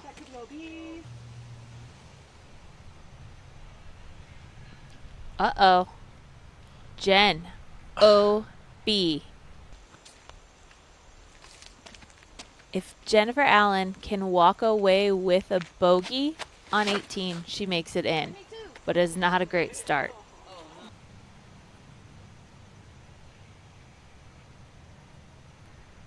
Whew, Terry.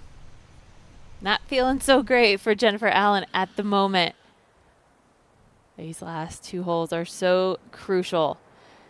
Let's take a look at our blackinkdisc.com keys for closing. I said stick to the game plan, but players might need to change it up depending on where they sit currently in the standings. Play it safe. That still rings true on 17 and 18. And for Jennifer Allen, she's going to need to play safe from here on out. And she needs to be aware of what needs to be done. It's that bogey that will keep her in it. She cannot get a double bogey. She cannot make any more mistakes on this final hole. And Kat Merts, she's also a player, in that limbo at the moment. Got to take fate in their own hands if they want to make it to the finals. BlackInkDisc.com, the premium disc golf store. Trying to close out and then start thinking about not only who's going to make it, of course, into our top 8, but fast forwarding 48 hours and just how much drama can unfold on these final 2 holes. No lead is safe. Yeah, even though these players are at the cut line today, the restart tomorrow gives them a fresh tournament, and they could be the tour champion. They just have to give themselves a chance today. Kat Merts, 2 throws in, 2 safe shots.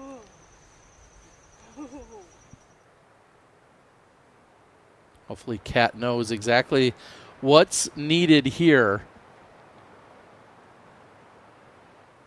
I believe she could double bogey and still make it in. Due to her 6th seed, it looks right now as if she could double bogey and she would then still be in our top 8 due to the tiebreakers.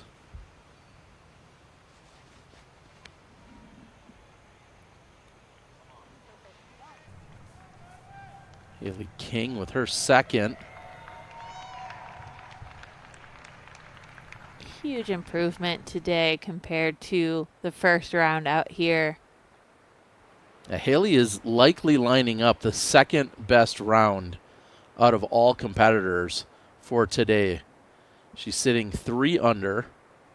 She had a double bogey on 12, and otherwise the only other woman that's playing better than her today is Owen Scoggins, who's got 5 birdies and 0 bogeys.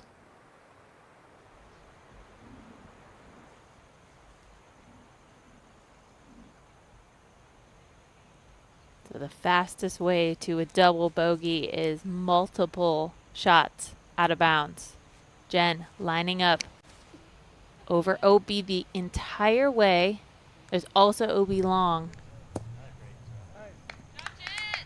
She's safe.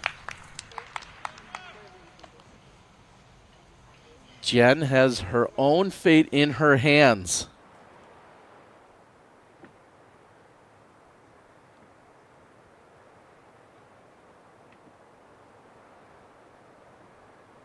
If she takes a double bogey, she'll be at 5 over, which is where we also see Sarah Holcomb and Jessica Weese. Holcomb has the 9 seed.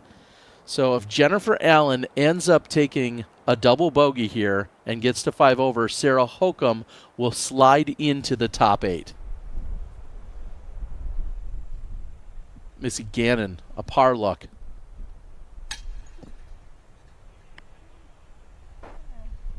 Off the top, Ganon will fall to 2 under.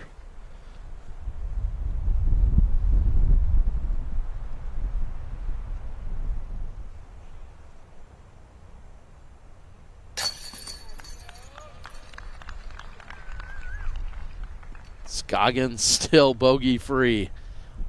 Trying to have a blemish free round out here today. Holland Hanley is in for the par. Holland Hanley will not continue her 2023 Disc Golf Pro Tour season. Kristen in for birdie. That's back-to-back birdies on 16 and 17. I think this is the right disc.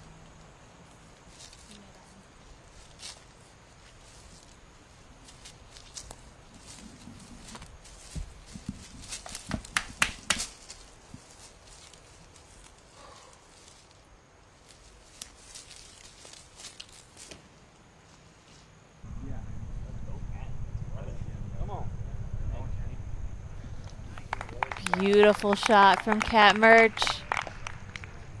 Keeping it in the fairway.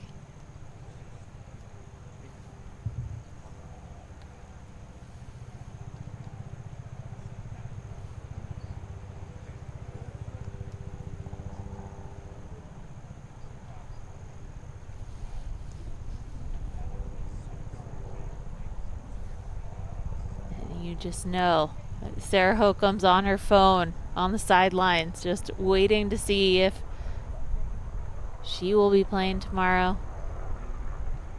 And how crazy is it that we didn't mention Sarah Holcomb's name once today? Right. Right. She finished out strong. She finished out 2 birdies in the last 3 holes, but wasn't really in the conversation at all today. And now she's sitting on the sidelines just waiting to see if she possibly can move into the finals starting tomorrow morning. And to shoot even today, she had a 1-stroke advantage coming into these 2 rounds. It improved dramatically on her score from yesterday. And even is the 5th hottest round of all competitors so far today. Yeah, it's like night and day for some of these players. Sarah shot a 6 over in round 1, shoots even today, 6-stroke improvement. I mean, same story for Haley.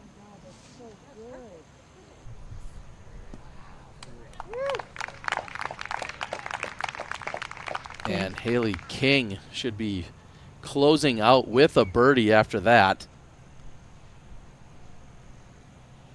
Haley looking for a 4 under, which at the moment will become the best score that we've seen. Owen Scoggins probably looking to do the same or better. Owen currently 5 under with just hole 18 to play.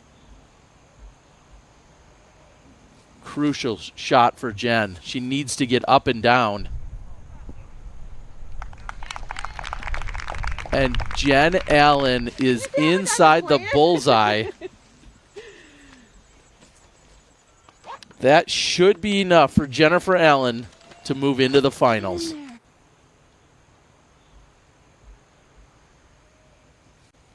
Another replay of this crucial shot. OB completely surrounding the pin. In the bullseye for Jen. A clutch moment for Allen.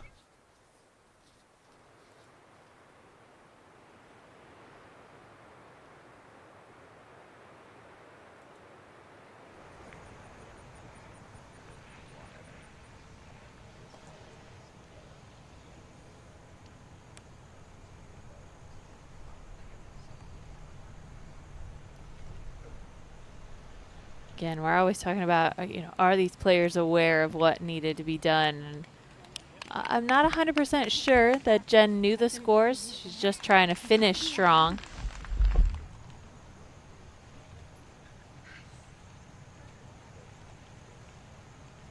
Thankfully, there wasn't a ton of pressure on this last hole. She had some room to work with.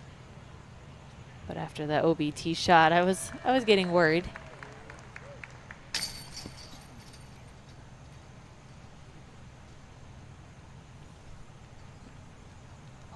Macy's short concentration is just not there from short range. And Kat Merts punches her ticket to the finals starting tomorrow morning.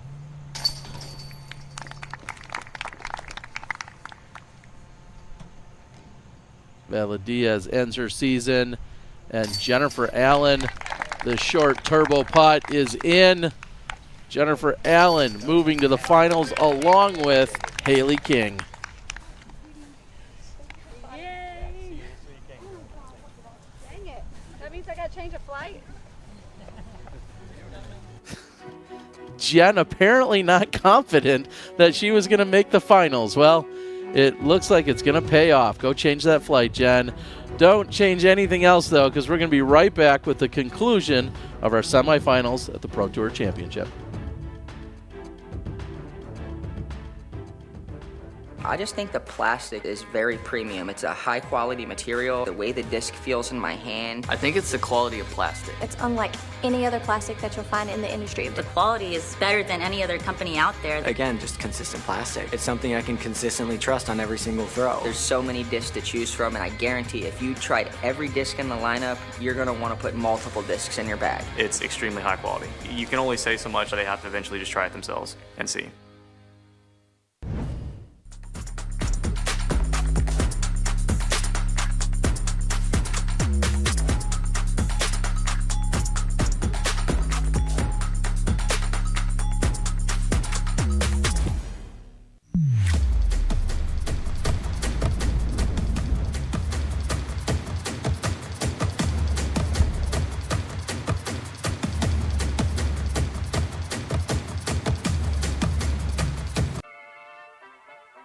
What's up, guys? Welcome to Grow Generation. Today we're in Redding, California at one of our flagship stores. Let's go check it out.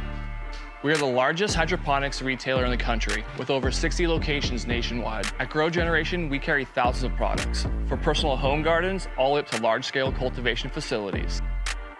So head over to growgeneration.com where you can find the store closest to you, or order online. Use the code DGPT for 10% off your next order.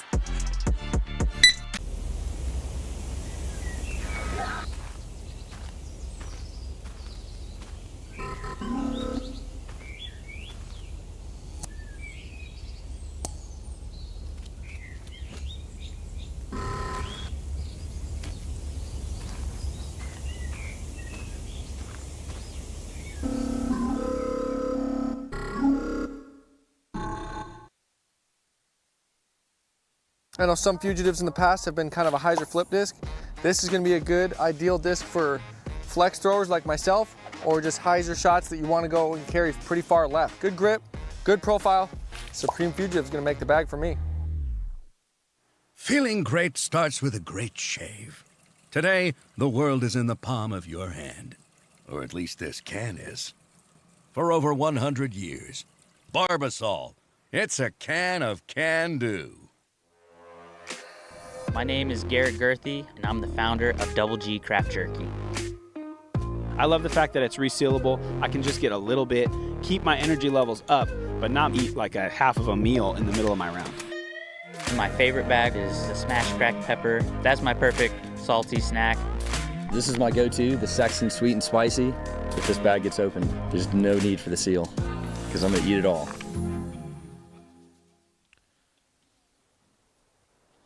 And thanks to our friends over at FlightFactoryDisc.com, you can use the code DGPT2023, and with that, you'll receive free shipping. Again, FlightFactoryDisc.com, code DGPT2023.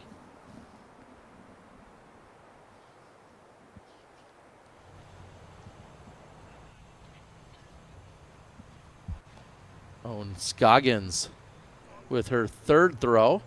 And if you are just joining us or catching up with us, welcome in. Welcome into the OWN show. She has been crushing it today, solidifying her spot, shooting 5 under. She's looking good going into the finals, and I'm sure a ton of confidence has been built over these last 2 rounds.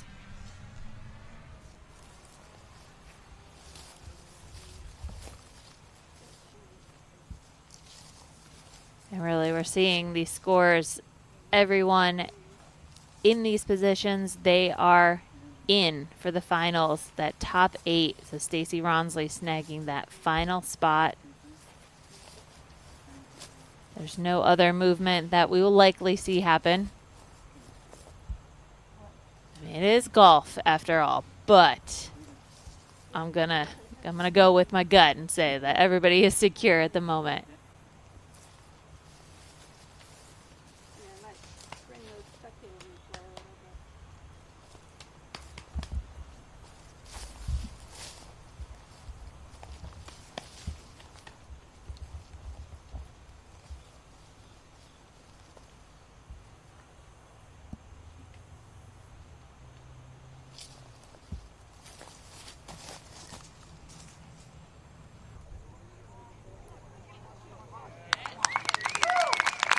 Ooh, that was a close call there for Missy, flying over OB a majority of that flight. Skipping back inbounds.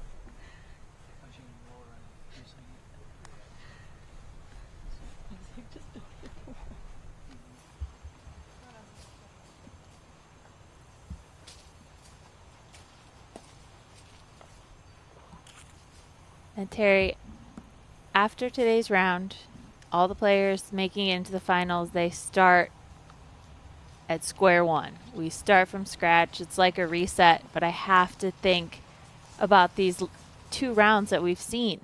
And with our lead card, Owen Scoggins, I mentioned, shredding it today. It shredded it yesterday. You know, take away their starting strokes and the advantage that they had coming into these 2 rounds. Owen would be sitting at 6 under. Kristen Tatar, 2 under. Haley King, 2 under. So a huge, amazing to see the scores that Owen was able to put up. And if she were to continue on, I mean, she would, if she compared that into the next 2 rounds, she would be our winner by multiple strokes. It certainly gives us some insight as to how they've been playing and how they've been attacking, regardless of the starting strokes that some of them were awarded. Kind of gives us an idea of what we could maybe expect over the next 2 rounds. You'd like to think that, but we also know someone that shot 10 over 2 rounds could turn around and potentially shoot 10 under and vice versa over the next few rounds. But Owen Scoggins, one of our fiercest competitors and carding some of the best scores. No one's really shocked by that overall.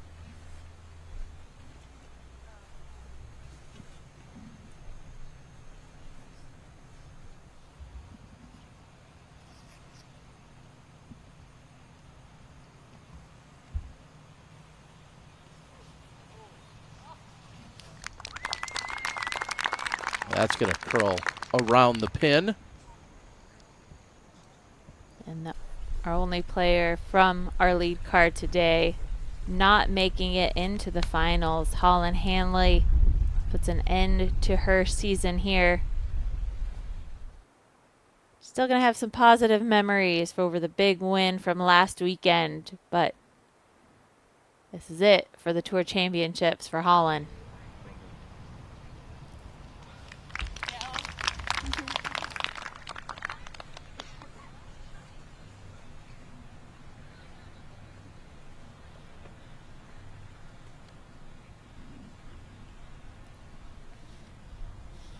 Missy, the birdie look from circle 2.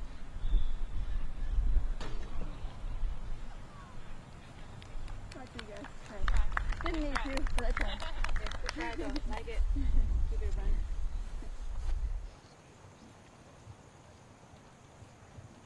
And this is just procedural. These players just have to finish out, and they've made it into the finals.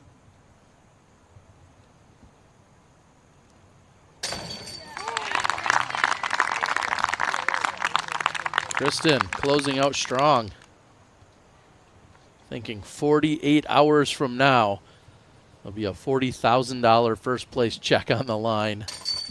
Owen and Kristen easily moving on. Holland Hanley, as you said, will end her Pro Tour season here.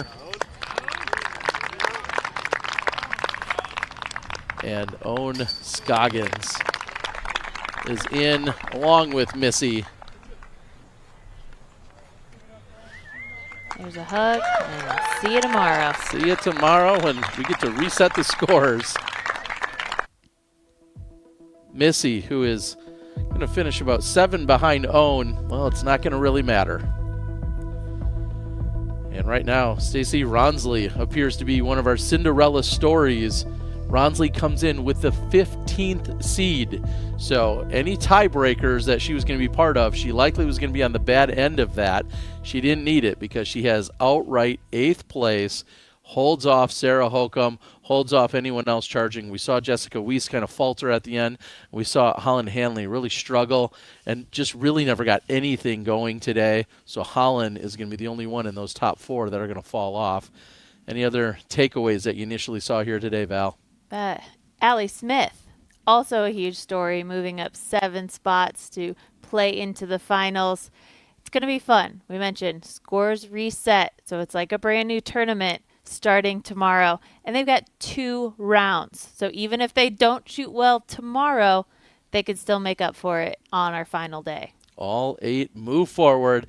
And one of those, as you just said, one of the greatest stories of the day, Allie Smith. We were able to catch up with her. We're going to take a quick break, and then when we return, we'll hear from her.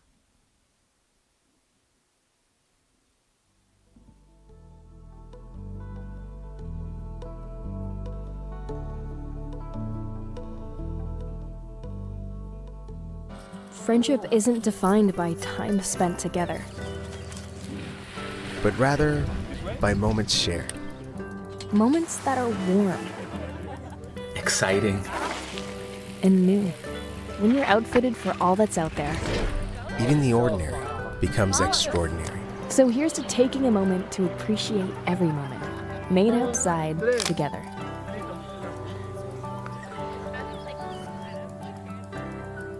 When you first sign up for a PDGA membership, you're given a PDGA number. Your PDGA number is a stamp for when you got involved in the sport. It's a badge of pride for players and a part of your disc golf identity. Get your number today. Visit pdga.com/join. At Discraft, we don't wait to see what the future holds. We build it.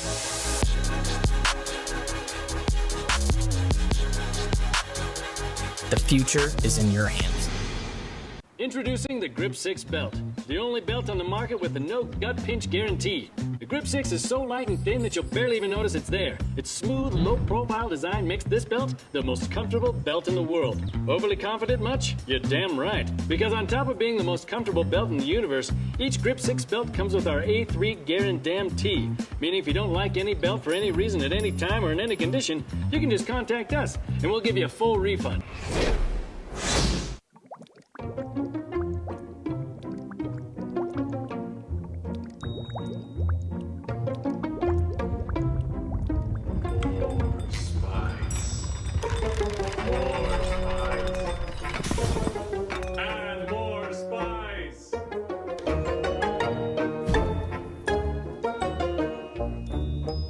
Is that good? Check out the whole lineup at clashdisc.com. I know some fugitives in the past have been kind of a hyzer flip disc. This is going to be a good, ideal disc for flex throwers like myself, or just hyzer shots that you want to go and carry pretty far left. Good grip, good profile. Supreme Fugitive is going to make the bag for me. Nice Valley, Montana, with my family. When we were bored, my parents would just be like, go outside. That's where memories are made. It's such a part of childhood that I feel like is being lost today, and I have desperately tried to instill that into my kids.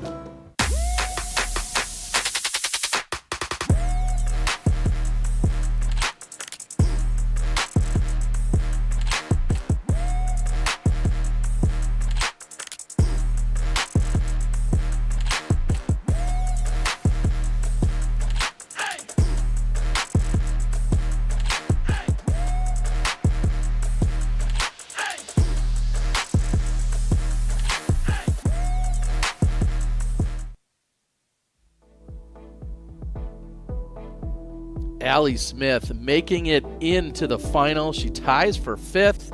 She caught up with Nate Perkins after the round. Let's hear from him now. Allie Smith, how does it feel to know that you have a chance at winning $40,000 this weekend? Oh, it's amazing. We refresh after 2 rounds. I was just hoping I had one more shot at it. I didn't want this season to be over. I can't believe that I made the finals. I'm top 8. Let's go. I'm so excited. How crazy is this format? From the outside looking in, it is like one of the wildest days of disc golf I can remember. What's it like from your perspective? I really liked having the 2 days. It gave, I think, every competitor the opportunity to kind of fight back or to maintain from day 1 to day 2. It really gave me the opportunity to have fun. Today I really just said smile on every hole because it could be the last and you don't want to have a sour attitude on your last round of the season. So I had a great time. And to cap it off like I potentially am making it into the finals is just amazing. And talk about this finish here at Nevin. I mean, what's going through your head as you're playing these holes out in the soccer field? 2 of the hardest holes. Were you looking at scores? Did you know what you had to do? I had a feeling I was doing pretty well. I knew I only taken a few bogeys, and I feel like that's really well at Nevin. But 17 and 18 can take you out at any moment. The tee shot on 17, I actually hit a tree and got lucky and just bounced safe just right after the path. So it was essentially my layup first shot. So I was able to work the hole from there. And then 18, I go OB and I'm feeling a little nervous that I might 10 cup it, but I'm able to throw it in bounds and keep it safe to save a bogey to latch it in. I think any number from a birdie to double digit is possible on these 17, 18. They're great finishing holes for the finale. Awesome. Well, congratulations on making it to the weekend, and we'll see you tomorrow, Allie. Thank you so much. A lot of words at the end, but I got it. Wow, and Allie Smith, I mean, she just described everything we've been talking about how difficult it is to close out on these last few holes. Real quick note on Allie Smith, no Circle 2 connections today. Didn't need them, but she made everything from C1X. So impressive, and she knew what was on the line and then went out and kept her bogeys at a minimum. Very impressive. Yeah, and the fact that she was just generally aware that she was shooting really well and didn't stress too much about what the scores needed to be. She knew what she had to do on the final few holes, not a lot of mistakes, and she just shot really clean golf, and that is hard to come by out at Nevin. Well, we'll see if she can do it during the finals. We also got a chance to catch up with a very excited Stacy Ronsley. We're going to hear from her on the other side of this break. Don't go anywhere.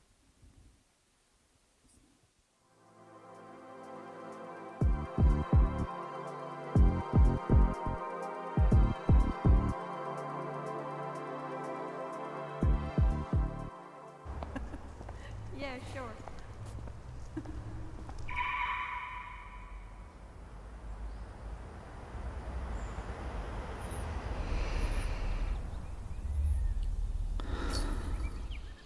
Millennium Sirius Falcon is a 13-speed distance driver. It's great for your hyzer flip shots, your flat shots, and your long, slow anhyzers. Get one in your bag today. Get yours at golfdisc.com. Play smart, keep it simple, throw Millennium. Putting is where we get all of our strokes shaved off at the end of the rounds. It's always important to make clutch putts towards the end of tournaments. If you're on the biggest stage, you want to make sure you're confident with what you're playing with. So I start with my putters. I like 300 PA3s. I putt with the PA3. My putters are 300 PA3s. PA3 is perfect for my spin putt. They go straight, dead straight. So having less glide, stiff plastic, the beads, pretty much my ideal putter right here. Been rocking these polos all year. I love the breathability and comfortability. They've allowed me to perform at a high level.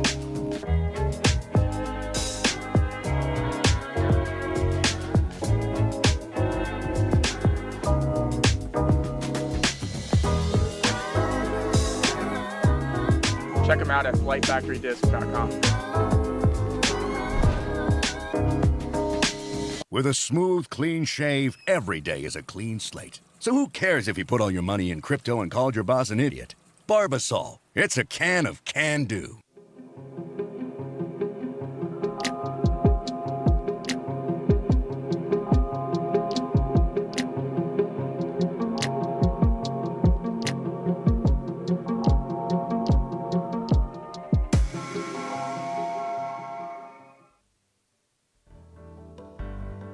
And Stacy Ronsley finds the bottom spot in our finals. Everything resets tomorrow. She'll have 2 more rounds at Nevin.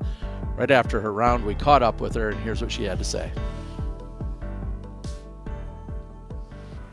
All right, Stacy, it is official. You have a chance to play for $40,000 and a tour title. Tell us how you're feeling. Really overwhelmed, I think. Honestly, it kind of feels like I already won. I didn't have much hope going into this weekend with like the strokes advantage for everyone else, and I knew it would take a really strong fight to get here, and I did, and I'm just so grateful. And throughout the round, I was just praying, and God is so good, and I'm just really happy. You have your mom right here.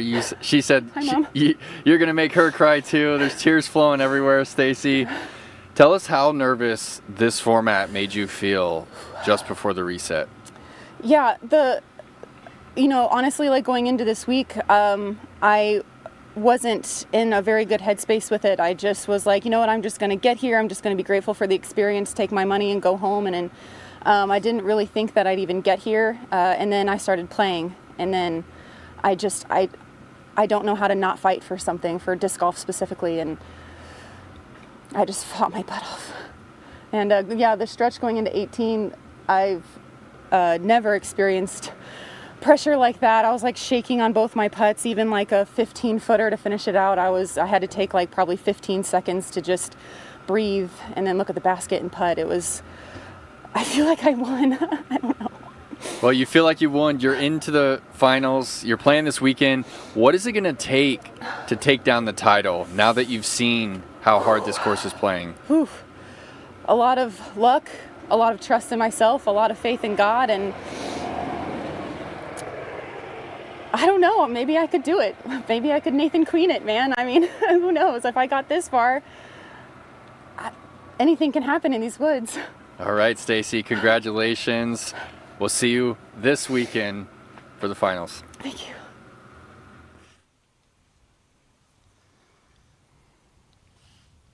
And Stacy was just referencing this final putt to close out. She knew just how important it was.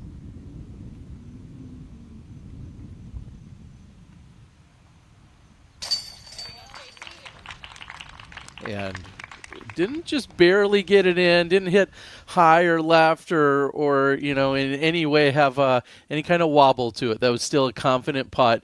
And, you know, just listening to her, you know, referencing Nathan Queen, talking about a Cinderella story, maybe an unlikely candidate that not a lot of people necessarily were saying, hey, Stacy's one of the front runners. She's one of our favorites for this weekend.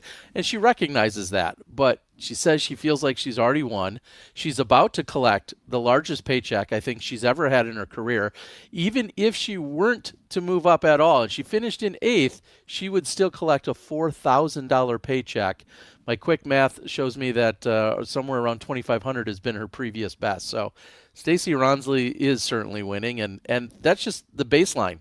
It can only go up from there. Yeah, and I love that she's now getting into that mind frame of it could be me. You know, she's now in that position, and you know, everybody that played really well on the tour, they did get those starting strokes, and that made the difference in these first 2 rounds.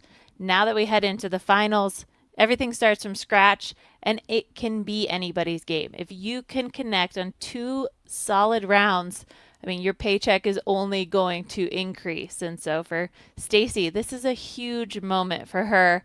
And who knows? Who knows what's going to happen? Nevin, it's like rolling the dice sometimes. You're going to hit the trees or you're going to hit the gap. You never know. And $40,000 is on the line for first place. Second place, $22,000. Third place, $14,000. And it's both the same on the MPO and the FPO side. So some big money to be playing for. And then, as we said, even if you finish in that last place position, you're going to have a $4,000 paycheck to take home. So very, very exciting stuff. Again, we can't say it enough. Everyone resets to 0.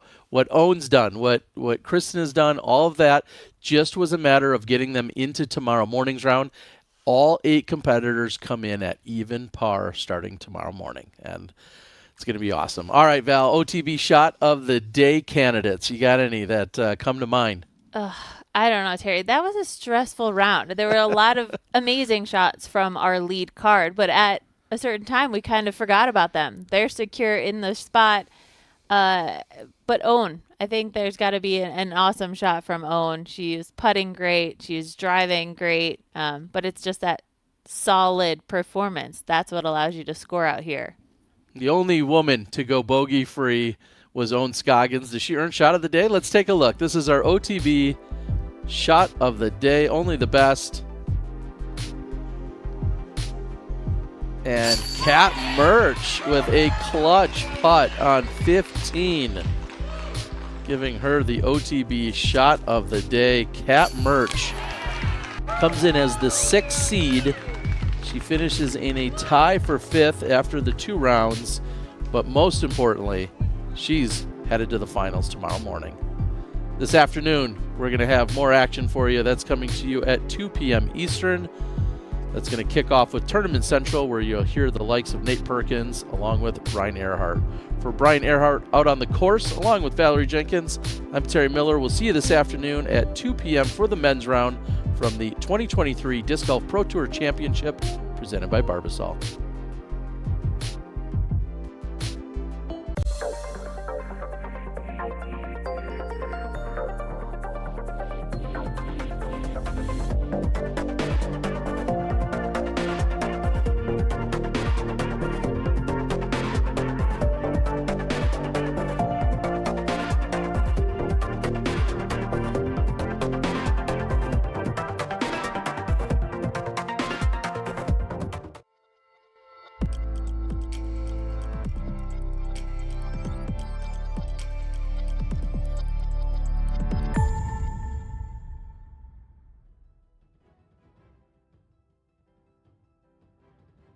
afternoon, folks, and welcome to Charlotte, North Carolina. The Great Reset has descended upon us here at the Disc Golf Pro Tour Championships, presented by Barbasol. It's Tournament Central time. We're wrapping up FPO action. Brian Earhart, Nate Perkins. Wow. I think exactly what we thought was going to happen today happened. Nate, what a phenomenal finish to the day. Yeah, we were wondering what this format was going to bring for us, and it delivered, and players delivered. I mean, dreams were both destroyed and dreams were made today, Brian. I mean, and it all seemed to happen right here at the finish here at Nevin. I mean, these two temp holes, 17 and 18, they delivered. I mean, players that were well into the cut. I mean, Jessica Weese, she was well into it, Brian. Takes a 9 on 18 to fall back of it. I mean, Allie Smith had to make a putt on the last hole. Jennifer Allen throws it OB off the tee of 18. Then pitches up, has a putt for her par. Like, she needed to get a single bogey to make it in. Like, so much drama happened, and it all seemed to, like, reach a point there at the end. I mean, this was one of the most exciting days of disc golf in a long time. Very different type of stress, because it's stressful, but it's not quite for the win. It's just for a chance. And we have 8 players, 8 stories that are yet to be written this weekend, Brian. Well, Nate, let's hear a story from one of the players that made it into the top 8, Jennifer Allen. What a finish for Jen. We talked to her after that exciting round. Let's take a listen now.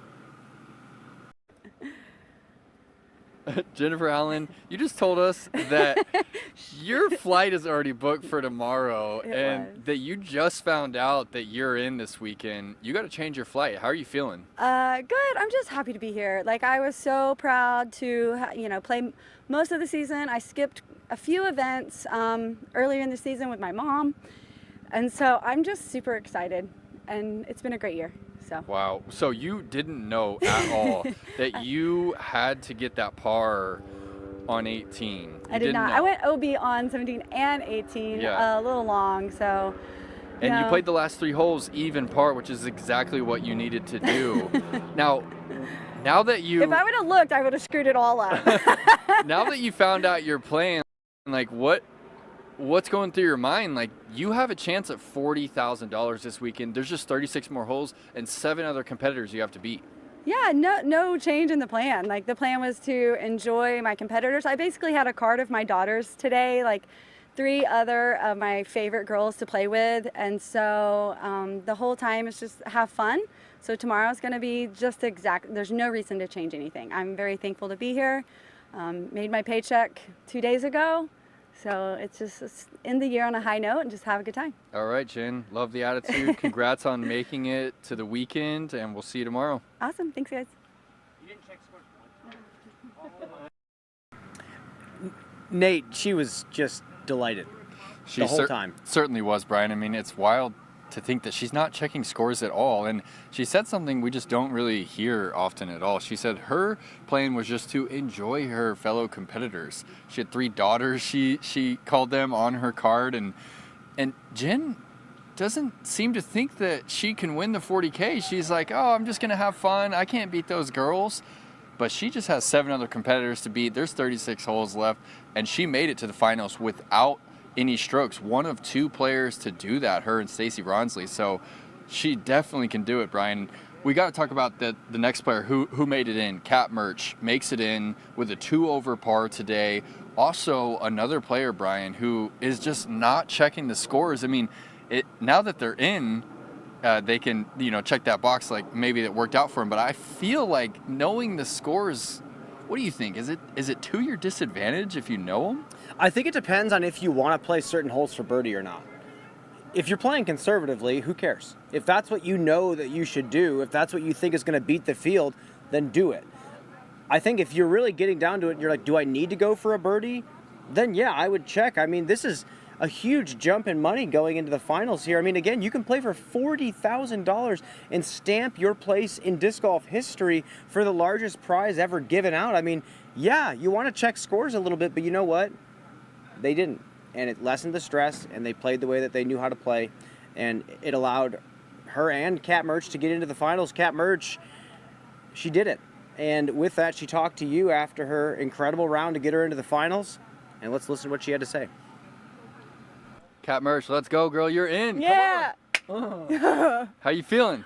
I'm feeling stoked. This is the first time I've ever like advanced to the finals or whatever in the champ, so I'm proud of myself.